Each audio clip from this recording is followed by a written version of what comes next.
FAB-Racing. Hello and welcome to the FAB-Racing British Mountain Championship. We're here at Whilton Mill and we're in the paddock right now, and well, my name is Lewis Trey and alongside me this weekend is Ross McIntyre. How are you, Ross? I'm doing very well, thank you, Lewis. Great to be back here for round 5 of the FAB-Racing British Minibike Championship. Sun has unfortunately gone away, a little bit of rain on the horizon as well, but hasn't dampened the spirits nonetheless. As you said, here in the paddock we're going to do some walking, some talking, just get some of the some aspects from some of the riders, see how we're feeling looking into the weekend. Yeah, as you said, although conditions are not the best, it's not dampening the spirits, and well, let's go speak to some riders and see what their thoughts are. What the other riders were saying. And well, obviously you've done a practice session so far, and you've done practice yesterday. How are you finding the circuit? Because obviously we weren't here last year. Yeah, this is my local circuit, but I haven't been here in a year, but it's really good. I like the circuit. It's nice, tight and twisty, and there's a lot of overtaking opportunities here. Yeah, and obviously it's tight and twisty, and you're here on the 70. What is your main objective? Is it the 70 race, or are you looking towards the Extreme 200s? I'm looking towards the Extreme 200s. 70 is just for the practice and just to like find my main goals and try and get faster lap times. And in the 200s, I'm just trying to keep up with all the fast riders. Yeah, and well, as I mentioned at the start, it's round 5, and now we're over halfway in the season. Are you starting to look towards the championship position that you're aiming for? Yeah, I want to try and get the second in the championship altogether. Right now I'm in 4th, and I just want to try and get my points back up because I was in second in the championship by the second round. Yeah, and well, good luck for this weekend, and hopefully it stays dry for you. Thank you. Right, and well, obviously that was no Gill rain. Now we're just going to keep walking about the paddock. Rain's now spitting. Ross, how much of a challenge is this going to be for the riders this weekend? Oh, it's going to be a huge challenge. I mean, Whilton Mill is not the grippiest circuit in the dry anyway. You know, we've had from multiple drivers a few spots of rain. It's like an absolute ice rink out there. It's bumpy, it's fast, it's aggressive, and it's really somewhere you don't want to be firing your bike in the wet. And the problem is, tomorrow, Sunday, it is scheduled to rain all day. Last time we were here at Whilton, rained all day Saturday, and well, you can go back on the FAB-Racing channel, you can watch those races back, and it was absolutely soaking. So we're going to have to wait and see how the riders are going to be able to compete in those conditions, but it's going to be tough out there. Yeah, it certainly is. And now we're in Finlay Polhill's garage, and yeah, is Finlay about to have a word? Huh? Is Finlay about to have a word? Oh, it's lovely out here. Harry, do you want to go and grab it? Yeah, so we're just waiting on Finlay Polhill to have a word to, and obviously Finlay Polhill, he's had quite an up and down season. He's had an injury, had a little break, and obviously it's maybe wet, so you know, how will he be looking towards this weekend? I think we pretty excited. We did speak to him yesterday. You know, he seemed in good spirits. You know, he's a good young lad. You know, everyone in here with Fab is, you know, really, really nice. Everyone's lovely, real family community. You know, Finn is right in there, and he's, you know, one of the finest individuals you'll meet, and you know, he's a really mature rider as well. You know, I think we'll be looking to have a very strong round out there this weekend. Yeah, it certainly is. And Finlay's with us now. So Finlay, how are you looking towards the weekend? Brilliant. I got topped the warm-up session, and it's going all right this weekend so far. And well, spits are in the air. Do you want it to rain this weekend, or would you rather it staying dry? I'd much rather it stay dry, but this track is definitely one of the slippier runs. Yeah, and well, talking about rain, last round it was wet. How did you find the conditions? Well, I wasn't there, so I couldn't tell you that. Yeah, and actually, how is your recovery going on your arm? Yeah, it's going fine. It's just exercises every day and getting it better for racing. So are you still getting any pain on the bike, or is it at the point now where you can't notice it? I can go with it now. There's not much pain at all. And yeah, that's probably it. And well, how are you finding the metric this year? Are you enjoying it? How are you finding the gears and all the technicalities with the bike? Yeah, it's going all right. Got a little bit more to learn, and yeah, keep practicing at it and see how I can do next year. Yeah, and well, hopefully it stays dry for you, and good luck for this weekend. Thank you. So it's a busy paddock right now. There's riders absolutely everywhere, so let's keep moving on. And yeah, now it's at the point of the season where people need to start thinking about championship points. So is it at the point now where we might see some championship contenders just try to get finishes on the board? Absolutely. I mean, obviously over the halfway point now in the championship, round 5 of 8 here at Whilton Mill. It's now going to start to get to the point where if you're in a close championship battle, maybe, especially with the younger riders, that they're usually going to try and push through. And now they're going to have people tell them, listen, you've got a championship on the line here, let's calm it down, let's just try and get those race finishes, those race points. Ultimately it's better to finish second than go first and end up on the deck. So it's all about just racing smart, still racing hard, but just finishing consistently and having some good results. Yeah, it certainly is, and it's so tricky at the circuit, as we mentioned. It's one of those circuits, as soon as it gets wet and gets a tiny bit of moisture on the circuit, it's just like an ice rink. We've heard from many riders that it's awful to race in the rain. Yeah, absolutely. It's a circuit that hasn't been resurfaced in a long time. Very bumpy, lots of joins in the tarmac, and really tough places. Coming into the boot section around the back end of the lap, it's just there's basically lines and holes all over the tarmac. It is really tough for the riders.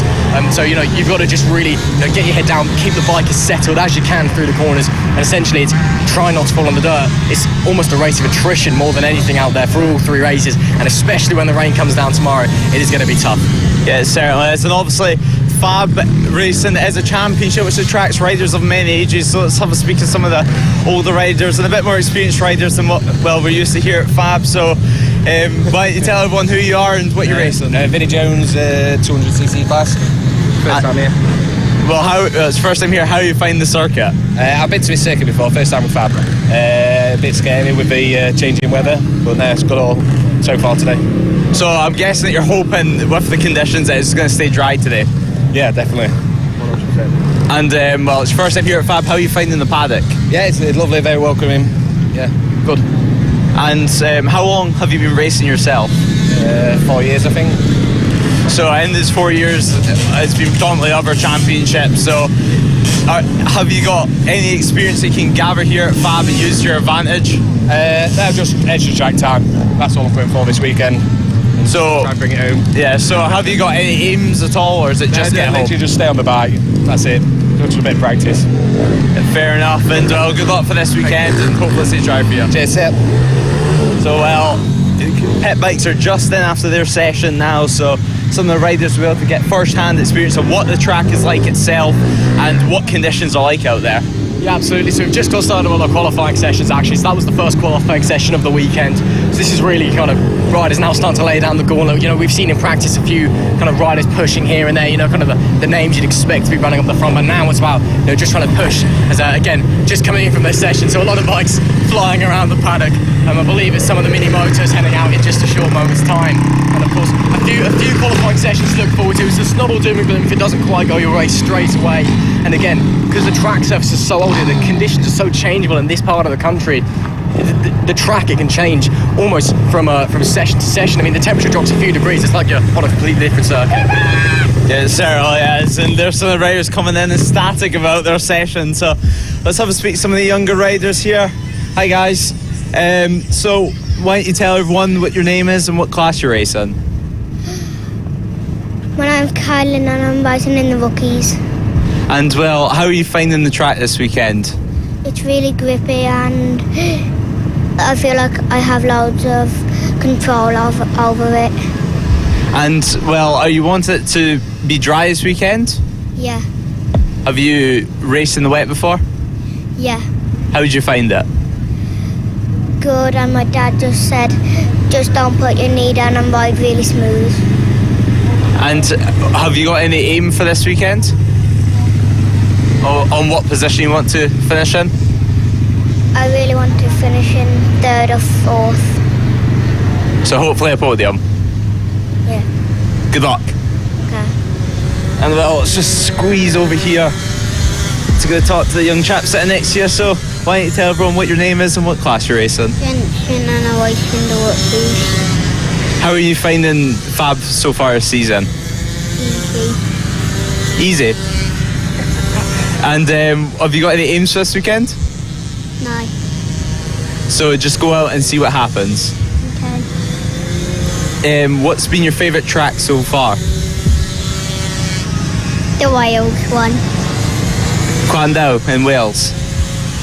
Well, obviously we go back there next round, so hopefully you'll be looking forward to it then. Thanks. And are you just planning on just getting around and getting some finishes this weekend, obviously, because it is meant to rain? Yeah. Do you enjoy the rain? No. Why is that? Because loads of people fall off, especially me. Yeah, it's very easy to fall off, isn't it? Yeah. Well, good luck this weekend, and hopefully you get the finishes on the board. Thanks. So obviously, younger riders here at FAB, a massive part of our paddock. So let's have a look. Actually, let's talk to some of the riders that have just came in on their session, find out how exactly track conditions are at the current moment, and if the rain that has slightly fallen, if it's affected it at all. So let's have a little word to Jack Andrews over here, who's just came in off the 140 session. So Jack, how was the track? I haven't been out yet this morning. You haven't been out? Why is that? I was on quali practice this morning. That was about it. It was a little bit slippery, but not too bad. How are you finding the track so far this weekend then? Yeah, it's been good. Yesterday it was sunny and warm, so it was good and grippy, but this morning it's been a little bit green and quite slippery, so I think we're just going to change the fronts, make a little bit softer compounds and go from there, really. So, well, obviously it's spitting in the paddock right now. Are you wanting it maybe just the heavens to open slightly like it did last round? No, not really. It's quite slippery here. It's not as good as clay. Clay's very grippy in the wet, but here it's not very grippy at all. So the more dry tarmac, the better really for us. So you're racing obviously in the 140 and the motor team class. Have you got one that's maybe your priority for this season and this weekend? This is extreme bike, but we're more on the motor team this year for us. Last year I won the extreme championship, so this year I would like to win the motor team championship, so that's what we're going for. So just straight out championship victories this year? Yeah, trying to, but it's not as easy as that, as we all know. We've had some goods and we've had some bads this year as it's racing, but yeah, really, just sort of try and win the championship. That's what we're aiming for. So, well, we're here at round 5. Is it just getting points on the board now and not making any stupid mistakes at this point in the season? Yeah. Or is it just still trying to get them podiums and race victories? Yeah, exactly that. Just try and get as many points on the board as possible. So when it comes to the last rounds and that, where it's tight, that's where we sort of push a little bit harder and try and get the points. But that's all we've got to try and do, to get the points on the board. Yeah, and well, in the Extreme 200s this weekend, you do have some tough competition with Sullivan Mincy returning and Eddie O'Shea. How do you think you're going to match them? I think they're going to fly past, but hopefully they all battle each other and take each other out and take the win from there.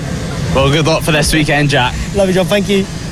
Well, that's more riders that we spoke to. Obviously, Jack Andrews, as I said, not out last session, so Ross, I'll hand over to you and I'll let you have a word with a couple of people around the paddock. Oh, thank you very much. Let's carry on a wander in this general direction, shall we? I mean, again, the cloud cover coming over as we head through. Quite a big paddock here at Whilton Mill. Of course, Lewis, a very big paddock always here in FAB.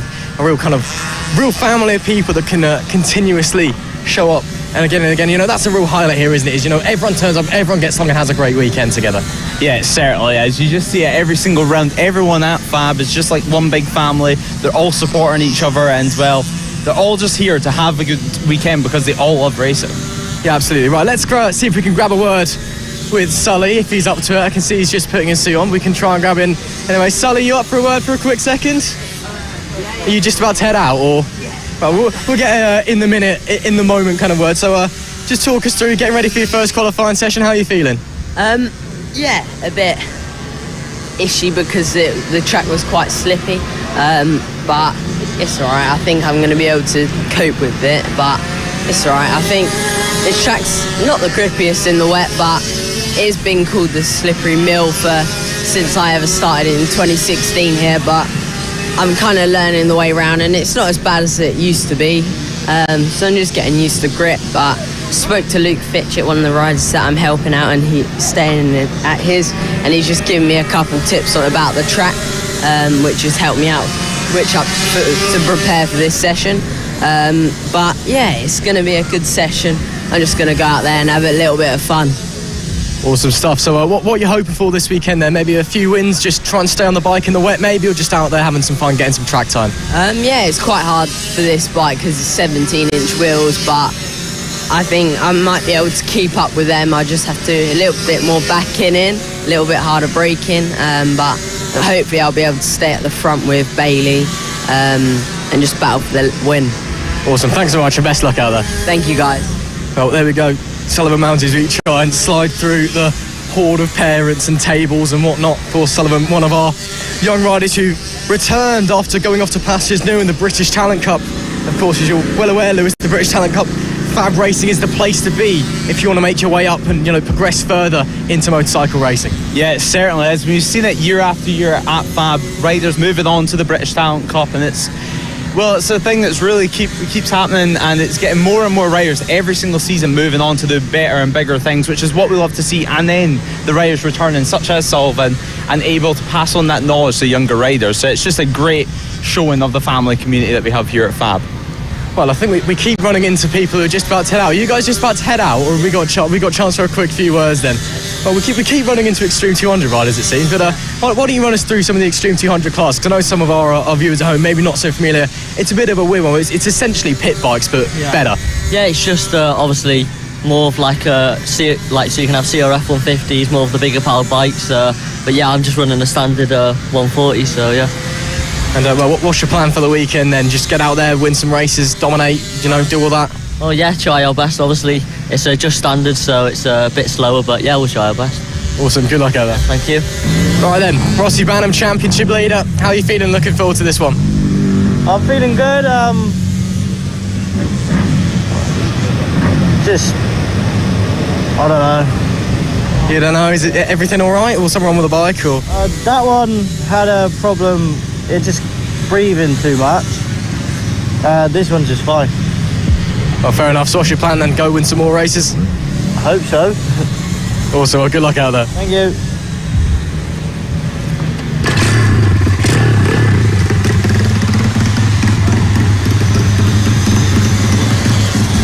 So then, Ethan Sparks, getting into the second half of the season. How are you feeling looking into Whilton Mill? I'm feeling good. I'm having a bit of brake problems so far, but I think that'll be fixed for tomorrow. And the tracks, the surface is a bit slippery, but I think it should be fine if it's warm. That's great, and I know you've had some success here in the past. Last time we came, obviously, took some good results. You looking to emulate that? Yeah, hopefully I can extend my lead in the championship so I can get my second 70 win.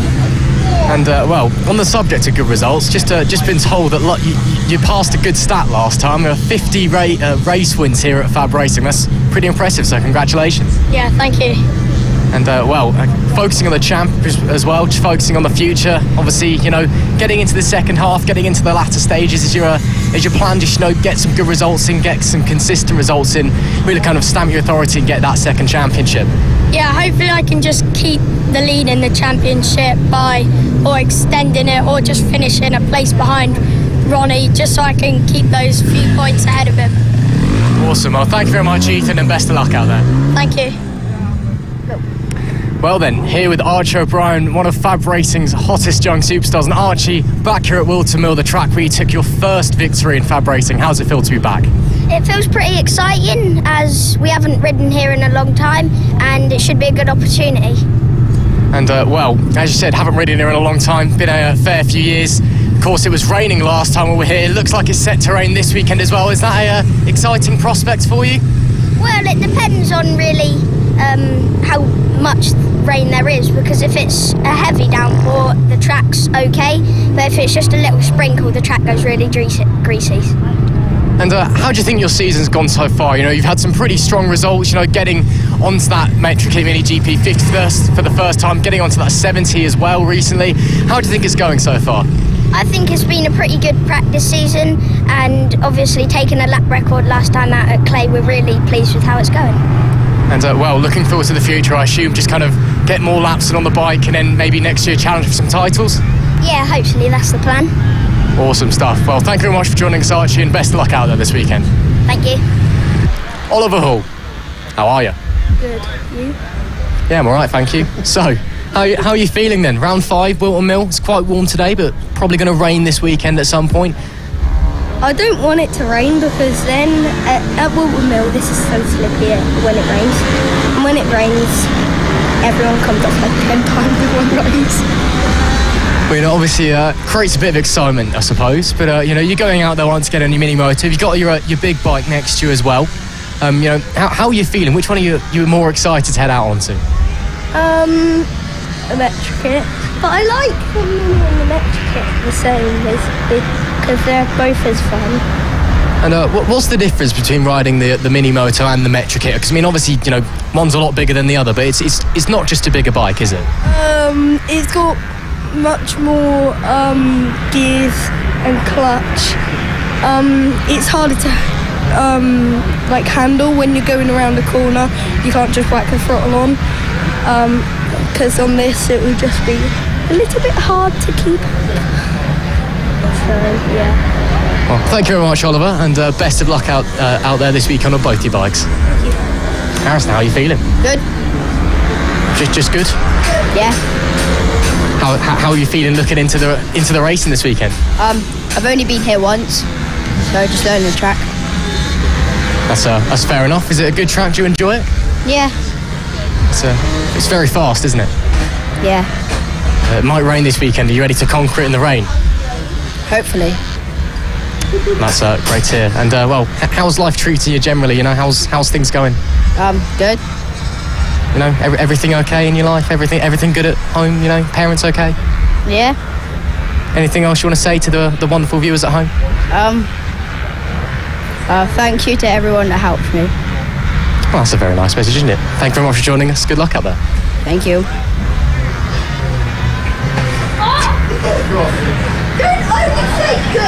Come on then, Finn. Come on. So you're a little bit taller, so it's nicer because I don't have to crouch down as much. But Finn, how are you feeling then? Better than I was, that's for sure. Yeah, obviously good to see that here and not in a cast and in hospital and whatnot. Obviously it's one of the first times back out on the bike. So is this more just to kind of get back onto it, make sure everything's okay, kind of race for you? Yeah, it's a bit like that. I just want to get back to where I was really. That's great to hear. And of course, coming into the latter end of the season as well, probably not the best time to get an injury in the world, but you're back on the bike, that's the main thing. Do you think you want to just kind of up the performances so when you come in for the last few rounds, ready to start winning races again? Yeah, that's probably the plan. Awesome stuff. And again, here at Whilton Mill, is this a track you enjoy? It's alright, I don't really like the bumps. It's not my favourite, that's for sure.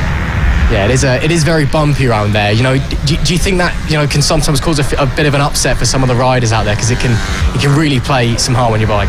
Yeah, it's really difficult when racing around here with all the bumps. It's hard to overtake. Well, best of luck out there, and great to see you back here. Thanks. So then, Sam, how are you feeling? I'm feeling good. I'm getting used to the bike a bit more now, so I feel a lot more comfortable. That's awesome to hear. You were ready to go out and absolutely smash everyone up here at Whilton? Hopefully, yeah. And it's very, very warm in this tent right now. I'm not sure how you're in a long sleeve, but it's going to be a warmer weekend, even with the weather perhaps not looking so good. Do you think that's going to play into your hands, maybe? With the rain, I know that this track's quite slippy, which I'm a bit scared about, but hopefully it doesn't rain, so yeah. A bit scared. That's quite interesting because most of the riders like to pretend they're absolutely fearless. And do you think? I know quite a tough question to ask, but do you think sometimes that actually the fear factor does come into play sometimes when it rains? Yeah, because a lot of the tracks are actually quite slippy, so it's really frightening because you feel like you're going to hurt a part of you. That was a very mature response to a very serious question. Thank you very much out there, and I'm sure you won't get hurt, so don't be worried. It might be a bit slippy, but it's it's pretty safe out there. So thank you very much. Best of luck. Thank you. Austin Johnson, you've been having a pretty strong season so far. Now we're at the halfway point, round 5. How are you feeling looking into it? I'm doing all right. Hoping to get some more podiums. Trying not to crash like I did in that first practice, but Well, that's always the aim of the game, is to stay on your two wheels, isn't it? But as I said, you've had a very, very strong season so far. A lot of podiums, a lot of race wins, You're doing very well in your championship standings, Do you think this is something you can take forward into the future? Maybe. I'm not very good at riding bigger bikes. I'll say that. Well, I suppose you got to train, isn't it? Isn't that part of the game? You got to train on the bigger bikes over the winter. Yeah, but yeah. And on the subject of the winter, what's the plan for you in the future? What's the plan next year and moving on? Still going to be hanging around here at FAB? Yeah, I'll move up into the 50s and maybe practice in the 70s. Awesome stuff. Can't wait for it. Thank you very much, Austin, and best of luck. Thank you. So now time to chat, or hopefully chat to a few future superstars and some FAB garages. All right, boys, any chance for a quick chat from any of you? Go on then. Start over here. How you doing? Good, thank you. And welcome back. First of all, glad to have you here. How are you enjoying the weekend so far? Well, I've only just arrived, so I'm going out for my first session in a minute. I just got to enjoy it, just have fun with my mates. That's fair enough. And Whilton Mill probably could have picked a bit less of a bumpy track to come to, but it's looking like it's going to be a bit wet out there this weekend as well. So perhaps not the best conditions, but you're looking forward to it anyway. Yeah, I'm looking forward to it all. It's just training towards the MotoGP next weekend. I'm just looking to get some extra track time and hopefully it just pay off on the weekend. Brilliant stuff. Let's move on. Thank you very much for talking to us. Let's go with Eddie, shall we? Welcome back as well. Good to have you here. How are you feeling? Looking forward to it? Yeah, I'm feeling very good, thank you. It's always nice to come back to the roots and obviously train on the smaller bikes and on the smaller tracks. But yeah, it's great fun. And on that subject, maybe some of the viewers not quite sure what the difference is between what you guys are doing nowadays and what we're seeing here. So how different is it for you, coming over from your British Talent Cup, Red Bull rookies and whatever else you're doing nowadays to coming back onto like a little kart circuit? It's obviously quite a bit of a jump. Well, obviously the Moto 3s are a completely different breed of bike, so you come back on these but a few years ago these bikes were rapid, and obviously coming back from a faster bike back onto this, you just have to rag it and try and get the most out of it. So to come back onto this karting track is so much fun, and you have to try and get the most out of every little horsepower. And is the plan for you the same as everyone else then? Just come back, have some fun with your mates, a little bit of track time as well? Yeah, that's about it. Just come and have some fun, and obviously so get some bum time on the seat. And you've had a pretty good season so far overall as well. What's your plans for the future moving forward from the Red Bull rookies and everything that you're doing? You're doing all right. You're looking to move on up. Yeah, of course. I'm definitely looking to move on to the Moto 3 Championship in a few years' time. I'm not old enough until I'm 18, and I'm currently 15, so I've still got 3 more years in what I can do before I go up to Moto 3. So. The plan for next year is to do the same again, but I've not signed any contracts. I've not really got any offers. So we can just keep our fingers crossed and hope for the best. So watch this space then. Thanks so much, Eddie. Thank you very much. Let's grab Harrison as well if he's down for a chat. Come on. Yeah, welcome back as well. How are you feeling? Yeah, feeling good. Glad to be back, just enjoying it with my mates, and obviously nice to be back on a bike. Just enjoying it. Obviously trying to go as fast as I can. But it's good fun. And of course, coming in high spirits after your podium last weekend as well. Just looking for a bit of fun. Might rain this weekend though. Maybe dampen your spirits. To be fair, I wouldn't mind a bit of rain because I've not been too confident in it recently. So to get a bit of practice in the wet, I wouldn't mind. Yeah, just here to enjoy myself. So whatever the weather, really. I'll ask you the same question I asked Eddie. What's your plans for the future then, moving forward as well? Now that you're back at the roots, let's look forward as well. Looking forward, we're looking to hop onto a 600, whether that be in Stock 6, Supersport, GP2, or somewhere in Europe. Not sure yet, but I'd like to get over onto one of the even bigger bikes because we've been doing a bit of training on it now, and it's been going really well. So that's what I'd look to do in the future, but we'll see where it takes us. Have to wait and see. Thank you for talking to us. Yeah, thank you very much. Hello and welcome to Whilton Mill, where it's a Saturday. The qualifyings are just getting underway. My name is Lewis Ray, and alongside me is Ross McIntyre. You've just heard from some of the riders in the paddock. And Ross, what a weekend we're in for.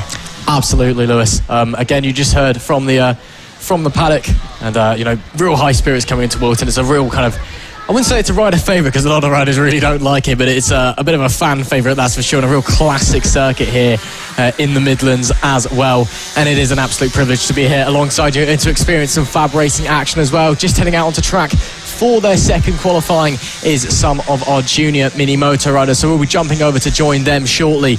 But it is absolutely great to be here. Of course, rain not coming down just yet. We're still holding on to that dry weather, but the clouds over, the sun not coming out anymore, unfortunately. But it is still very, very warm out there. So some hot track temperatures and some warm weather to look forward to. And even tomorrow, when it is looking to absolutely hammer it down, it's going to be pretty warm out there. So conditions not as bad as they could be. Yes, certainly, and we've heard some of the riders that they're not looking forward to the weather conditions, as you said, with the track being so slippery whenever it turns wet, and tomorrow is looking to be the wet day, and today is maybe the better day, so hopefully we can see two sides of racing basically today, with dry runners getting up front today, and maybe we can see a mix-up in tomorrow's races, because obviously we have 10 races today and 20 races tomorrow. Well, they do say that rain is the great equaliser in motorsport, and perhaps here more than anyone else. Whilton Mill, it's a bit renowned in the motorsport world for it rains a single drop and the place turns into an ice rink. I mean, go back and watch some races past from Fab Racing on the Fab Racing YouTube channel, for example. Go back and watch 2020. The Saturday was completely soaking, and it was just like there was no grip. 2019 as well, it started raining in the middle of one of the mini moto races. You can just watch everybody coming in and going down in one corner. I would say it's funny. Of course, it's never exactly funny to watch a crash in motorsport, but it's, it just shows just how deadly it can be when the weather comes into play here at Whilton Mill. There we can see out on track now some of our junior mini moto riders in the LC40 elite class for their second qualifying. Currently Finley Polehill on the top of the timing sheets, so but there's still plenty of time left, over 5 minutes left. After this, of course, only a few more qualifying. We've got the mini F1 sidecars, the senior mini motos, and then the big boys in the mini GP70s before we head on to our race ones and of course our race 2s and 3s to look forward to tomorrow as well. So all great stuff. Hello and welcome around the world, wherever you may be joining us on the Motorsport Radio or Fab Racing social media pages. Of course, make sure to like, share, follow, subscribe, all of the above to help get out there and promote the series. Of course, Fab Racing is a fantastic series, the official partner series to the Bennett's British Superbike Championship, and it is a part of Dorna's Road to MotoGP program as well, and it is widely recognised as the gateway into the Honda British Talent Cup, the next step for these young superstars. And it was awarded the Road to MotoGP accolade back in 2019. Of course, there was after over 60% of the Talent Cup grid came from Fab Racing, and that is a stat that continues to this day. Yeah, it certainly is, and that is a stat that does continue, and it's a stat which proves it here at Fab, because we see these riders returning, and you're going to see quite a lot of familiar faces this weekend, quite a lot of familiar names that have been here and then have moved on to greater things in World Championship level racing. We have so many riders returning. We heard from Eddie O'Shea there, we heard from Harrison Crosby, and we heard, well, we didn't hear from, but Scott Ogden, Moto3 riders also here, who of course also came from Fab. So we have a lot of talent here this weekend in the paddock, and it's great to see him returning. But of course, on track right now is the LC40 Elites. These are the talents of the future, and they only have an 8-minute session in their qualifying, so it's not a lot of time to get laps on the track. Yeah, this it's one of the longest circuits on the calendar here at Whilton Mill. Nearly 1.2 kilometres or 0.8 of a mile long as Finley Polehill. Another personal best there, another fastest lap, 58 dead. So getting around it pretty quickly with some pace. These mini motos, these guys are quick on the liquid cooled bikes. The LC40 Elite Class is the top category of mini moto racing that we offer for junior riders before we move on up and into the world of the GP bikes, which you'll be seeing some of later. But these LC40 Elites, of course, ages 7 to 13, they're capable of 56 miles an hour, which is more than enough for many of the young riders. These things do get on a bit of a pace, and as you said, we've got some big names around here in the paddock today, apart from all of the riders that we're ready to see, all of the big names that we're used to seeing in the Fab Racing paddock. We've got some returning favourites. You would have seen some, of course, that we just had interviewed over the weekend. Got some British Talent Cup riders coming out. Eddie O'Shea, of course, often Red Bull rookies. He's coming back. We've seen him in the Extreme 200 class, as you said, as well. Scott Ogden, he's not racing. Don't think he's quite allowed to, as per his contract, unfortunately. So to be quite unfortunate, to put it mildly, if he had a training accident, got a little bit hurt. But he is around and in the paddock today. Danny Webb as well. Of course, a Superbike rider. He's been loitering around the paddock the last few days. So some big names all hang around here. And of course, as I said, Fab Racing, it's provided a training ground for all of these guys from 2004 when its founding.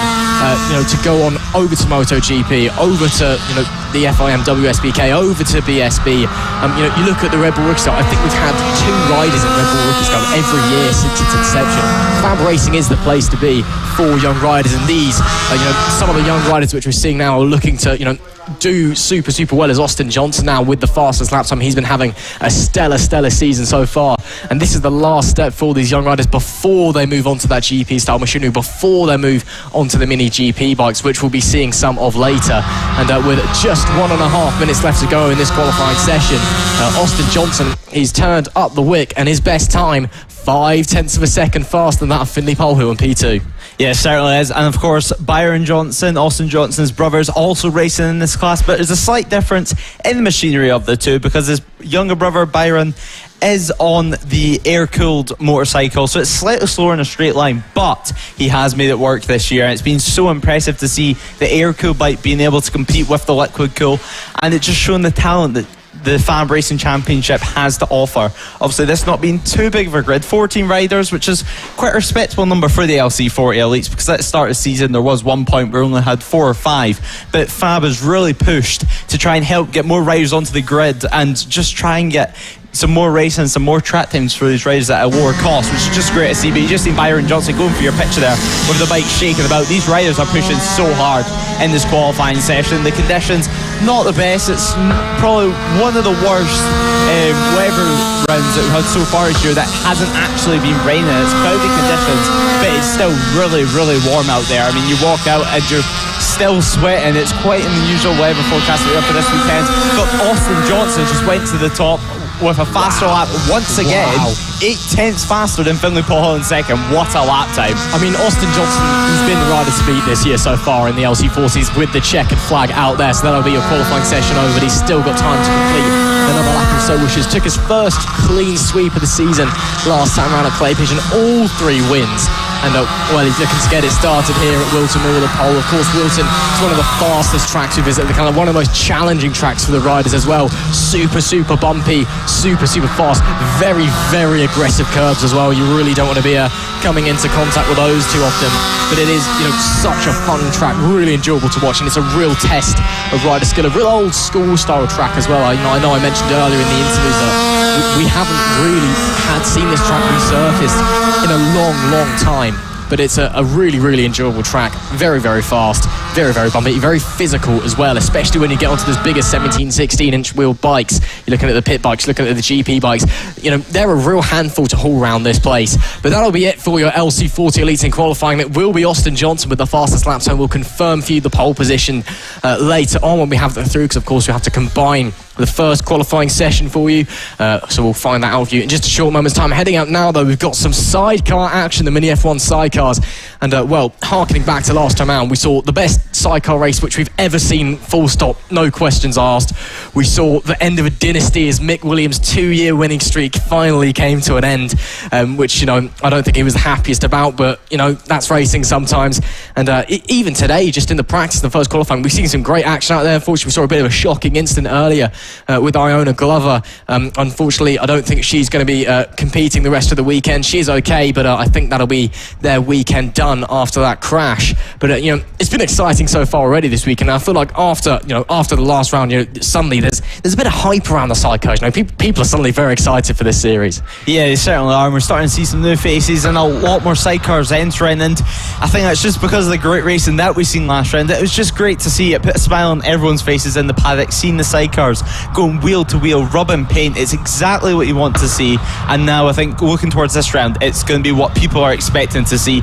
But there is Mick Williams heading out on track. They were not out in the Q1 session, so they have to get a good lap time in this Q2. It all matters in this Q2, and they're really going to want to get pole position, because in FAB, your qualifying position, where you start, is where you start for all 3 races. So qualifying is so important. And with only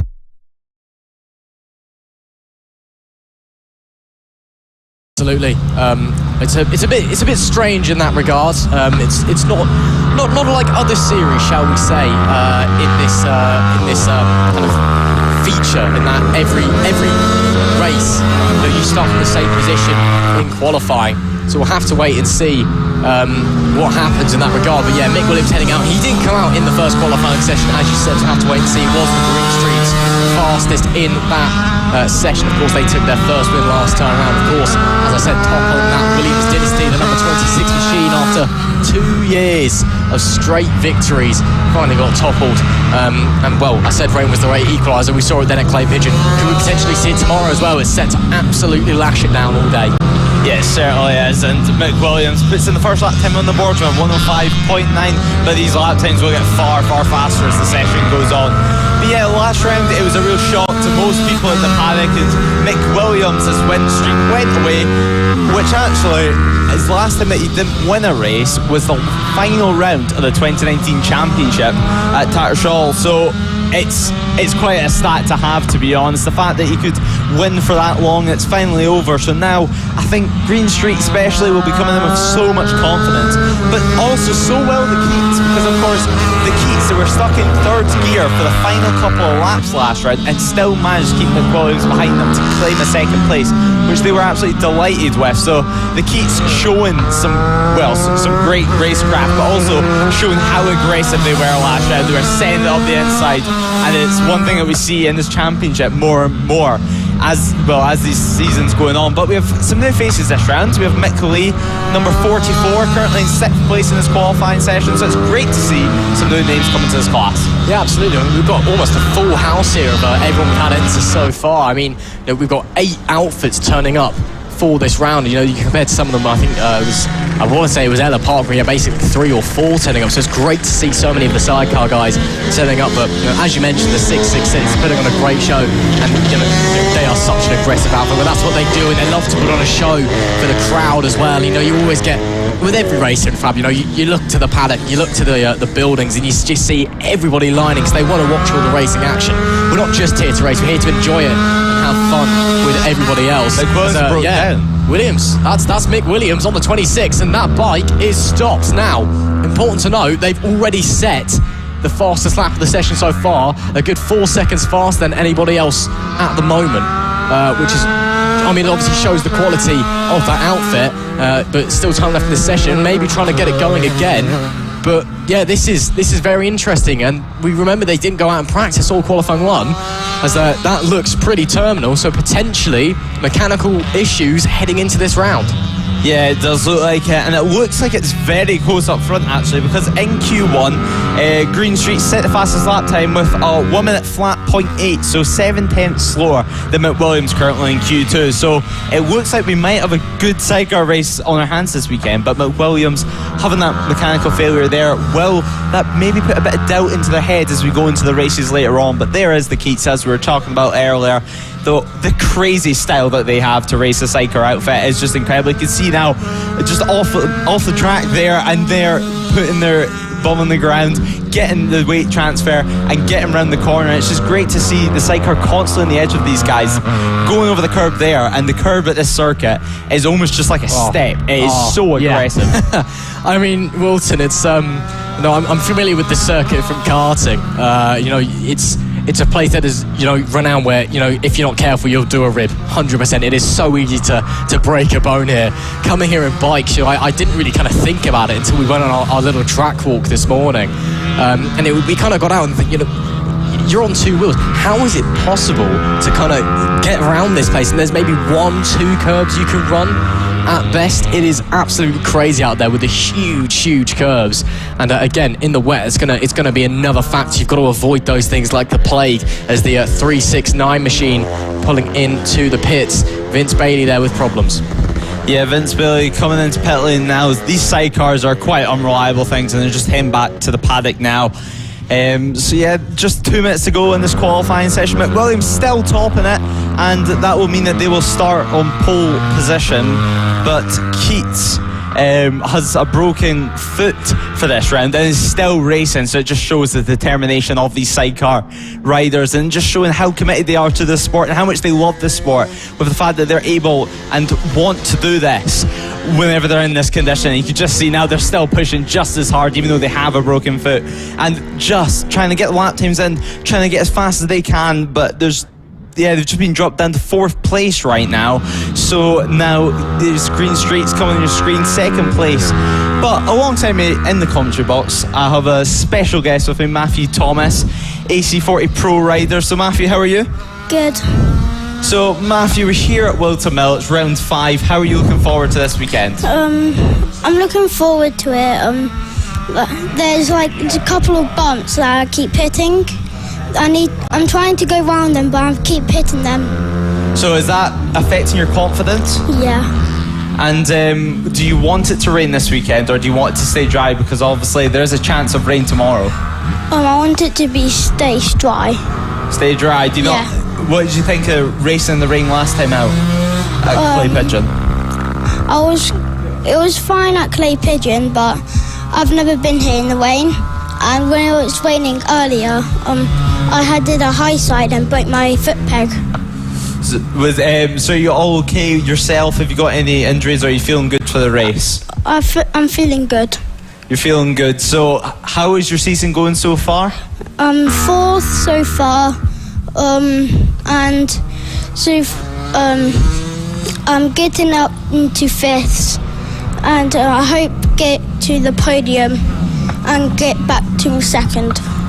So 2nd in the championship, where you want to finish this season? Yeah. And right now at this point in the season, are you just trying to finish races, or are you going for podiums again and trying just to get as much points as possible? I'm trying to finish the race, but I'm going too fast and going to the podiums.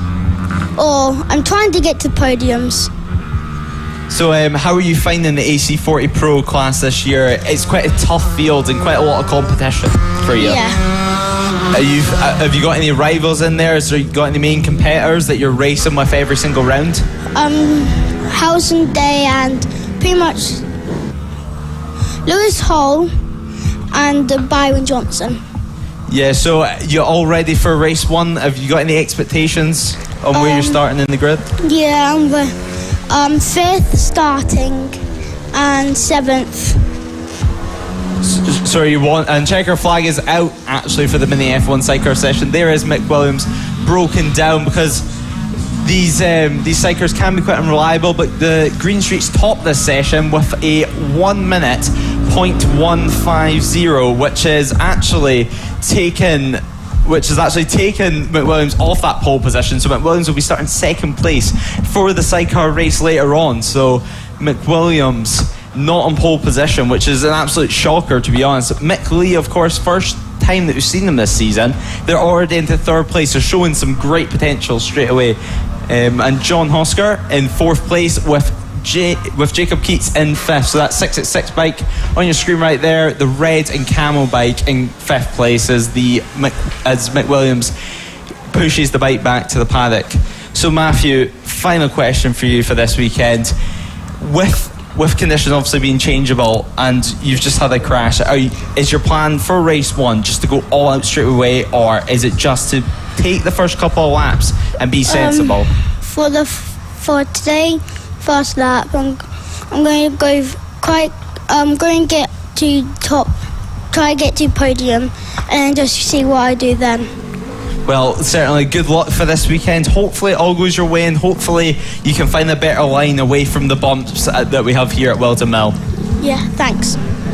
No problem. So that was Matthew Thomas, obviously racing in the AC40 Pro class and in a quite bright lime green mini moto, which is great to see. But there's Mick Williams pushing the bike back to the paddock. So what is going to happen in this mini F1 cycle race? This is drama, because not only has their bike broke down, but now they're not starting in pole position for race 1 or race 2 or race 3. Yeah, very, very strange, because the conditions are so humid out there at the moment, and we saw lots of mechanical issues for a lot of outfits out there, so very, very weird indeed. Hopefully they're able to get everything sorted, but yeah, I think that's the first time they're not on pole for a long time as well, so they've had their win streak taken off them, now they've had their pole streak taken off them as well, so changes afoot in the mini F1 sidecars. But again, just before we jump over to the senior mini motos that you're seeing out on track now, it took them a long time to get that lap in. They had to warm up, it took them lap and lap and lap people just going around for the bike to kind of settle, for them to get the line in. So it just shows how changeable the track is as well. Again, because it's a very old track surface here, and because of that weather, it's so unpredictable. All it takes is a slight drop in atmospheric pressure or a slight drop in temperature, and suddenly you're on a completely different circuit. So that's what we're seeing out here, as some problems for a few of the mini moto riders. But we are now underway as the number 44 has problems at the start of this second qualifying session.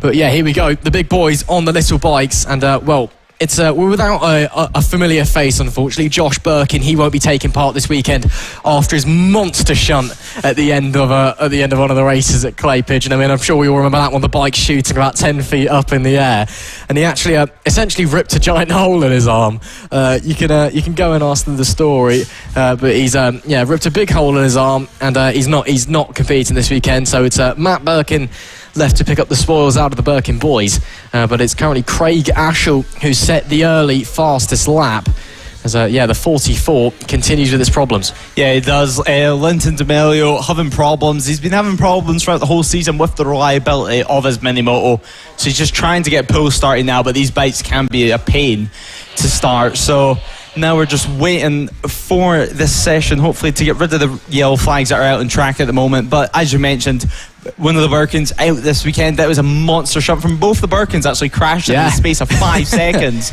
I believe it was Matt who lost the front on the final corner, and then Josh having that humongous crash, flying through the air. It must have been 5-6 feet. It was a crazy way to finish the race, and it practically made me lose my voice. It was such an entertaining race, as we always see with these senior mini motos. Although they're massive riders on little bikes, they still produce some great racing. But we've seen it actually in qualifying that this track sometimes can make a bit of a train, and it can be quite difficult to get past at some of these corners, because obviously with joins in the track and with the bumps, if you go offline slightly, it can just affect your drive completely. I mean, this is a track that's definitely much more suited to the bigger bikes, even if it is harder to kind of haul them around. It's a bit more physical. It's, I think this is the circuit that will suit the kind of the GP, the pit bikes the most, almost, out of all of them that we're visiting the city. It's just fast, big flowing corners. It feels much more like a natural, big circuit than a kart circuit. So I think that's going to suit them a lot. For the mini moto guys, it's going to be a bit of a challenge, I think, just trying to make gaps appear. It's more going to be just staying on the bike, dealing with your competitors, and just trying to almost play mind games, just trying to force people into mistakes to make the moves. Will Howarth still currently on that provisional pole, the 56.199, now his best lap, a few tenths up on Richard Holmes-Williams in second. Of course, Will Howarth, he's been one of the riders that's comes to the fore this season. Of course, he's been a strong competitor in the senior mini motos for a long time, but obviously with the retirement of Mr. Mini Moto himself, Bernie Hook, this being the first season without him after he claimed the title last year. Will Howarth has been one of the ones who's really stepped into the foray. He's been obviously finished third last season and in the championship, and did take a sweep at round 3. But coming into this year, he has absolutely dominated so far, and he got a 72-point gap over Matt Birkin already as we hit the halfway point of the season. He's looking to continue that dominance moving forward and continue putting in some stellar performances. Richard Holmes-Williams, to be fair, he's putting up a good fight at the moment. Not much separating the pair of them. Big surprise though, Matt Birkin only down in 4th. He's been running up the front in all of the practice sessions, and qualifying 1 as well, he was near the front. So maybe some problems perhaps for Matt Birkin. Again, the humidity, we've seen it causing problems for some of the sidecar guys. It could be causing problems for the mini motos as well. Yeah, it certainly could, and there's 21 riders right now out in this session, and it's one that it's quite difficult to get clear track to. But there's David Maya having a little issue, or maybe it's a little tip off in this qualifying session. Of course, only 7.5 minutes. You have no time to waste. You just need to get straight on it. But there's only 2 minutes left in this qualifying session, so now it is time just to see. Actually, I believe that's Callum White with the cardboard front end on his bike with a 3.22, so it's quite difficult to read as he heads back into the pits. But there's only 2.5 minutes left in this qualifying session.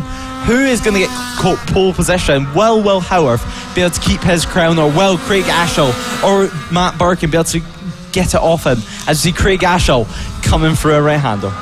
Absolutely. Will Howarth at the moment seems formidable up the top.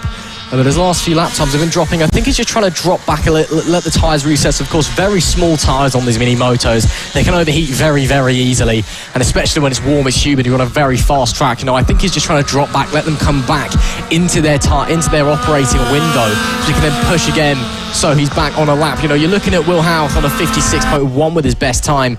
Richard Holmes-Williams on a 56.4 on his next best lap. So a bit of traffic there as well. Of course, a very big senior mini moto grid could be a bit of a problem as well out there in qualifying. Oh, some bravery being displayed there, diving up the inside. But here we go then. We've got a minute and a half left to go in this qualifying session. Let's follow around this pack and let's follow around Will Howarth. He's got through the traffic just about, coming through Oblivion and Crook, and now up the hill, very, very bumpy up here into Christmas Corner for this brilliant top section. Right, left, and then right again through Inkerman and down into Ashby. There's a bit of concrete dust on the floor there, which you can just see. That's your braking zone. Diving up the inside, another bite. So Will Howarth's lap potentially ruined. Has to hang it to the inside still for the next left-hander, and now back downhill again. That's a very, very tricky corner. I'm sure we'll talk about that in a moment's time. And through Chapman and Zulu 3, or just Zulu on this layout, should I say, down the back stretch and into the boot for the final section. Will Howarth massively breaking away through there. Those two riders still having a bit of a battle, and Will Howarth will actually get another lap in. So there's 44 seconds left on the clock now. Will Howarth will have another lap, but this is a big push. Does he go any faster as he comes to the line?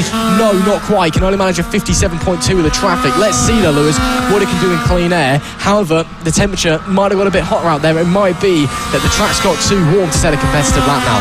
Yeah, it certainly is, and he's done his final qualifying lap, and that free train of bikes was the top three in this session actually right now, as you see Will Howarth looking behind him. So maybe he just doesn't feel like he's on a good lap right now, but he's still going to be pushing on. He's still going to be trying as hard as he can to be able to keep that pole position. But Richard Holmes-Williams will be wanting to try and take it off, and Richard Holmes-Williams, of course, with that red and yellow levers, quite easy to see on track, just following Craig Ashall right now. He has two perfect markers in front of him if he wants to set a good lap time. Maybe just get a bit in the slipstream and just try and get a bit of that straight line deficit and just try and get some of it back as he got one corner left to go. Will Howarth rounds the final corner and his final lap in qualifying. Checker flag waves. Will he go any faster? And no, he will not. But Richard Holmes-Williams and Craig Ashall both better their lap times and go into second and third place. So the top three stays the same, but there is a massive trainer rider. But there is your pole position man, Will Howarth, the black. Next, there's a crash on the cooldown lap. Craig Ashall hits into the back of Richard Holmes-Williams there. So quite a clumsy thing to do, I guess you could say, as he tries to get the bike restarted, as that's not what you want on a cooldown lap after qualifying. No, to put it mildly. I mean, you don't really want to crash after the checkered flag. It's what Josh Birkin did last time out, and he can't even race. He's still injured. So checkered flag is a waving, thanks to Lee Clowes. As you can see there, this star Marshall, Sam Clowes, her brother, actually racing this weekend. The first time in 4 years that he's racing in Moto Team. But thanks to Lee, of course, the star marshal, and to all the marshals that we have here, and to the medics and the FAB organisers, and of course to all the riders, family members, team members that are here to help us put on such a great display for you all. And it is, of course, a very job as Craig acknowledges a mistake, pulls a little wheelie, which must be very, very difficult on those small bikes, I must admit, and heads back to the pit lane. And now we've got time for one more qualifying session before we head into the race ones, and it is time for the LS2 Helmets Mini GP 70 British Championship. And now, this was all to contest for in qualifying, because up the top we had reigning champion Ethan Sparks looking very, very fast, but right on his tail, as we've seen in recent rounds, Henry McCartney was giving him a good go. Yeah, he certainly was, and it's great to see in the Mini GP70s. It's great to see such close racing and healthy grids, and it's one that's creating great racing every single round. And it is, of course, the premier class of FAB-Racing. It's the one that we look forward to, and this weekend it will be the final race of the day, so it's really one to look forward to and build up to throughout the day, because of course this is the last step that we have before they move on to the bigger and better things, such as the Honda British Talent Cup Championship. Of course, some of these riders actually themselves heading to the Honda British Talent Cup. One of them, of course, Ronnie Harris, got announced last round that he's going to be a wild card and in the Honda British Talent Cup. So it's great to see riders year on year making that step and just progressing through the ranks. And well, these guys are the talents of British motorcycle racing. Yeah, absolutely. So many of these riders you'll be seeing in the Talent Cup next year or in the future. Ethan Sparks actually wasn't old enough to go to the Talent Cup, so he stayed. So that's why he's trying to become the first two-time champion of the LS2 Helmets Mini GP70 British Championship here at FAB-Racing, because he wasn't old enough to go to the British Talent Cup. Unfortunately, as a side note, one British Talent Cup rider who's returned this weekend we won't be seeing later is Sullivan Mounsey in the Extreme 200s class. Unfortunately, had a crash earlier just outside of our commentary box. Just outside of our commentary box. We ran out, made sure he was alright. He's alright, but the bike unfortunately is not. And that's going to be the end of his weekend. But he might be dropping by later. You might have a little bit of a word with him. He's going to be hanging around for the rest of the weekend. Of course, Sully had quite a monster accident last time out in the British Talent Cup at Brands Hatch as well, after a chain break coming out of the hairpin at Druids. So great to see him here. Shame that he's no longer able to compete, but that's motorsport for you. Sometimes these things do happen. But let's focus on the Mini GP70 action. Ethan Sparks currently leading the way with a 54-point dead. But as I said, Henry McCartney right alongside him. Ruben Brago's fastest now, so the lap times are starting to come in on that second lap of the tyres, maybe taking a few laps just to get up to that top temperature. There goes Henry McCartney now at 51.7, so some very much top pace being set here early on this qualifying session. But keep your eyes peeled for Ethan Sparks. He's the one that we've all got around. Luke Fitchett as well is another one to keep an eye on. He's been running pretty well so far this weekend, and Ronnie Harris, of course, has been superb this season. But yeah, it's, at the moment it seems like very much going to be Ethan Sparks against Henry McCartney this weekend at the front. And there you go, Ethan Sparks at 50.9, 7, almost 8/10 faster than anyone else so far. Yeah, just straight away on the pace from Ethan Sparks. And yeah, with these bikes it probably will take a wee while to get these tyres het up, because they use slick tyres on these Mini GP70s. So on the first couple laps, when they're cold, they don't really work, and it can almost be like riding on ice, really. And you need to wait till they heat up, and then it almost melts into the track, and that's when you start getting feedback and grip from your tyres. But here is what we've actually been seeing all day, and that is trains of riders trying to follow each other. We've seen in Q1 Noah Gilray trying to tag on to the back of some of the front runners, and Samuel Munson actually was trying to tag on to the back of in qualifying. So it's great to see tactics already getting made at such a young age. But there is a slight issue, or maybe just a slow lap from Blake Wilson, just trying to get out of the way, or trying once again just to get in the slipstream and trying to get a tow from Marco Holt, who almost goes onto the grass in that sector. So now they flip around, and Marco holds his hand into the air, maybe to signify that he's pulling into the pits, or some slight issue with his bike, because we've seen earlier on Marco Holt getting black flagged in that earlier session, in the Q1 session, and that was because his exhaust actually broke off and his silencer broke off, so they had to black flag him because his bike was too loud, and it was unsafe really with exhaust hanging off. So we just wait and see what's going to happen with just 3.5 minutes left in this qualifying session. Yeah, absolutely. Marco Holt, he's not had a good in the 50s, because the exhaust hang off was in the 50s, and in the 70s qualifying one, his dash came off and smacked him in the face. Again, right outside of our commentary box window, we saw this thing come all the time, just tumbling off his bike.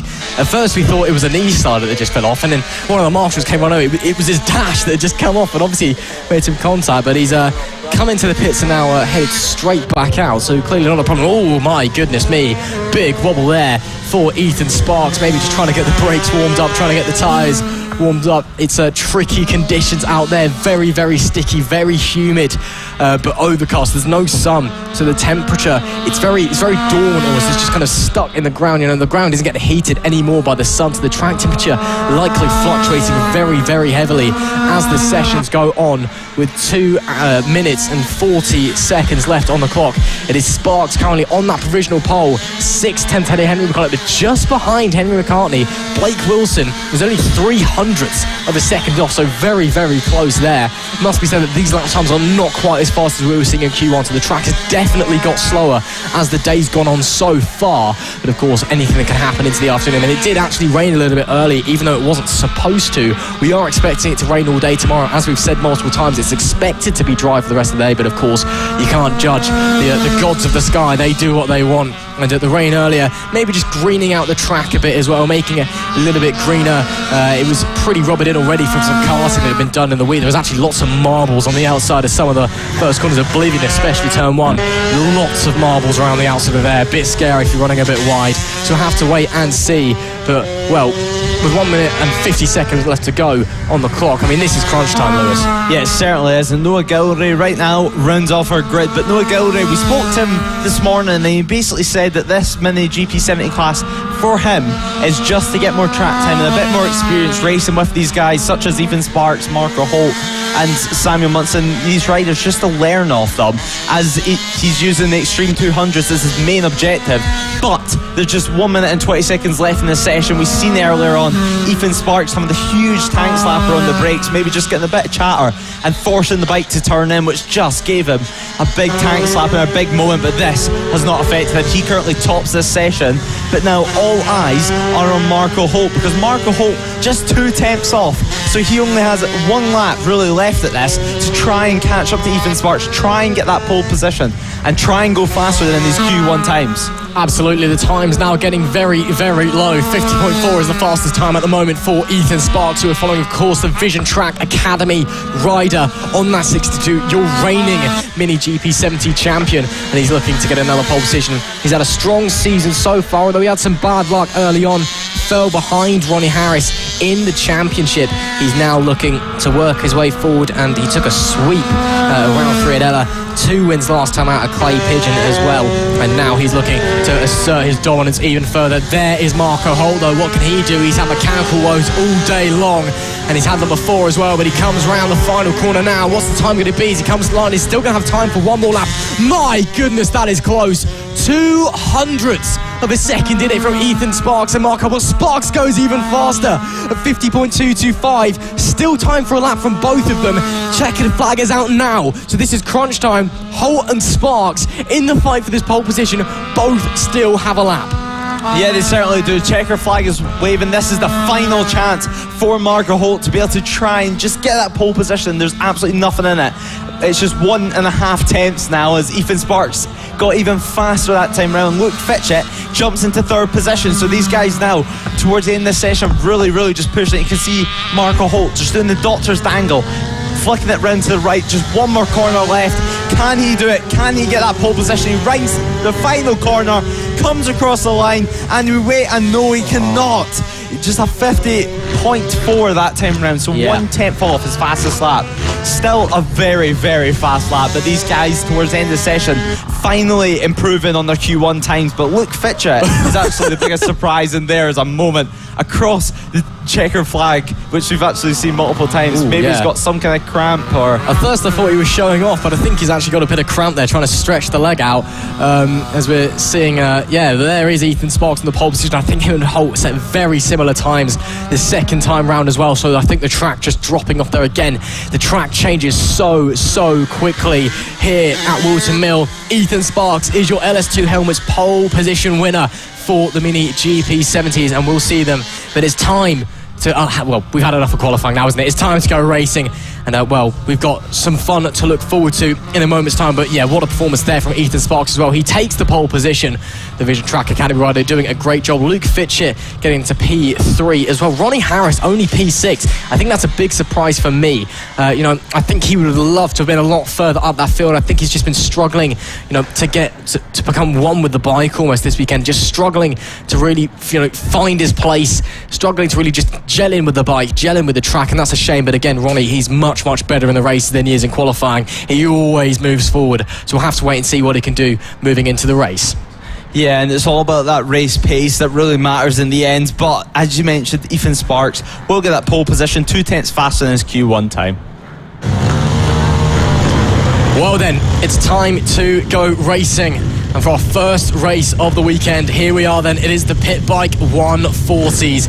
We're kicking off with an absolute scorcher, one of the best classes you'll see of the weekend here at FAB-Racing. If you're new to FAB-Racing, if this is your first event you're watching, oh boy, you couldn't have picked a better class to start off. The Pit Bikes 140, it's some of the best riders in the paddock, on some of the fastest bikes in the paddock, but their pit bikes, they can, you know, really abuse the curb, really abuse the track limits and the grass, and they're absolutely phenomenal racing. And this season, it's all been about the man. You can just see the back of your shot there in the bright blue overalls and yellow helmet, pulling around and just going now, Rossi Banham. He's once again on the pole position, and well, the vice champion from last year, he's been very dominant, and the junior super stock rider over in BSB, he's been showing us how it's done so far.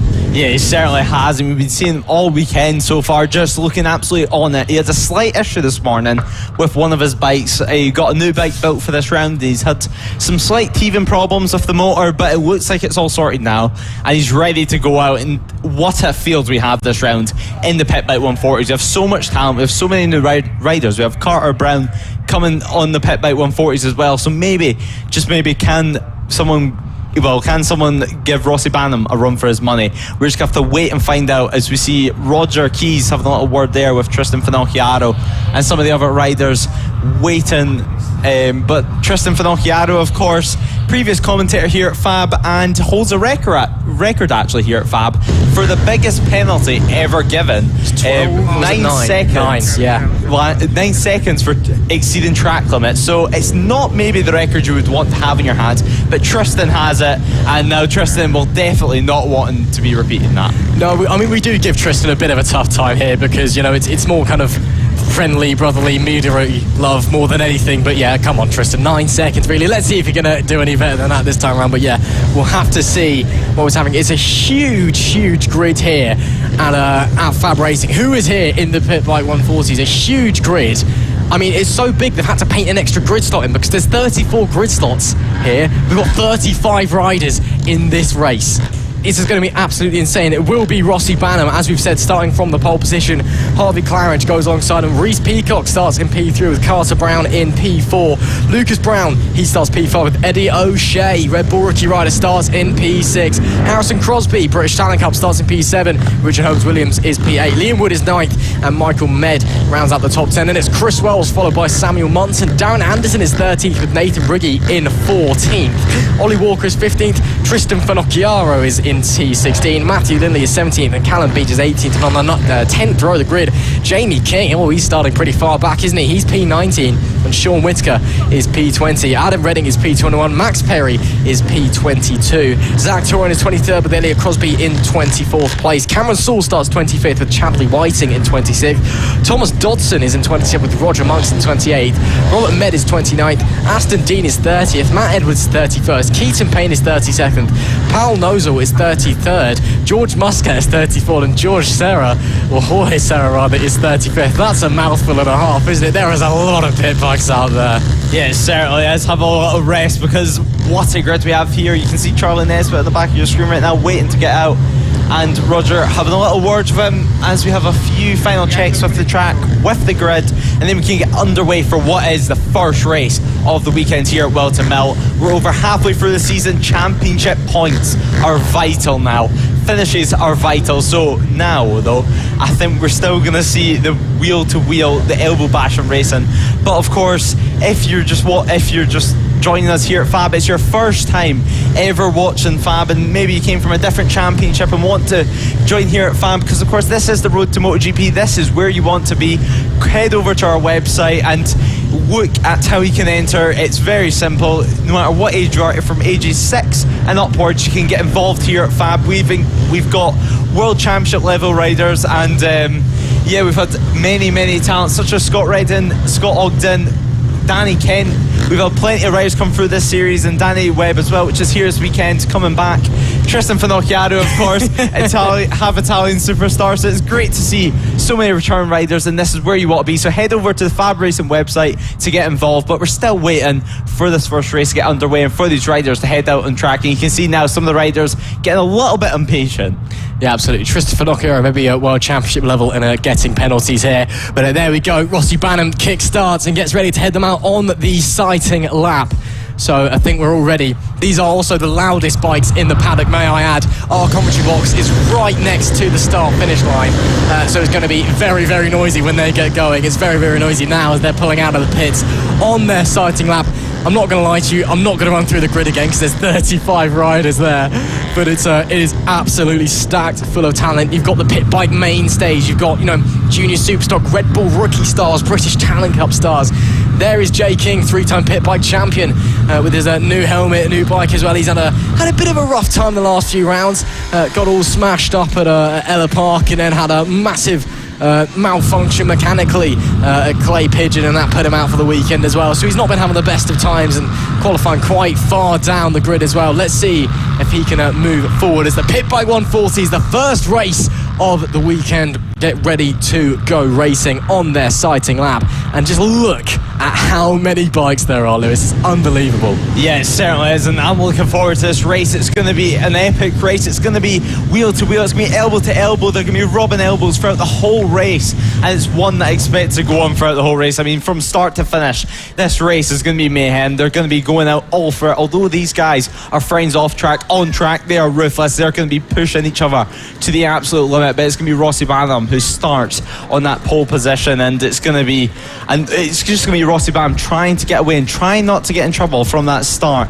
But there is, of course, Carter Brown just behind him, and just behind him, and just trying to get that whole shot from the second row of the grid, and checking that his bike is still turned on, and waiting and just revving as hard as they can, just trying to get heat and keeping that heat into the tyres, because these guys at the front of the grid have to wait quite a while with 35 bikes on the grid as we just wait for the final couple of bikes to line up. And there's Charlie Nesbitt at the final corner actually, and here we go here we go for the start of the race. Now Rossi Banham leads the way through the first corner with Harvey Cliers just behind him. Harvey Cliers, though, he came back last round. He said he was scared actually to return back to Fab, but he's came back and now he's at fighting form. So now we are on the formation lap here, I believe. It's a bit of a confusing start here because I can see one of the race directors, Rob, in the middle of the track with a red flag, which indicates to me that this is now a formation lap.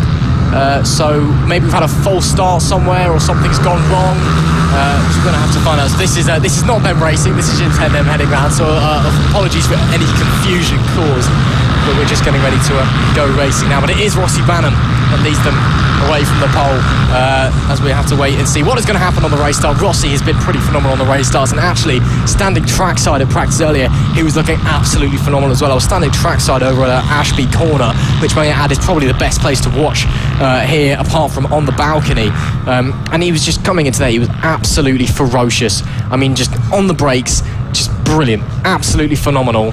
So we'll have to wait and see. So so we're just getting ready for the start of the race. Look at the absolute hordes of riders trying to get into the right places. There we can see again the front four. You can actually see us in the background as well there, just in our commentary box.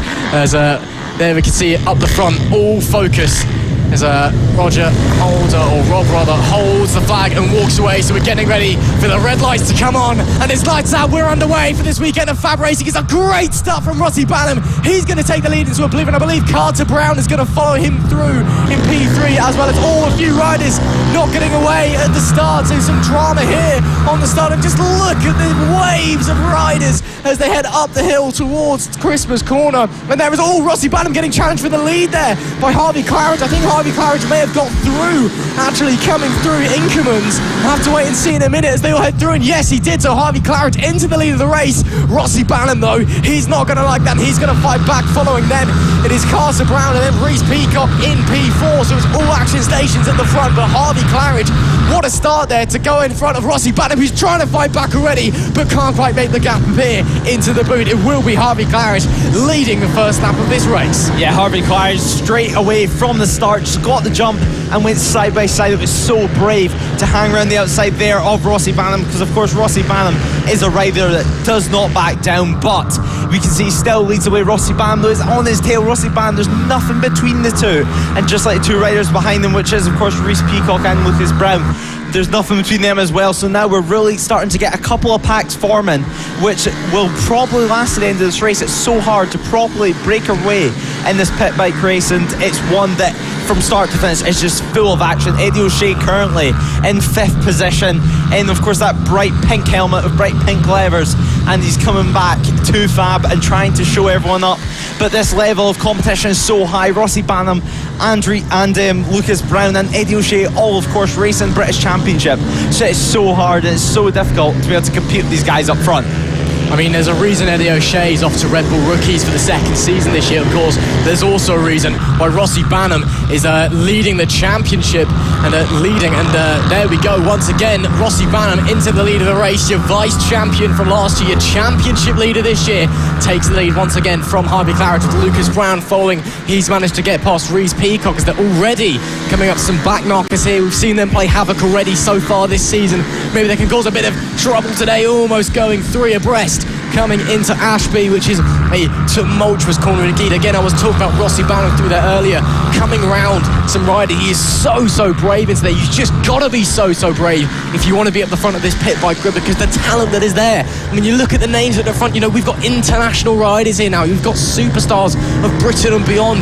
It is an absolutely fantastic series. All of these riders coming through the FAB-Racing ranks.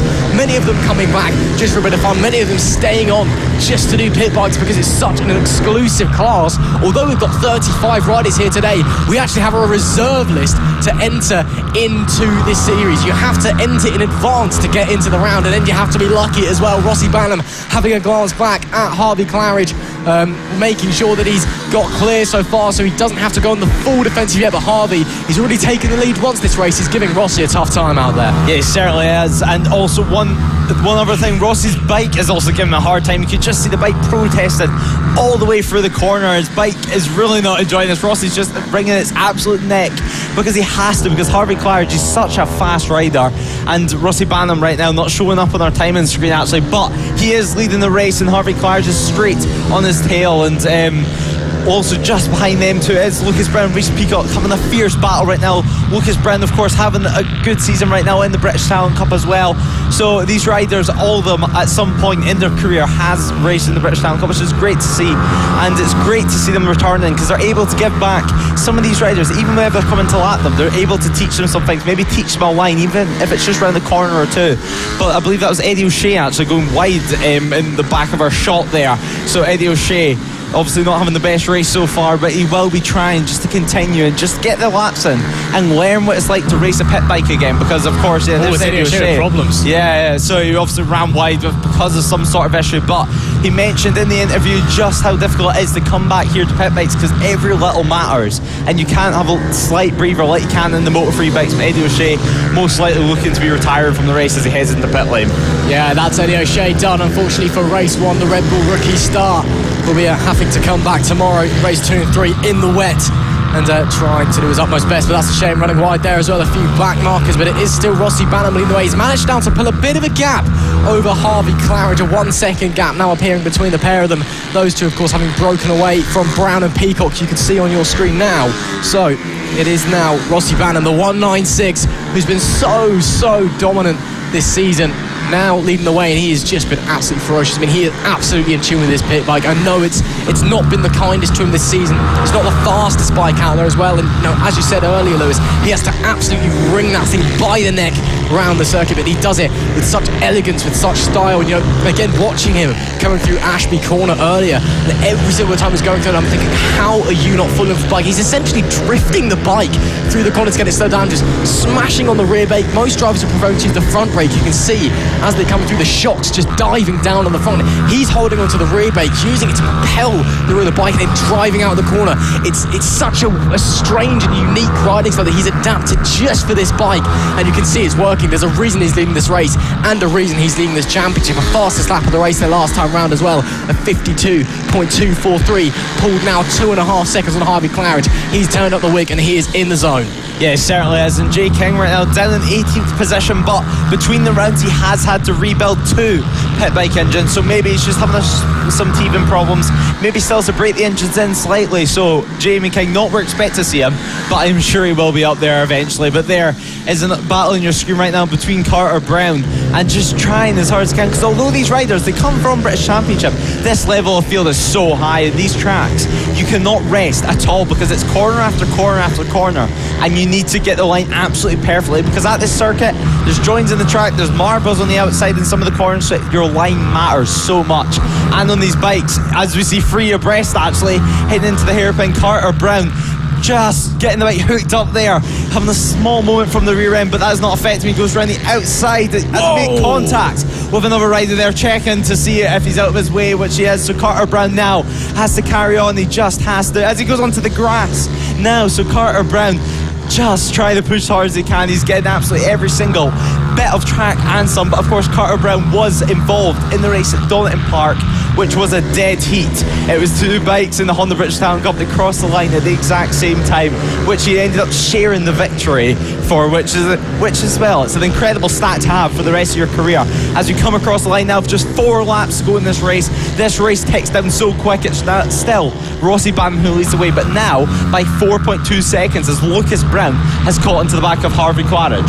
Yeah, absolutely. So Harvey Claridge is now, I think, just struggling a little bit out there. He's really dropped back from Rossi Banham, who's broken clear up the front.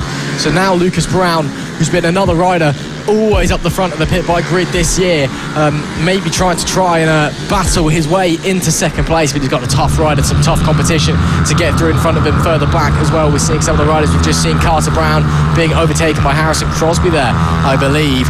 But yeah, I mean, again, a big wobble there for Carter Brown. I think he actually smacked the curb with his knee. Again, the huge curbs here at Whilton Mill. You can't run most of them, even in these pit bikes. And I think he actually just caught one of the curbs with his knee and it shot the bike back up into the air. Very strange moment there, costing him probably a lot of time as well. So hopefully he's able to get away with it. We'll have to wait and see. He's managed to hold on to that 6th place for the time being. There is Lucas Brown going into second. What a move up the inside. Super clean and simple into Crook Corner, or through Christmas Corner rather. That was absolutely lovely by Lucas Brown as he takes second place from Harvey Claridge. Yeah, Lucas Brown making that move, and now he's trying to make it stick, but can he? Because of course Harvey Claridge racing in the British GP2 Championship right now, so a very talented rider, and it's one this is going to be a battle to watch till the end of the race. But right now, just 3 laps to go in this race. It's still raging on, but up front it's still Banham who leads. But one thing that has surprised me in this race is that some of the riders are using this rumble strip on the final corner. There they are, just going over the rumble strip. It's so aggressive, and one that's so easy to crash on, as we mentioned earlier, with Sullivan Mounty. As we see Harvey Claridge now right onto the back, as we see Crosby down on the ground, of course racing for Banks Racing in the Honda British Talent Cup, but he is out of this race. But he's trying to get a bit restarted so he can just try and collect 1 or 2 points, as Harvey Claridge has got back in front of Lucas Brown. Now Lucas Brown is now diving down the inside, but can he make it stick as Harvey Claridge tries to get the undercut, but it does not look like it's going to work, as straight on his tail is Reece Peacock. So Reece Peacock could get the better of 2 of them here if they start scrapping away. I mean, Reece Peacock, the master of last corner overtakes on the last lap. Maybe we'll have to see what he's got in his draw as we head now onto the penultimate lap of the race, or should I say, I believe it's now the final lap of the race for the leaders, and it is. Here we go. Bit of a mess there as all of the riders try and come through the corner, but Harvey Claridge holds on to that second place. Reece Peacock slides up into third. There is your last lap flag, the yellow with the black diagonal cross. One more tour in race 1 for these riders as we continue. There though is Rossi Banham, who has absolutely dominated this race. He was phenomenal in practice, phenomenal in qualifying, phenomenal this race, phenomenal all season, and it looks like he's going to bring it home once again for a fantastic win. 8.6 seconds was the gap at the line last time, but there's a battle further back as well. Harvey Claridge still having to absorb that pressure from Reece Peacock and from Lucas Brown. The 20 and the 7 in hot pursuit of Harvey Claridge, but just one more corner to go, and it's a brilliant victory for the 51 of Rossi Banham. He takes yet another win in the Pit Bike 140s. Amazing stuff, but the battle for second is still on. Who's going to take it all to the line? I think it's just going to be Harvey Claridge. Lucas Brown takes there with Reece Peacock in 4th place, but there was nothing to separate them, 1/10 of a second between Claridge and Brown at the line. That, with another lap, I reckon, could have been a different order completely. Yeah, it certainly could have. Lucas Brown just got held up by back markers on the second last lap, but that is what happens in racing. It is complete luck. It's Rossi Banham. This is not luck. This race win was pure skill and dominance, as he wheelies to celebrate to everyone watching and all his friends watching, supporting him at home and at the circuit. So Rossi Banham absolutely delighted with that race win. Maybe not the race we're expecting up front from the pit bikes, but still great action all the way down the field and for that podium position for the second place. But Rossi Banham, there's confirmation that 8.6 second race win from Harvey Claridge in second place, with Lucas Brown in third, with Reece Peacock coming home in fourth, Carter Brown in fifth after having quite a few moments that race, and Richard Holmes Williams, of course, also racing in the senior mini moto class in sixth, with Michael Meds in seventh, Liam Wood 8th, Samuel Munson also racing in the 70s in 9th, with Chris Wells rounding out the top 10. So what a great race that was, and well, it's exactly what we expected from the pit bikes. It's hard racing all the way through. And just a final note as well, as we see there the crowd giving some high fives. Rossi Banham, new lap record in the pit bike 140s at 52.49, takes it away from Eddie O'Shea, who set it back in 2020. Ever so slight, but it's a new lap record for Rossi Banham to cap off a dominant performance. As we see there, the riders coming in, and some big supporters, some of the riders trying to edge their way out into the pit lane for the next race. And I think that's one of the greatest sights you'll ever see here at FAB-Racing. Just look at the paddock, all coming over to congratulate the riders. And everyone watches every single race here. It is absolutely phenomenal. From the youngest riders to the oldest, they're all at the side watching along. It is absolutely fantastic to see, and that is a brilliant sight. And just congratulating everyone as well, as some of the AC40 riders try to head out. We'll be seeing them in just a moment's time. But a brilliant display of what it's like to be here at FAB-Racing. Of course, you can come and be part of this brilliant community as well if you fancy yourself, or fancy yourself, or maybe one of your younger children fancy, or even just another family member or a friend you want to come and get involved. Of course, head over to the FAB-Racing website. You can find out there how to get involved for some of the best racing you'll get, but at a very, very low price as well. It is absolutely brilliant, so please make sure you do go and check out. And of course, if you're just joining us, hello and welcome to FAB-Racing Round 5 at Whilton Mill. So it is time now for race 1 for the AC40 pros, making their way out on track right now for their sighting lap before they line up on the grid for their warm-up lap. So these riders now, this is the middleweight class of mini-moto racing for these riders. This is the class where they start to learn their trade a bit more. They start getting a slightly faster motorcycle. All these bikes, of course, being air-cooled motorcycles, and it is a race which produces great racing all the time. It's such close racing between all these young riders as they take the cut-in on the inner go into the inner field there, to then go out to the grid, to then line up on the grid before they head out on their warm-up lap. So there is Sam Gardner and Matthew Thomas. Matthew Thomas joined us in qualifying in the commentary box to have a little word to him, and he's basically saying that he had a little crash earlier on, and this track is extremely bumpy. So of course last round it was a round with a lot of drama, frankly. The weather conditions threw up a lot of unexpected results and a lot of crashes, to be honest. And it was some of these riders' it was some of their first experience in wet conditions in a long time. So yeah, it was a great race the last round. All three races were good because each race it was something completely different. It was mixed conditions, or fully wet, or even almost fully dry. So it's great to see these young riders getting a selection of conditions. And this round it looks like, at least today anyway, that they're going to have a dry race. So we should get a clear picture of who is the pace as we see Lewis Hull lining up on the front row next to Byron Johnson as they head out on their warm-up lap. Yep, absolutely. It will be Byron Johnson who's been dominating so far this season, going from the pole position. Once again, Lewis Hull starts alongside him with Sam Gardner in P3 and Harrison Day in P4. Matthew Thomas, he starts in 5th with Rex Austin in 6th. Liam Lindqvist is in P7, of course, one of our young international riders from Sweden. He starts in 7th. Oliver Hall, the rookies champion from last year, he starts in P8. Jensen Bishop starts 9th with Bradley Curtis rounding out the top 10. Beth Ashby starts 11th with George Ackerman in P12. Dylan Torian is P13 with Callum Maxwell in P14, and rounding out the grid is Chloe Saul and Lucy Curtis. That will be your grid for the AC40 Pros. And as you said, this is a great class. This is where you've had your chance in the rookies category, to get on the bike for the first time, get racing done for the first time. This is now really where you start to craft your trade. This is where you start to really learn the beyond the basics, the fundamentals of motorcycle racing. You really start to learn the tips, the tricks that you need to know, how to race, how to attack, how to defend, and then you get going. And it's it's always a great race to watch, and it's great to see these young riders out there giving it a good old go as well, and alongside putting on some fantastic performances for us all. Yeah, it certainly is, and you see some of these riders actually racing in the LC40 Elite class as well, so they're able to get double the track time in one weekend. So it's great to see such a young field and such young talent actually for the future of motorcycle racing in Britain.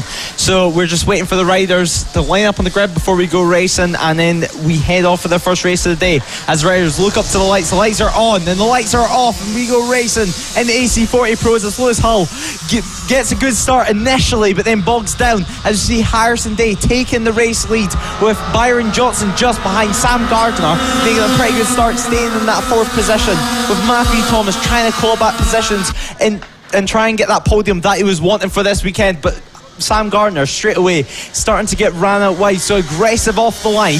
And now we look back, there's battles all the way throughout the field. There's Beth Ashby trying to get past some riders there and trying to get in front of Jensen Bishop, just in front of her. So now it's Byron Johnson who leads the way in lap 1 of race 1 in the AC40 Pros. Yeah, Byron Johnson back to the lead, but Harrison Day, where did that come from? Lucky hit the nitrous button off the line, just shot into the lead. But it is Byron Johnson who's been the dominant force in this category so far this season, who has taken the lead once again. Of course, trying to emulate Archo, Brian from last year. Oh, and that's Harrison Day with problems. A chain Harrison off, Day. Oh, yeah, that's a chain that I think has fallen off. Are we seeing there, problems for Harrison Day? So that might explain why he's dropped backwards. No chain on the bike, he points, and there it goes. Harrison Day out of the race. Unbelievable scenes on the opening lap here in the AC40 Pros. After a perfect start, Harrison Day gets done with a broken chain. Unbelievable. Yeah, motorsport can be so cruel sometimes. You just seen the train snaking across the track as it fell off, and what a disaster it's been for him so far this season. I mean, he did break his arm earlier on this season, so now it was the time where he just had to get the points clawed back, and he was doing a great job of it. But this is just going to make it even harder for him. As we see on our screen right now, Oliver Hall trying to catch up to Rex Austin just in front of him. Oliver Hall, of course, won the Rookies Championship last season, and now he's trying to learn this pro bike and also having to go on the Mini GP50 and looking to move up there soon. So Oliver Hall having a great showing right now in that 6th position with the number 3 in his bike. So they just come round one more corner to go before they hit across the timing beam for what is just 7 laps to go in this AC40 Pro race. These laps go past so quick, but there's your race leader still leading the way, and quite commandingly is Byron Johnson by 1.4 seconds. As you see Sam Gardner making a move for that 2nd position right now over Lewis Hull. Lewis Hull being slightly slower in that straight line, so he really has to push hard through the corners, and you can just see his bike protesting, and there he is diving down the inside and just able to take that 2nd position back straight away. But now Sam Gardner easier on the power, being able to get that drive out the corner and just reclaim that position. But all this is doing now is letting Matthew Thomas, the 128, get back into place. So Sam Gardner now trying to run away from Lewis Hull, because Lewis Hull is so aggressive on the brakes and so aggressive through the corners. And just 7 laps to go in this race as we head round the pit lane. You see the pit lane on the outside of your screen with just one more corner to go of the lap. It's quite a short lap, although it's quite long and technical. It's so fast. As we head across the line, Sam Gardner sets the fastest lap of the race with a 48.3, still a couple of seconds off the lap record, but they're pushing on. These conditions are not perfect. It's so humid, and it's still a cloudy day out there, so it's not the conditions that you want to be racing a bike in, because in this it's enough just to get you hot and sweaty and slightly take off your focus from the racing right now. But it's Lewis Hull who has complete focus and trying to dive down the inside. He loves getting on the brakes there and trying to find any way past Sam Gardner. Yeah, absolutely. I mean, this isn't a track that unfortunately will be suiting Lewis Hull very much, because he's an older rider. You know, he's just much bigger, and this is a track that's all about keeping your momentum up, all about keeping your pace. And on such a small bike, you know, just being an older, being a bitter rider straight away is just a disadvantage. And I think that's what we're seeing here from Lewis Hull. And alongside that, because you're a bigger rider, because it's more weight on the bike, that's just going to cause the tyres more havoc, especially at a track where the track surface is so temperamental. You know, even the slightest thing can completely change the race, and you know, the tyres on these little mini motors are going to overheat very, very quickly. So unfortunately for Lewis Hull, that's just what he's got to deal with at the moment. And you know, this age range for this AC40 Pro Class from 7 up to 13. So you know, you get a whole host of drivers, you know, at different stages developing in their young lives. So you know, you get lots of, you know, you get big riders, you get little riders. So we'll have to wait and see. As we can see though, Byron Johnson. Suddenly now Sam Gardner is free of Lewis Hull, is starting to close the gap. It was a 57.943, the gap the time last time rather for Sam Gardner, the fastest lap of the race so far, the first rider into the 57s, and the gap at the line was 0.3 of a second from absolutely nowhere. And now you can see visually the gap is getting much, much smaller, although it's increased a little bit down that straight due to the yellow flags. I think Sam Gardner just decided to back off just a little bit to be safe. Still 4 laps left to go, so he's got plenty of time. Gardner suddenly seems like he's got all the cards in this race. Yeah, he certainly does, but there's Byron Johnson biting back with a 57.8. The fastest lap of the race now goes to him. So he's clearly getting told that he's getting caught up, or maybe just a little look behind him to find out, and he's pushing on with it. But Sam Gardner looks like he has the pace right now once he got past Lewis Hull, because Lewis Hull was a demon on the brakes and really, really difficult to break free from. But now he's just managed to get a little bit of a gap, get Lewis Hull out of his slipstream. So now Lewis Hull is really struggling in that straight line. But Rex Austin right now still in that 4th place of Oliver Hull, moved up to 5th actually. So good ride actually for Dylan Turine in the top 10 this race. So on the number 88, the red bike with a blue number. So it's great for Dylan Turine to be up there. But this man right here, it's not unusual to see Byron Johnson in this position, leading the way and almost looking like he has some sort of control over this race. It almost looks like he keeps some cards left in his pocket, because now we come across the line and there's just 3 laps to go in this race, and it's one that is going to be hard, that's going to be pretty hard fought to the end.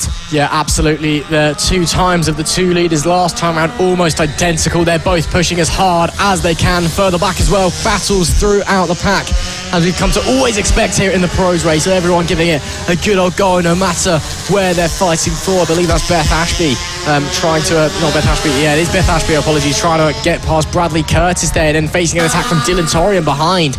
So, you know, you're on the attack and then immediately you're on the defence straight away. Such is the nature of, you know, junior mini moto racing. There's just so much going on all the time. It really tests the mental capacity of these young riders. You've got to be turned on, you know, mentally so much. You've just got to be on it, switched on completely, because, you know, you've got to be in the attack, you've got to be in the defence, you've got to be managing your bike, managing your tyres, managing how your race is going. You know, with the weather like this being so humid as well, being so hot out there, it's really going to be taking its toll physically on these young riders at what is already a very physical, very fast and very bumpy circuit. This is tough for these young riders out there, and we're seeing a fantastic display as there we can see Byron Johnson increasing the gap on the penultimate lap of the race as he fought his way through back markers, coming around the top of the hill now at Christmas Corner.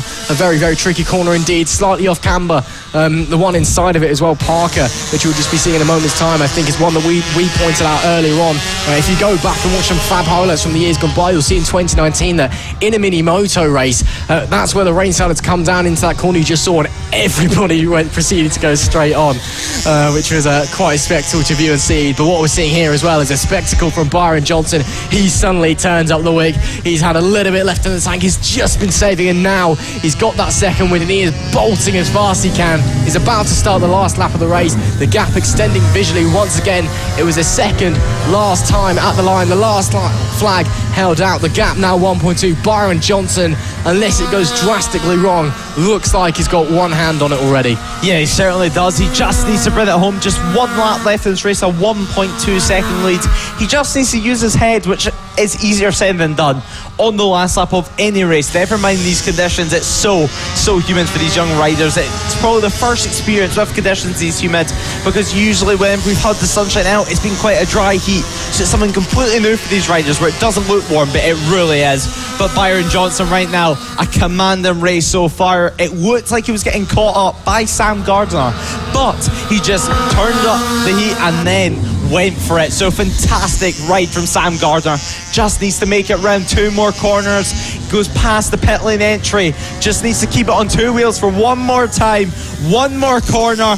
Here we go, the checker flag will be waving for the race win for Byron Johnson to take the race win in race 1 for the AC40 Pros, and Sam Gardner comes home with that second place, setting his personal best lap time on the last lap of the race. So still pushing on right to the end, and Lewis Hull manages to keep that 3rd place and keep that final position on the podium.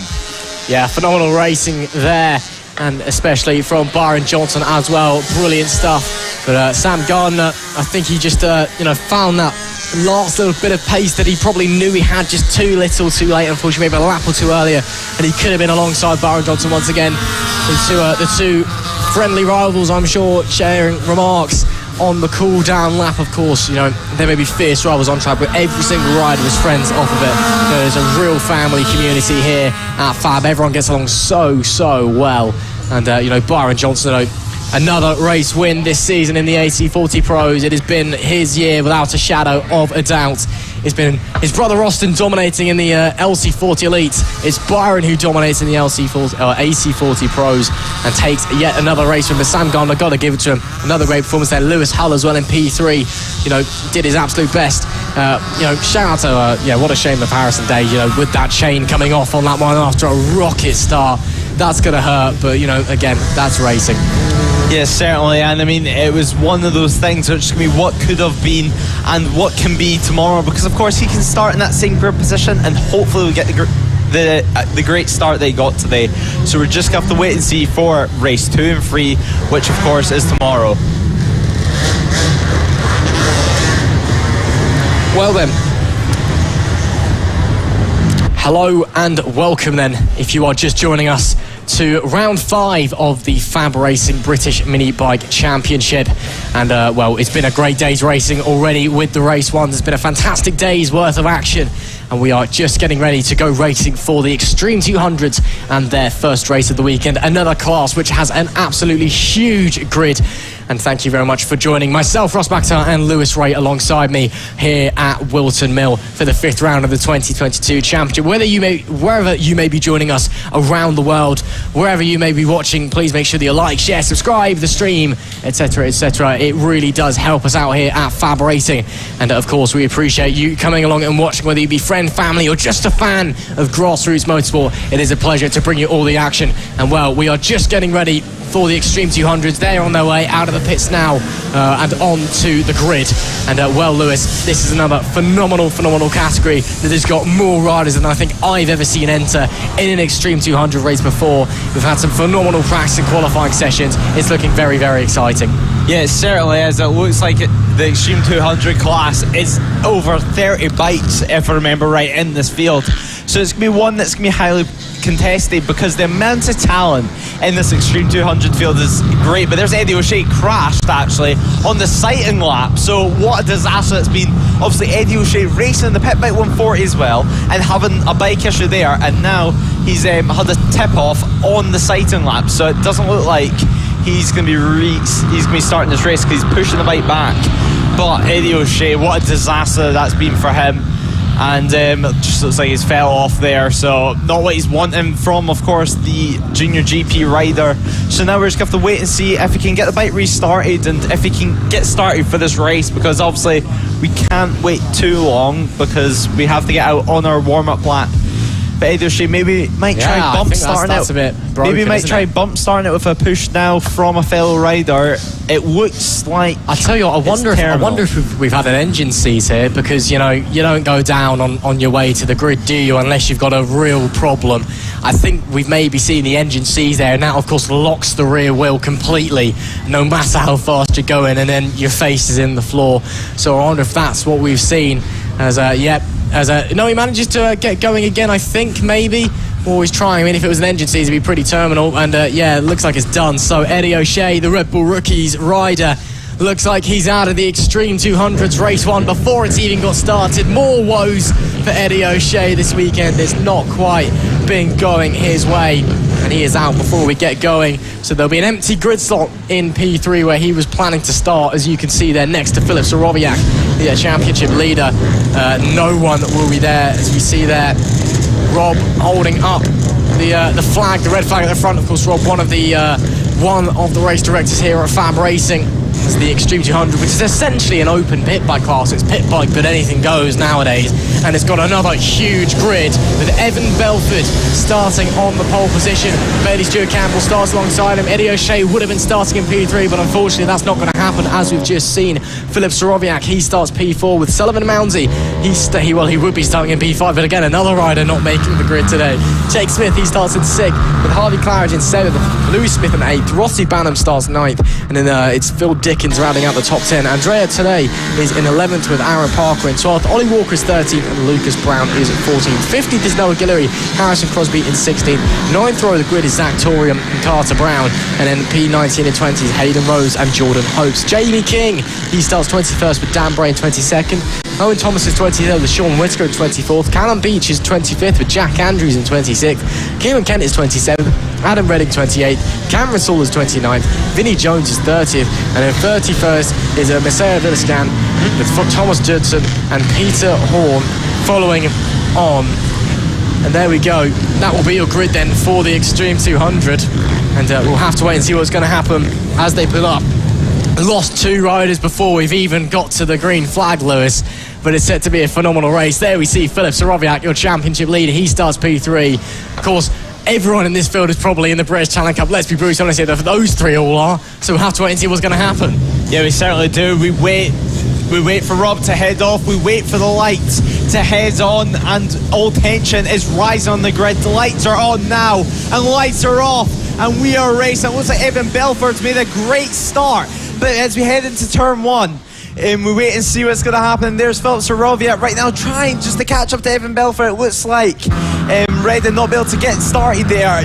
So that's another rider out before we've even finished the first lap. But all riders heading round, no followers so far. You see Noah Guillory going for your picture. This race, it's such an open class. You can race practically whatever you want as long as it has 2 wheels and fits in the engine regulations. So now we head round the first lap. It looks like it's going to be Evan Belford who still leads the race. Noah Guillory actually heads onto the grass. He starts grass tracking, and now he's letting a couple riders through because grass in your tyres, it makes them so slippy. But there's the race leader right now, number 52, Evan Belford, British Talent Cup rider, fallen just behind is Philip Soroviak, who also races in the British Talent Cup. There's so much talent in this field, and straight behind them is Jake Smith and Louis Smith, and Harvey Clark just made it up into 5th place ahead of Rossi Banham, who of course just won that Pitbike 140 race. So Evan Belford leads the way. He does indeed. Evan Belford with a great start, and then we see Bailey Stewart Campbell's got past Philip Soroviak coming through the first sector. So that is Bailey Stewart Campbell up into P2. Of course, Philip Soroviak, another British Challenge Cup rider, as you said, 3rd place in the Mini GP 70s Championship last year in 2021. But Belford leading the way with a perfect start, and he's looking to extend that gap even further forward as well. Rossi Banno managed to get up into the top 6 briefly, but he fell down to 7th at the end of that first lap. But apart from that, it's all holding on for the moment. Coming through the boot section there is Evan Belford, a really horrible piece of racetrack, to be brutally honest. I mean, nothing wrong with the track layout. It's just the amount of joins in the tarmac, the amount of almost holes you have as a result of that. It is so bumpy, and the bumps come right as you're trying to get the bike from the left over onto the right. It really unsettles the bike. You just got to hold on for dear life. Evan Belford, though, he continues leading the way. Louis Smith and Jake Smith swapping places as well up there, as you can see. And that's Rossi Banham just following them, maybe trying to get involved, because Rossi's raced in the British Challenge Cup before as well. So basically, anyone and everyone that's good at some point has been in the British Challenge Cup. Whoa, there goes Rossi Banham to the inside, spots the gap, tries to get through, can't. Does he try the switch back? Yes, he does, to the inside once again. He'll have the inside there, coming through Chapman's and into Zulu's. He gets the plate off of Harvey Claridge, I believe that was. Oh, but he has to let him back through, I think. So Rossi Banham looks like he's got a lot of pace on board this bike. This is the bike that wasn't having problems. We know that his pit bike 140 has been having problems. The bike he uses here hasn't been having problems. So this is Rossi at his full capacity here, really on a good display once again. Yeah, it certainly is. And Evan Belford is putting on a great display of lap times with a 50.083. So an incredible lap time straight away. And actually, it's not too far off the lap record, about 3-4 tenths off the lap record. But he still leads the way, and there's still a great battle raging on between Rossi Banham, Harvey Clark, and Jake Smith right now for that 5th position, for that position to get into the top 5 where you really want to be in this grid. But there's Louis Smith chasing Philip Soroviak. We've seen him in previous rounds, for example at Clandau, which we go to the next round, and we've seen him just absolutely on it and just dominating. But now this race, it looks like he's met his match. Evan Belford is going to be someone to take the match, but there's a 49.922, so getting down the lap times even further. But there's Rossi Banham wiping his visor slightly, as it looks like actually Harvey Clark has caught into the back of Jake Smith, so the gap's definitely went down just to 2/10 now as this battle for second place for this podium position between Phillips and Robbie right now, for this third place actually on the final podium position, as Billy Stewart Campbell is in second. So right now it's a British Talent Cup 1-2-3, just showing the talent in this field. Yeah, absolutely. I mean, Fab Racing is the place to be for the stars of tomorrow, and you know, there's a reason that Fab Racing is part of the Road to Moto GP program, and that's because every year since 2019, over 60% of the British Talent Cup field have come from Fab Racing, and they often come back, you know, sometimes it's just for track time, for practice, but a lot of the time it's just to come back, have a laugh with your mates and do what you love doing, racing. And that is what we're seeing here. You know, all of these guys out there giving it a good go. Another fastest lap for Evan Belford, only 2/10 off the lap record now, and he's extended the gap even further to 3.5 seconds from Bailey Stewart Campbell. But Louis Smith, Jake Smith, Harvey Claridge and Rossi Banham all trying to make moves there. Philip Stroviak under the pressure from Louis Smith. And of course, as you mentioned, Lewis, don't be afraid, because there's still plenty more Fab Racing action to look forward to this year as well. We head to Clandau next time in South Wales for round 6, the second time we're going there this season. And then after that is Rowra, the most northern round, the closest round to you. You'll be very glad to hear in early September. And in the final round of the season, we're heading to Red Lodge in Suffolk. So still plenty more Fab Racing action to come your way this year. As we can see there, Philip Sororiak in P3. Or has he been done, actually? I think he might have been done by Louis Smith. No, he hasn't. That's a backmark. So it's still Philip Sororiak in P3, but it is still Evan Belford that leads the way from Bailey Stewart Campbell. The number 52 bike doing a fantastic job out there at the moment with 6 laps left to go. It's Rossi Banham still holding on to that P6 as well. And, as we can see there, some of the marshals doing a great job. And there we can see that is Philip Soroviak still under that pressure from Louis Smith, though. Soroviak absorbing it very, very well. Yeah, it certainly is. And dropping down the order quite significantly is Harvey Claridge. Harvey Claridge has not came across the line. So Harvey Claridge looks like he's retired from this race, or maybe had some kind of mechanical issue, because I can't see him anywhere around the track, so he may have just pulled into the pit lane. But right now all eyes are in this battle for third place right now. There's the battle for that top 5 position, with Rossi Banham chasing the absolute tail on Jake Smith. And yeah, there's no Harvey Claridge there, so Harvey Claridge is out of this race with just 5 laps to go. What a disaster it's been for him, because I can't see him in that battle with Rossi Banham. But there is Philip Soroviak for third place right now, still getting chased by Louis Smith. Louis Smith right now is just trying to learn where Philip Soroviak is slower, but actually I believe there's just been a timing issue and Harvey Claridge is still in this race, so it's not been a complete disaster for him. But there's Philip Soroviak still defending and still just trying to keep his cool, because 4 laps to go and now Louis Smith is going to be on the attack. Yes, indeed. I mean, Soroviak is a rider who has massively improved this year. I think that experience that he's getting in the Honda British Talent Cup is helping him, because, you know, visually he's a better rider than he was last season. I mean, he finished 3rd in what I think is the closest Mini GP 70 championship we've ever had here at Fab Racing. It was super tight in that 3-way battle for the title at the last round of Clandau. You know, he obviously had a good job last season, did a good job on the bike. You can stand at the side of the track now. Visually, you can see how much of a better rider he is, how much he's improved over the course of this year, and that Honda British Talent Cup experience just helping him along there and helping him absorb that pressure from Louis Smith as well and hold on to that 3rd place. With 4 laps left to go, it is Evan Belford on the number 52 who is leading the race at the moment, and he is a long way in front, although Bailey Stewart Campbell, the gap started to slowly drop down. It was 4.5 seconds at its maximum, now 4.2. So Bailey Stewart Campbell starting to maybe ring Evan Belford back in just a little bit, as you can see him there on your screen. Front of the shots going down there very heavily into the corner. Again, down at Ashby. I still stand by, that's the best place to watch in the entire circuit. There's a few places around where there's a bit of a crowd following, and that is one of them, that you could just see all the different techniques of the riders coming in. Of course, if you get the chance, I beg you, please come and watch a Fab Racing event in person.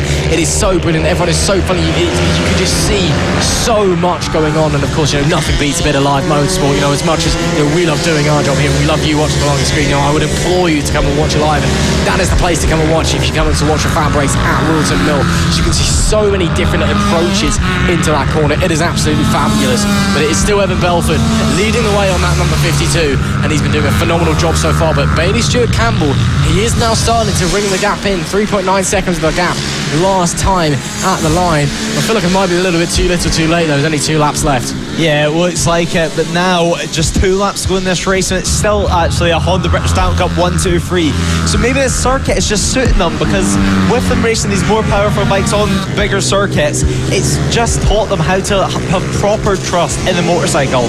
So whenever they come here, back to FAB on slightly slower bikes, on smaller circuits, they can use that confidence that they've learned and bring it to these circuits. So even whenever track conditions and the actual track surface is not favouring them, they can still have complete faith in their ability and their bike as we head on to what is the last lap of the race. The last lap flag is out, and there's your race leader just trying to get past some back markers and just trying to get it home safely. You can just see perfection there from Evan Belford. He went slightly wide on the entry of the corner to then hook it up late apex, and then just managed to easily get past the back marker. But of course he is racing at Silverstone next week for the Honda British Talent Cup and the MotoGP round, so it's really where they get to show their talent, and so will Bailey Stewart Campbell and Philip Soroviak also get to show their talent. But right now, Evan Belford's talent has been shown in this race as he heads around the final corner to win the race, and race 1 as he wheelies across the line, the checker flag waves.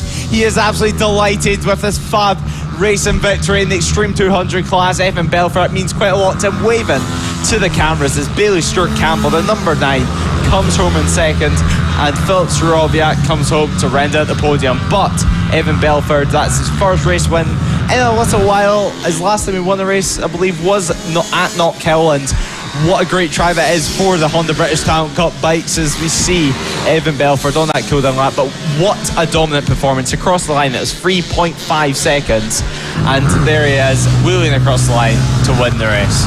Yeah, absolutely. And again, wasn't far off the lap record either. So in all the races we've seen so far, they've all not been far off the lap record. He was only 2 tenths off. I mean, Evan already, he holds a lap record here already anyway from the in the Mini GP 70. He set that back in 2019.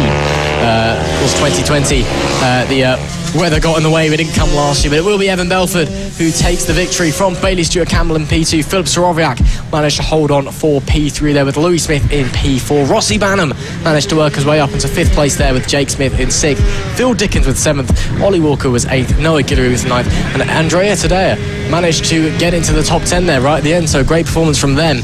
But that will be it for the Extreme 200s. That will be it then for your pit bike action from today. But of course, don't be afraid, because there's still 2 more races to go.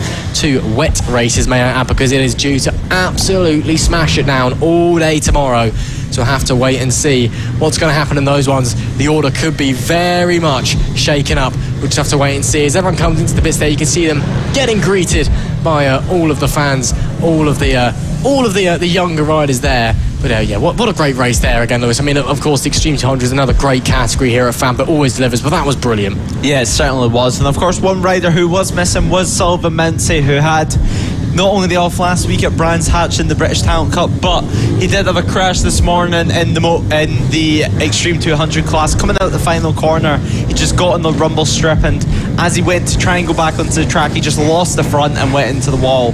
And he is okay, but the bike is sadly too damaged to race. But what a race that was for the Extreme 200s, and of course we still have 7 races left today and 2 races left for the Extreme 200 class. As we now wait for the Mini GP50s to head out onto the grid. This is the first step for many a young rider onto Grand Prix style bikes, and the first step into this world of racing, which this is what motorcycle racing is all about for the majority of people. Grand Prix machinery out there on tracks. When you look at MotoGP, you look at World Superbikes, you look at British Superbikes. What are they on? They're on these. So this is the first step for these young riders. Of course, the junior of the 2 Mini GP series that we run here at FAB-Racing. Of course, we have the 70s to look forward to later on, but it's the 50s to look forward to today. And Marco Holt, he's had a bit of a day so far, but I'm sure he'll be looking to get it going once again out there. A few riders heading out. But it's been a a pretty tight run of races so far, and well, he's not had the pole position today, and of course won't do in the remaining 2 races after this one. Of course, here at FAB-Racing, the way that our qualifying format works, where you qualify for 1 race is where you qualify for all 3 races. As we see a few of the riders coming through there. But yeah, he's had a bit of a rough day today. A few mechanical failures, bits and pieces falling off the bikes, both of his bikes even in the 50s and the 70s, left, right and centre. But I'm sure he's ready and anxious to give it a good go today. He's been of course, the vice champion from last year. He's been, well within the championship fight this year, of course. I think he's, ready to give it a go from P3. I think he's our rider to watch. Yeah, he certainly is. I mean, Marco Holt, as you mentioned, has some issues with some parts falling off his bikes, but his bikes are highly maintained. It was just some bad luck from him. So we're going to see Marco fighting up front, and we're going to see Luke Fitchett once again, who's going to be starting from that pole position, on that pole position, and wanting to try and get his defending skills really to show, because the last 2 rounds we've seen it and he's been so impressive whenever he's been defending. But today he's got to defend from Archie O'Brien, who of course is going to try and get the bike off the line. He's been struggling with it all year, so will this finally be the turning point? Marco Holt starts 2nd row in 3rd place with Bill Harris alongside him. Finlay Paul Hill, who we spoke to, who finally does not have any pain in his arm whenever he's riding. He's able to ride as he makes his return back to Fab, as Frankie Watson starts in 6th place with a new fairing this round, with a black fairing. We're used to seeing Frankie with a white fairing, but yes, something slightly different and some new parts for them. And Harley Baker will start 7th place and Bailey Lawrence will start 8th. So not a big field here in the 50 class, but we're going to see some superb racing. Yeah, absolutely. There we see Marco Holt, championship leader, in the unmistakable minion helmet, weaving this way and that way, trying to get the tyres warmer as he pulls it into his grid slot. Archie O'Brien, as you said, he'll be looking to get a good start. He's been struggling with the clutch on that bike all season long, and he didn't spend a lot of time on the bike over the winter. Of course, he's jumped straight into this from a double mini moto championship winning season last year. And well, he's been improving race on race, and he's a phenomenal talent, and he is now, I think, ready to start challenging for race wins. He hasn't had a win so far this season, but it's Fitchett on pole, and it's Fitchett who leads them away as the lights go out, and it's Fitchett who gets the best starters again. Archie O'Brien struggles from the start. Marco Holt slides up the inside into oblivion. He'll take P2, but it is Luke Fitchett leading the way. Archie O'Brien already looking up the inside though, as they head up the hill into turns 3 and 4, and Archie O'Brien on the brakes. No, can't quite make the gap appear, but it is Luke Fitchett that leads the way. Frankie Watson got away pretty well as well in P4, and then Finlay Powell, I think, didn't get the best start in the world, unfortunately. We know he's still recovering from that injury, even though he's got no pain left. He's still trying to get that fight back, still trying to fight his way back into form. So a shame to not see him get the start that he would have wanted. I'm sure he'll be working his way forward, but it will be not Frankie Watson, what am I talking about? Luke Fitchett who leads them away from the line. Marco Holt in 2nd, and Archie O'Brien once again not the start he would have wanted. Still, his start struggles continue. He's in 3rd, but he is on the tail of the championship leader. Yeah, he certainly is, and it looks like he's trying to attack straight away, because he knows Luke Fitchett has the pace this weekend, and he cannot let him go out front as Archie O'Brien tries to make a move. They go side by side round the right king, because it looks like it's going to be bravest on the brakes. It's going to be Archie O'Brien who takes that 2nd place from Marco Holt, the championship leader. Both of them, of course, with them iconic helmets, the Spider-Man and the Minion, going all out right now. Marco Holt, of course, with the number 2 plate, got 2nd in the championship last year, and it looks like now he's trying to win it, but right now Archie O'Brien's making life difficult, and Archie O'Brien is going to try and make life as difficult as possible for Luke Fitchett, who currently leads the way, and they crossed the line last time round. It's a 1.3 second gap out the gate, but it looks like now Marco Holt straight away is trying to bite back. He's trying not to let Archie O'Brien escape. But yeah, Finlay Paul Hill dropped down to 7th place, because it's one thing getting pain out and injury after a motorcycle racing crash. It's one thing getting the pain away than what it is getting the flexibility back into your bone and back into your body to be able to compete again at full fitness. But Luke Fitchett that time around, 2.2 second gap and a 51.6 straight away. He's straight away on it, and actually I believe that is a new lap record. 2 seconds up on the lap record. Straight away Luke Fitchett, flat cap Luke. Luke Fitchett, flat cap Luke with the lap record there, 1.2 seconds up. But here we're seeing, these two these two, Archer O'Brien and Marco, I think, to be really honest, these two are some of my favourite riders to watch in the Fab paddock, especially when they're fighting. They are so much fun because their riding styles are so different. Of course, Archer O'Brien, he's so naturally talented, but he hasn't got that much experience on the bike, so he's still learning the bike. Marco Holder, again, brilliant, so much natural talent there, but he's got that experience on the bike, and because he's a much bigger rider physically as well, Archer O'Brien's still a little lad. They've got such different riding styles. Archie's so silky smooth on that Vision Track Academy bike. He's just flows through the corners like water, like liquid.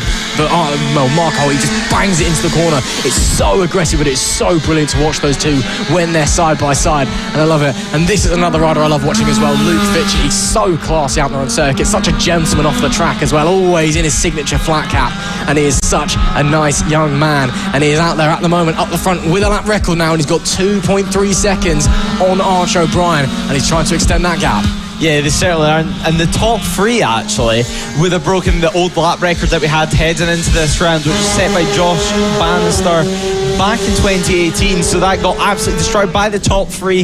But 7 laps to go in this race now, and you can see Finlay Paul Hill trying to make up positions and trying to get past Harley Baker for that 6th position right now, because right now these 4 riders are just in this train and they're just trying to find the end of the way past, because there's still 7 laps to go. So still plenty of time to make up some places, because that time round Frankie Watson lost quite a lot of time actually. He dropped into 5th place and had our slowest lap of the race so far with a 55.7, which was about 1.5 seconds slower than the man in front of him that just got past him, Bill Hire. So maybe just making a slight mistake as Finlay Paul Hill's trying to make Harley Baker make a mistake for that 6th place. But right now Luke Fitcher is still leading the way by 2.4 seconds, so it looks pretty dominant as Paul Hill tries to make his way back up the field. Yeah, absolutely. I mean, this is probably the circuit that suits these bikes the most in this calendar. It's much more like a traditional Grand Prix bike circuit as Paul Hill tries a desperate lunge up the inside, but the gap disappeared very quickly, almost contact between the pair of them.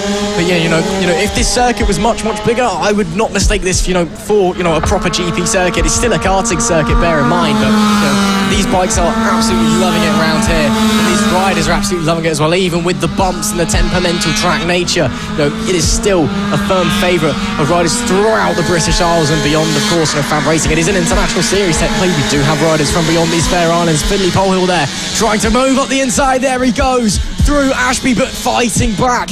There goes Harley Baker back around the outside. Paul Hill slid ahead, but Harley Baker using the switchback to his advantage. We've got a bit of a battle on our hands here for P6, don't we? These two giving it absolutely everything. As further on the front, Luke Fitcher still leads the way, but it is Finlay Paul Hill putting on the chase for Harley Baker on that 24 again. Having a look to the inside through that boot section, just able to make the gap a bit in. It's really strong defensive stuff at the moment from Harley Baker. It looks like, though, Finlay Paul Hill has the pace to come through oblivion. Yeah, certainly, and with this track being so fast, whenever you're trying to defend, sometimes you can go a bit too defensive, and then your line, it starts to affect your drive massively, and that is when you start to lose positions and lose lap time. Because right now Finlay Paul Hill is trying to make Harley Baker make any kind of mistake, but Harley Baker's keeping a cool head right now and not letting them find any way past. But now Finlay Paul Hill finds his own way past and gets past them with just 5 laps to go to take what is 6th place. So Finlay Paul Hill right now setting his eyes on Frankie Watson on that black Metrikit bike. So now will the KTM Inspire delivery make his way up the order with whenever they come across the line with just 4 laps to go in this race? They're starting to run out of time as Luke Fitcher now is maintaining that gap up front with 2.4 second gap, and it looks like he has complete control of this race. Absolutely. Archer O'Brien as well, he's pulled 2.5 seconds on Marco Holt, so there's an equal gap separating the top 3, and then you get further down, you're looking here at P6. Finlay Paul Hill on that Tech 3 inspired livery, as you said, fighting off Harley Baker. Baker having a look to the inside at Christmas Corner, can't make the gap appear this time. Finn, of course, we know is a very fast rider, but still recovering from that arm break, from that injury, still just getting back onto the bike, getting used to riding again. Of course, it's when you spend so much time off of these machines after such a serious injury, it's like when you get back on, it's like being on a new world. I mean, Lewis, I don't know if you've ever had that experience before. Of course, you being a rider yourself up at Knockhill, it must be a very strange experience to go through. Yeah, it certainly is, and now, as I mentioned earlier, me just have to get a bit more flexibility back back into his arm just to be able to get back to full fitness and just be able to ride the bike normal again. Although he has zero pain on the bike, there may still be some little niggles holding him back. So now is just the time where he just has to use his head and collect some points, because his crash has lost him quite a few points in the championship. So now he just needs to make his way through it, just take it home.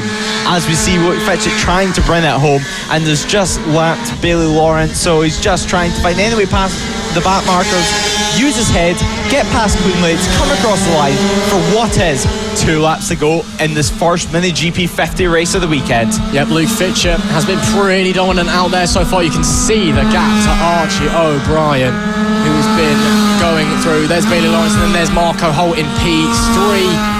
As we look further back as well, Bill Harris, and you can, I mean, those top 3, I mean, look at the gap. It's huge. I mean, we're just waiting for Bill Harris to come through now, and we're still waiting for Bill Harris to come through now, and we're still waiting for, there's Bill Harris coming through now on the number 14. I mean, those guys up the front has absolutely bolted. There's Frankie Watson and Finley Polhill's on the back end as well. Harley Baker following them. Bailey Lawrence unfortunately being lapped further ahead, so there's all the riders on the field. So, you know, it's very... Finley Polhill is really starting to turn it up, getting late into this race. He is on the back now of Frankie Watson, and, well, he's looking like he fancies another move. As there you go, you can see Luke Fitchett in the background starting the last lap of this first race. And, well, it's been a very mature ride from Luke Fitchett, who has been, you know, just flying up the front, you know, from the pole position. And this man as well, Finley Polhill, I think, has also had a very mature ride, putting on a big fight, you know, still in that recovery phase, still working his way back up to full form on the bike. And it's just been brilliant from him. But Fitchett is coming now into the middle section, and it's been phenomenal. Front of the shock, shooting down as he smacks onto the brakes. But yeah, I mean, you know, the gap speaks for itself, doesn't it? I mean, what a ride from Luke Fitchett to take on O'Brien and Holt, who are 2 mercurial talents. It's phenomenal stuff from him. Yeah, it certainly is. But Luke Fitchett on this final lap, he's got 2 more corners to get round just to get home this first race win of the weekend. Can he do it again tomorrow? We're going to have to wait and find out. But the checker flag waves for a dominant performance as his dad is at the side of the track celebrating with him as Luke Fitchett celebrates the first race win of the weekend. Archie O'Brien, though, couldn't get the bike off line at the start, but comes home in that second position, and he's buzzing. But there's Luke Fitchett actually imitating exactly what Ethan Sparks has been doing for the past couple of rounds. But Marco Holt coming home in 3rd place, but there is Finley Polhill right now, the rider in 6th position right now, actually in 5th position, as he's managed to get past Frankie Watson on the last lap, so making it up to 5th place in the end. Finley Polhill's got to be happy with that after a disastrous start to the race. So it looks like Luke Fitchett won this race in a dominant fashion by 2 seconds over Archie O'Brien, and Marco Holt coming home in that 3rd place to round off our podium. But Bill Harris 19.6 seconds back the top 3 in that 4th place, so the top 3 just ran away with it this time round. You can see them all now celebrating with each other, now all having a laugh on the cool down lap as well. Dominant performance from Luke Fitchett, and you can see now all of them celebrating in the exact same fashion, and some funky riding styles as they was hit into each other on the cool down lap. So maybe getting a bit too excited, a bit too cheeky on that cool down lap, but dominant run from Luke Fitchett. Yeah, I mean, you know, that was very much playful. Don't think that was malicious for Marco Holt. Again, these guys, the second the checkered flags falls, they are rivals to best of friends once again. What a great race we've seen here, and of course, do not be afraid, there are still 2 more races of Mini GP action to look forward to here at round 5 of the FAB-Racing British Mini Bike Championship in Whilton Mill. And, well, what a brilliant race we have just seen. And of course, plenty more action to look forward to from the 50s. Plenty more action to look forward to from today as well. That is just the beginning of our racing action this weekend. As we see there, the crowd from the paddock watching along, congratulating the riders as we get ready now for the next races. But that was absolutely fantastic. Next up, we are going to have the AC40 Rookies race. But before we look forward to that, let's have a little look back to the 2019 race that happened here. And let's have just a little flashback to the 2019 championship here at Whilton Mill. And there on your screen is the mini motor race, and you can just see the rain is starting to fall in 2019, and you can really see how slippery this track gets whenever it rains. You can just see how many riders fall at just one corner. This is exactly what it's like. As soon as just at the touch of rain falls on this track, it's just one rider after another falling and making the exact same mistake, because there's nothing they can do. The track just reacts terribly and there's no grip for them. You can just see now, even the riders that have seen these riders fall on the ground, they're just trying to get around safely. And luckily today it is not wet. We have dry conditions as we see the riders heading out of the holding area now to make their way onto the grid for the AC rookie race. These riders are just 6-year-old and above, so these riders, it's only their 5th round, some of them, so they don't have a lot of experience underneath their belts. But just because they don't have a lot of experience doesn't mean that they do not produce great racing. We've seen great racing all the way throughout the season, but especially between Taylor Tomlinson and Sebastian Gieslowski, all the way throughout the start of the season till now. So even towards middle way through the season so far, we've seen Taylor Tomlinson lead the way in such a dominant fashion. It's not a surprise if we see Taylor Tomlinson battling for the race win in this race, because sometimes throughout this year his worst enemy has actually been himself. And there he is on your screen, the orange or black levers of Taylor Tomlinson making his way to the grid on the way to try and win this race. Yeah, absolutely. I mean, Taylor Tomlinson, a phenomenal young talent, and one which I think many of us tip for big things in the future. But he's just so hungry to dominate. Because he's got the pace to win, and he knows he's got the pace to win, but he's so hungry to do more than that, and he often ends up going down and losing race leads because, he just keeps pushing and pushing and pushing. Of course, these are still very, very young riders, and they haven't quite learned yet, that, sometimes when you're in the lead, you just need to back off and preserve yourself. It's not all about just 100% tack all the time. This is the rookies. This is many riders, first chance, to get on a motorbike and get racing on a motorbike and learn the real basic fundamentals of racing, to learn the intricacies like that. It comes a lot later. But Taylor Tomlinson, he's got a sort of cracking start for his motorcycle racing career. And again, it just goes to show that in this rookie grid, many drivers or many riders even are at many different levels throughout their career. And just as we head over onto the formation lap, many of them are just getting started. Many of them have had some experience on a bike before, so we just have to wait and see. But it will be, once again, as you'd expect, Sebastian Gieslowski, who's been the master of qualifying this year, who goes from pole position, but it's been the master of the races, Taylor Tomlinson, who goes from P2. Logan Cousins starts in P3 with Seth Hayward in P4. Josh Perkins is P5 with Preston Baker in 6th. Nicholas Dunwoody is 7th. Caelan Ratcliffe is in P8. Matthew Jennings is 9th, with Tyler Hartley rounding out the top 10. Then Annabelle McCarthy in 11th and Kai Hawken in P12. Max Johnson is 13th with Jensen Ansel in 14th. Archie Hooper is 15th. Daisy Poland is 16th. Then there's Danny Longhurst, Mason Frederick, Jensen Cedras and Henry Brody rounding out the top 20. Well, rounding out the grid, we have Oliver Wilson, Levison Usher and Freddie Taylor. Shout out Levison Usher for having perhaps the best name in the entire FAB-Racing paddock. We were absolutely we were absolutely in awe when we found out about him yesterday. This is his first race here at FAB-Racing, and we in the media team immediately fell in love with him just for his name. It's a brilliant name. So shout out Levison Usher, and going from 22nd in his first FAB-Racing event, the young rider, I'm sure, going to do a phenomenal job out there. And as we line up them on the grid, parents giving their last words of advice to the young riders. Of course, you are able to do that in the rookies. Again, it's many of these young riders' first times, still getting grips with motorcycle racing, and just lining up on the grid, getting ready to go racing on these mini motor machines capable of 42 miles an hour in this class with an exhaust restriction.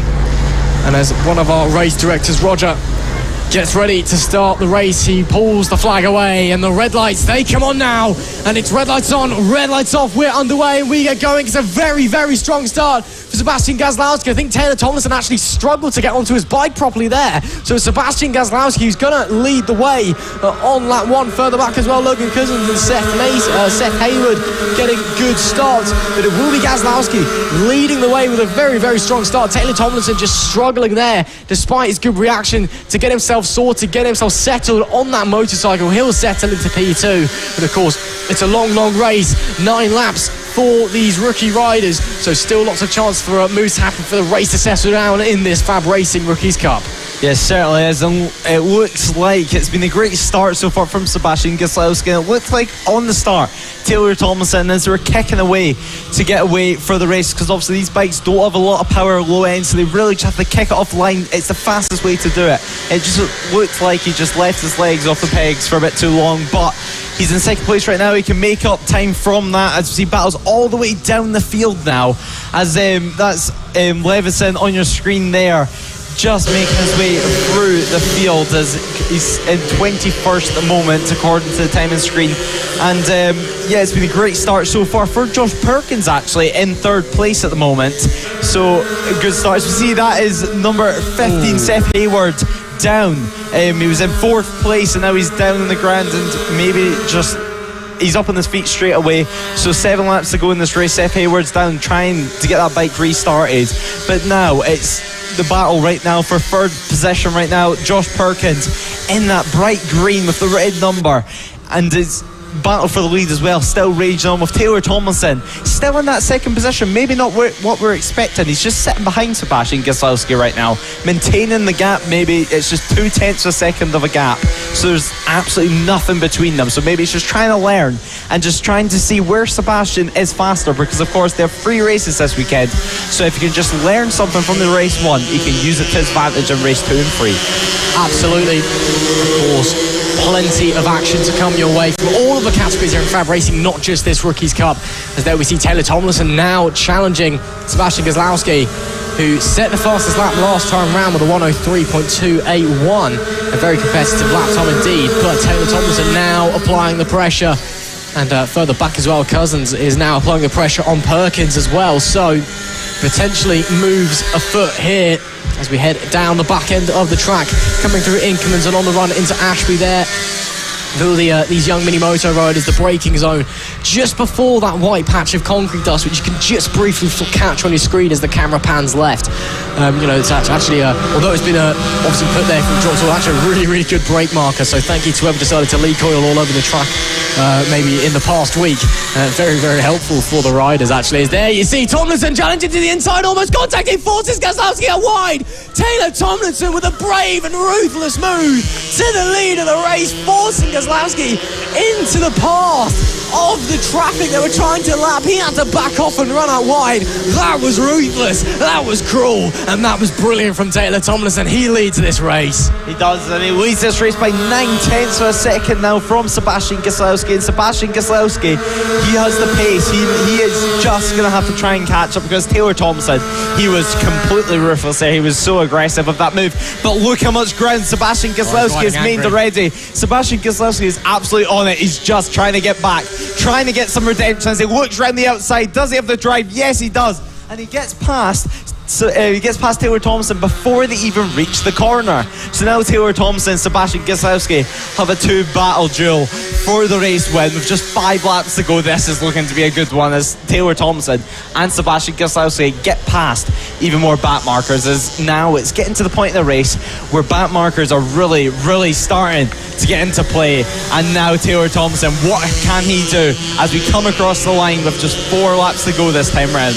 Yeah, great stuff from Gieslowski. I think he might have been a bit emotional there, forcing his way back through, but he got through and has set a fastest lap of the race, doing so as Taylor Tomlinson pushing really, really hard and almost stepping too far there, coming out of Fine Lady. But yeah, that is Gieslowski with a great, great lap there. And now, yeah, I think there's a bit of emotion spurring him on after that. It's not a naughty move from Taylor Tomlinson. It was perfectly... Oh, no! In the background! Coming into contact with... yeah, that's Preston Baker coming into contact with some traffic and going down, and he's up on his feet. Luckily, hopefully he'll be able to get the bike restarted, but drama here. And I was just about to say, actually, the lap traffic, we've seen it before, cause drama in these rookie races because all the riders are at such different stages, of developing their skills. You just get back markers coming into play and causing havoc. We've already seen it lead to a photo finish at one stage this year, potentially coming to play there. We've just seen contact caused by it as we see the battle for third place, Perkins and Cousins going at it once again. Well, Gazlowski was forced into the path of traffic and almost having an accident earlier by Taylor Tomlinson. He's managed to get back through and has pulled the gap out massively now. He is flying along, and there we've seen some traffic causing a bit of an incident as well. So potentially, as with this battle for P3 hot up, Perkins and Cousins having a good old fight here.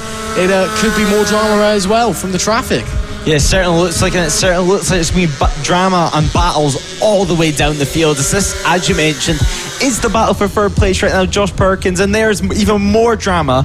The number 12 having some issues there of Archie Hooper. Archie Hooper, of course, we have seen up front quite a few times this season, but he's managed to get the bike restarted and trying to rejoin this race in order to score some valuable championship points. But right now, it's all about the valuable podium position that right now Josh Perkins is claiming hold of and is trying just to claim hold of and just trying to keep, but it looks like actually they cannot get that bike started of Archie Hooper as the battle is still raging on. Logan Cousins is trying to go this way, that way, trying to get in the slipstream as he looks down the inside towards turn 1, but it's so difficult to make a move there, and they're coming towards even more lap traffic now. So will lap traffic come into play with just 2 laps to go? Sebastian Gieslowski right here leads the way by now 2.5 seconds. Yeah, he is absolutely on it now, isn't he? I think he maybe took a little bit of motivation by almost being shoved out of the race, shall we say, by Taylor Tomlinson, and then, just set the young man alight, and now he is absolutely flying up the front, isn't he? And, he's usually takes at least one race win a weekend, has done so twice this season, that take a race win. The only, until the previous round, was the only other rider to take race wins in this category other than Taylor Tomlinson. And as he heads onto the final lap now, you'll see the final lap flag being waved by the flag marshal there. There you go, yellow with the black cross. It's Sebastian Gieslowski, who has suddenly, out of nowhere, produced a fantastic performance. 4 seconds is the gap now.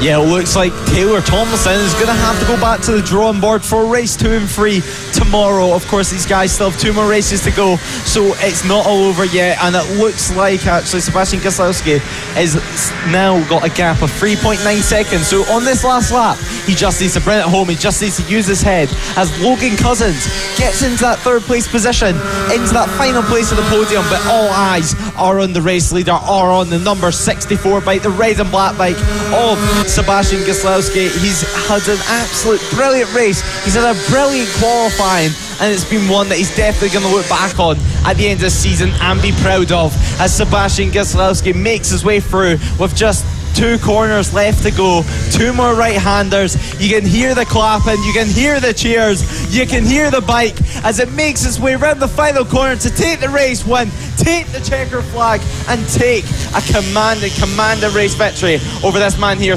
Taylor Tomlinson, by a gap of 7.6 seconds over the line. Wow, that was a brilliant performance. Took a little bit of motivation, as I said, but forcing his way back into the lead and then flying off into the distance. Makes up for the last round at Clay when he didn't even get on the podium once. It was a rare off weekend for Gieslowski, and now comes in with a race 1 win, fighting all the way to the line as well. Further down in the pack, there's a Kai Hawken. Falls down to P10 at the line. Shame for him, but it is this man, Sebastian Gieslowski, who is absolutely flying on. He takes the race win with Taylor Tomlinson in P2. Logan Cousins was P3 with Josh Perkins in P4. Nicholas Dunwoody, he managed to bring it home in P5 with Kylan Ratcliffe in P6. Matthew Jennings followed in P7 with Annabelle McCarthy. She managed to get into P8. Tyler Hartley was P9, and then it is Kai Hawken, unfortunately falling to 10th at the line. I think a mistake coming through the final few corners, but that'll be it then for your AC40 Rookies Race 1. But do not panic, because it is of course plenty more action to look forward to tomorrow, even if it is in the wet.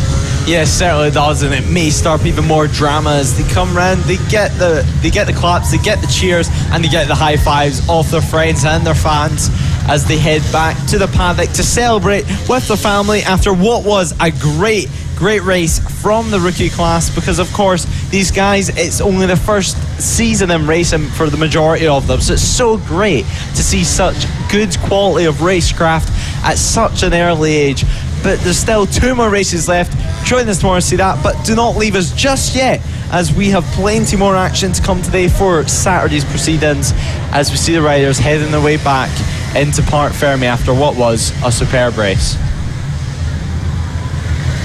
Congratulations being passed the way of those young riders, but it is now time to focus our attention to some of the older riders as we head over to Moto Team. Now, if you're new to FAB-Racing, this is the most confusing class of the weekend, that is to be certain, because the names that you'll be seeing on the side of the screen, that's the name of the person who owns and has entered the bike, not the name of the person who's on the bike, because the person who's on the bike can be whoever you want. It doesn't matter. So quite often what you'll get is you'll get a completely random person on the bike, and we don't know. So we'll have to wait and see. But we're heading up a Motor Team now anyway, of course, on those GP-style bikes for a 12-lap race around here at Whilton Mill, round 5 of the FAB-Racing Mini Bike British Championship. It's been a fantastic days of racing so far, and I'm sure the Motor Team, despite the confusing nature for us here in the commentary booth, I'm sure it's going to be a fantastic race nonetheless.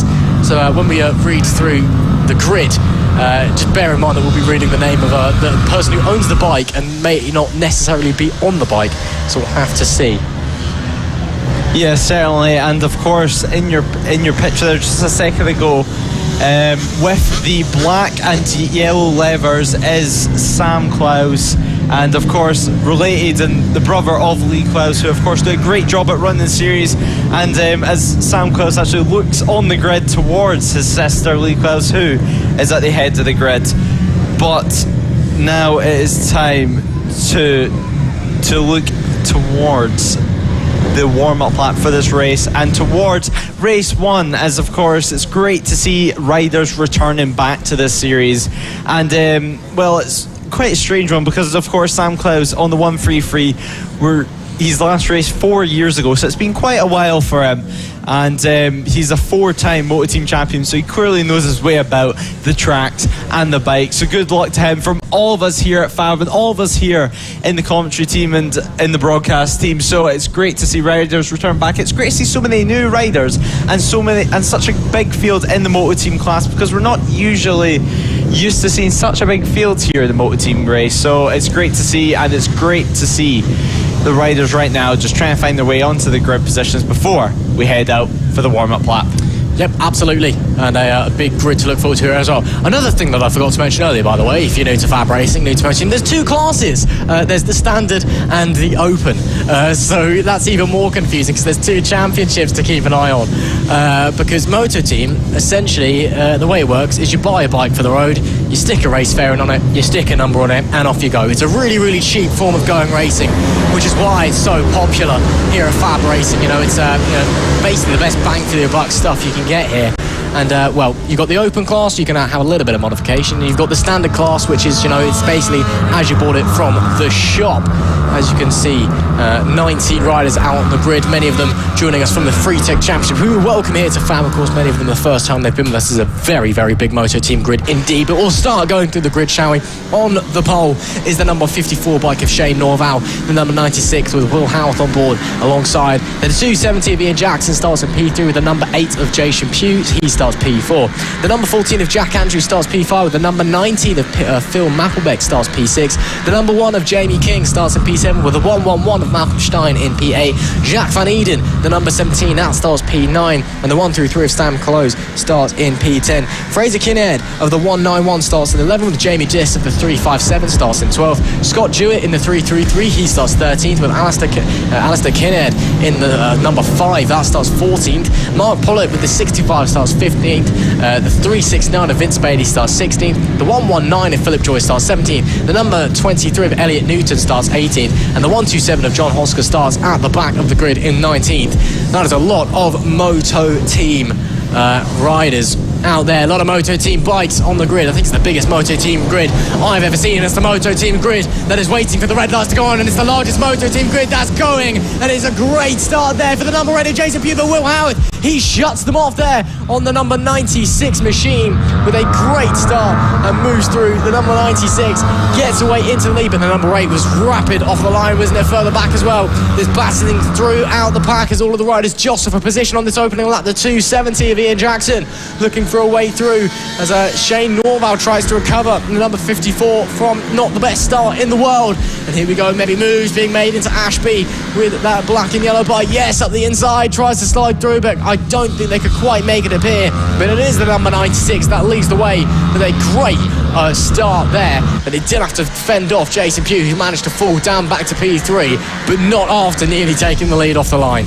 Yes, certainly. Jason Pugh now having to defend as hard as he can from Ian Jackson, and it looks like now Will Howarth is going to have to just try and push straight away, because it looks like Shane Norville has the pace, because he did qualify, of course, on that front row of the grid, so he knows that he can be up front. And now it's all about race pace. This is where it really matters during the race, because of course this is a 12-lap race. We've just finished the first lap of the race, so now it's just trying to be consistent, trying to hit your braking markers, not run wide, because if you run wide once in this class, you can have 2 or 3 bikes coming straight underneath you. But there is Jamie King fending off Jack Andrews right now, and there is Sam Klaus, and it looks like actually Sam Klaus is using Darren Anderson's bike with a 133, which we used to seeing.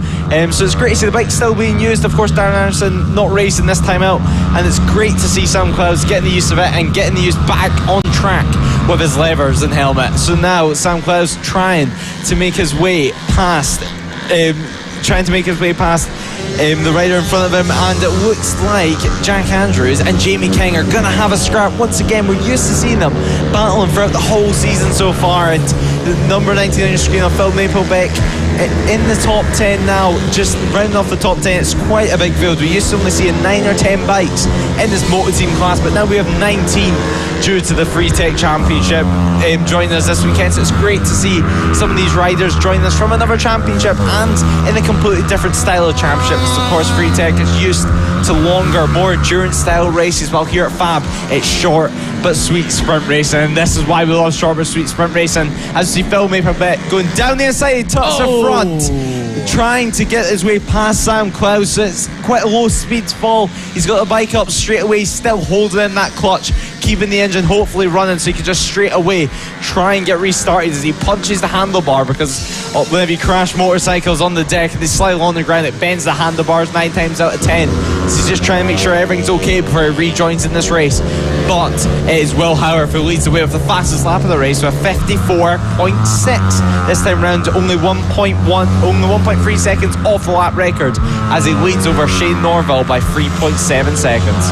Yeah, that number 96 once again getting an absolute lightning start. It is leading the championship in the open category, having swept the last 2 weekends, last 2 rounds of the championship. We are down in the standard class. I'll try and figure out who's leading the way, because it's actually the 54 Shane Norval that's leading the way, with Ian Jackson in the 270 and 30. Ian Jackson the leading the way for the regular standard class entries, and Shane Norval on that 54 coming in this weekend, especially here at Whilton Mill, doing the business and leading the way in the standard class. Then that second of the open is P4 Jason Pugh. Again, it's a bit confusing. You've got to try and kind of take the entire thing with a bit of a pinch of salt. Jamie King in P7, the standard class championship leader and the reigning champion for overall moto team, because there was a bit of jigging about with the regulations this year. They the pit bike style machines that were so common in moto team last year, now outlawed. You have to have these GP style bikes now, and the class has just been shifted a little bit as well as to what's actually defined as a standard versus an open class. We see there Sam Klaus gets past one of the open bikes there. I believe that was the Jacques Van Eden number 17 bike. So Sam Klaus making moves there on his return to FAB-Racing. But it is tight out there. No matter where you look on the field, action from all of the 19 riders. Again, I think this is the biggest moto team field that I've ever seen here at FAB, which is absolutely great to see. And there is the number 96 already lapping bikes and doing the business up the front. Oh no, it's not lapping bikes actually, because that's the number 54 that's just taking the lead off the number 96. So I was very mistaken there, as we've had a switch. Of course, in real terms, that doesn't really mean anything because they're two different classes. So them fighting has no effect on their championship, because nowadays, this year, the championship is categorised separately. So there's no overall championship. But of course, these two, they want the overall win, however, don't they? And they both know that this is first place of the overall field, and the 54's just taken the lead. Yeah, he certainly has. Shane Norville has taken the lead of the race, and he's taken the lead not only of the race but of the standard class, because of course, as you mentioned, these guys are in different classes, but they want to win on track. They want to say they won on the road. They were the overall winners. Will Howarth is trying to find any way past, but Will Howarth last time round was 4 seconds slower than what he usually is, so he clearly has made some sort of mistake, or maybe got caught up slightly by a back marker. But whatever the case, Will Howarth now has gave himself a lot of work to do. Just 0.2 of a second gap last time round, so there's nothing between them still. Will Howarth, this race win is not over yet, but he's going to have to push, right? He's going to have to push the boat out, as Jamie King has is still in 7th place, but Jack Andrews made it up to 5th place, which really matters in the standard class championship, because Jack Andrews is just 20 points behind reigning champion Jamie King. So now every single point, every single position really matters for Jack Andrews, and just trying to slowly claw the points back. But it is still Shane Norville who leads the way up front from Will Howarth, but Will Howarth now is looking very, very racy. He's trying to find any way past, maybe trying to line up a move in a faster part of the track in a hard braking zone, but now it looks like he's having a little look going into the final corner as they power onto the straight. What will he be able to do? Let us know down below who you're supporting this weekend. Hello if you're just joining us. This is the middle of the first moto team race of the weekend, and you're joining us at a perfect point.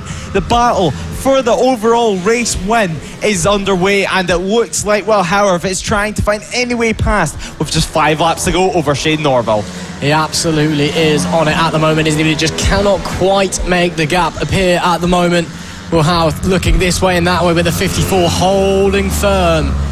A new challenger in that number 54 for this weekend, having to go through some lap traffic. Again, we've seen lap traffic cause havoc throughout the season in multiple classes. Could it maybe cause a change in the lead here in the Moto team? Of course, not quite yet. And of course, these two fighting has no effect on the championship whatsoever, because they're in the two different classes that we have here in the Moto team. The 54s in the standard class, the 96 in the open class. So no matter who wins overall, either way, these guys are both winners. It sounds like some very cringy thing you'd say to a 5-year-old at a birthday party almost after they've lost a laser tag, but this is brilliant stuff here, as they both want that overall win. You know, it's just a racing action. You know, it really matters to these races out on track, even if statistically it makes no difference to either of their lives whatsoever. The 54 are putting up a stellar defensive effort, can't quite make the gap appear either. The number 96 just sitting in the tow, waiting for the gap to appear. Still 4 laps left to go here, and this Motor team race is hotting up as we get into the latter phases of the race. It's starting to get into crunch time for the number 96. Needs to make the gap. It did have a go a few laps ago, got the drive out of a right-hander and really had a look up the inside, was just unable to make the gap appear. Now I think that number 96 just lining it up once again. You're seeing a similar thing here. There you go. It's exactly the same move up the inside onto the final corner, and there goes the number 96 back to the overall lead.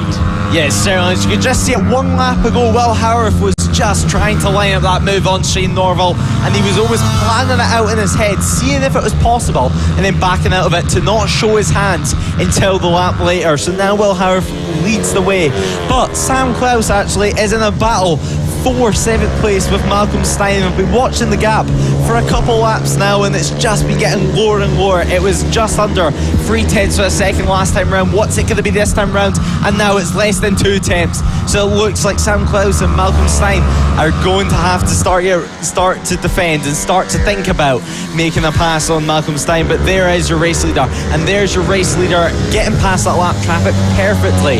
This is not the first time Will Howarth has had to do this. And whatever, on the other hand, Shane Norville, it's his first round here at FAB this year, so now he really has to use his head and just think about back markers. But of course, free-set riders, they are used to having to get past back markers, having to get past lap traffic in endurance racing. But Will Howarth right now leads the way by less than 0.2 of a second as they try and just make their way past the number 19 right now on your screen, which of course is Phil Maplebeck. I think we do forget that a few rounds ago at Ella Park, that Will Howarth on the number 96 did last to first on purpose twice.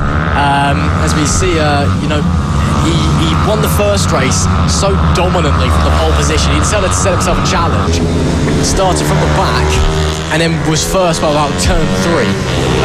That's not, me dissing on the rest of the grid. It just shows how talented he is and, the quality of that number 96 machine. And then for race 3, what he did was he went to last and then basically wheeled himself back about 10 grid spots and then was in first by about turn 4. So as we're on to the last lap, it's a phenomenal rider-bike pairing, and it looks set to take another win after his broken 3 of that number 54 for the overall lead. But it is Will Howarth in Motor Team Open and in the overall lead who leads the way. In the Open class, P2 is Jason Pugh, and Malcolm Stein in P7 is P3, and Sam Close in P4 there. In the standard class, it's the 54 of Shane Norval from Ian Jackson in P2, Jack Andrews in P3, and Jay King in P4. Again, what you're seeing on the left is the overall standings. That is not the team standings. It is the class and the team standings what really matters, and what matters for Will Howarth on that number 96 as he comes now into the final section is the checkered flag and the sweet taste of victory, which I'm sure never loses its flavour. One turn to go, and it's been a battle this time, but it's still the 96 on top as it takes the victory in the open class and overall. The number 54 on its debut here at FAB-Racing will take the victory in the standard class, but once again it's heroic antics from that number 96, and it's a brilliant performance to take the overall victory. What a ride there, and what a battle, to be fair to the 54 that we saw there for the lead. As further on as well, Ian Jackson on the 270 takes second in the Moto Team standard class, third overall. Jason Pugh takes second in the open class, P4 overall, and then Jack Andrews rounds out the podium in the standard class.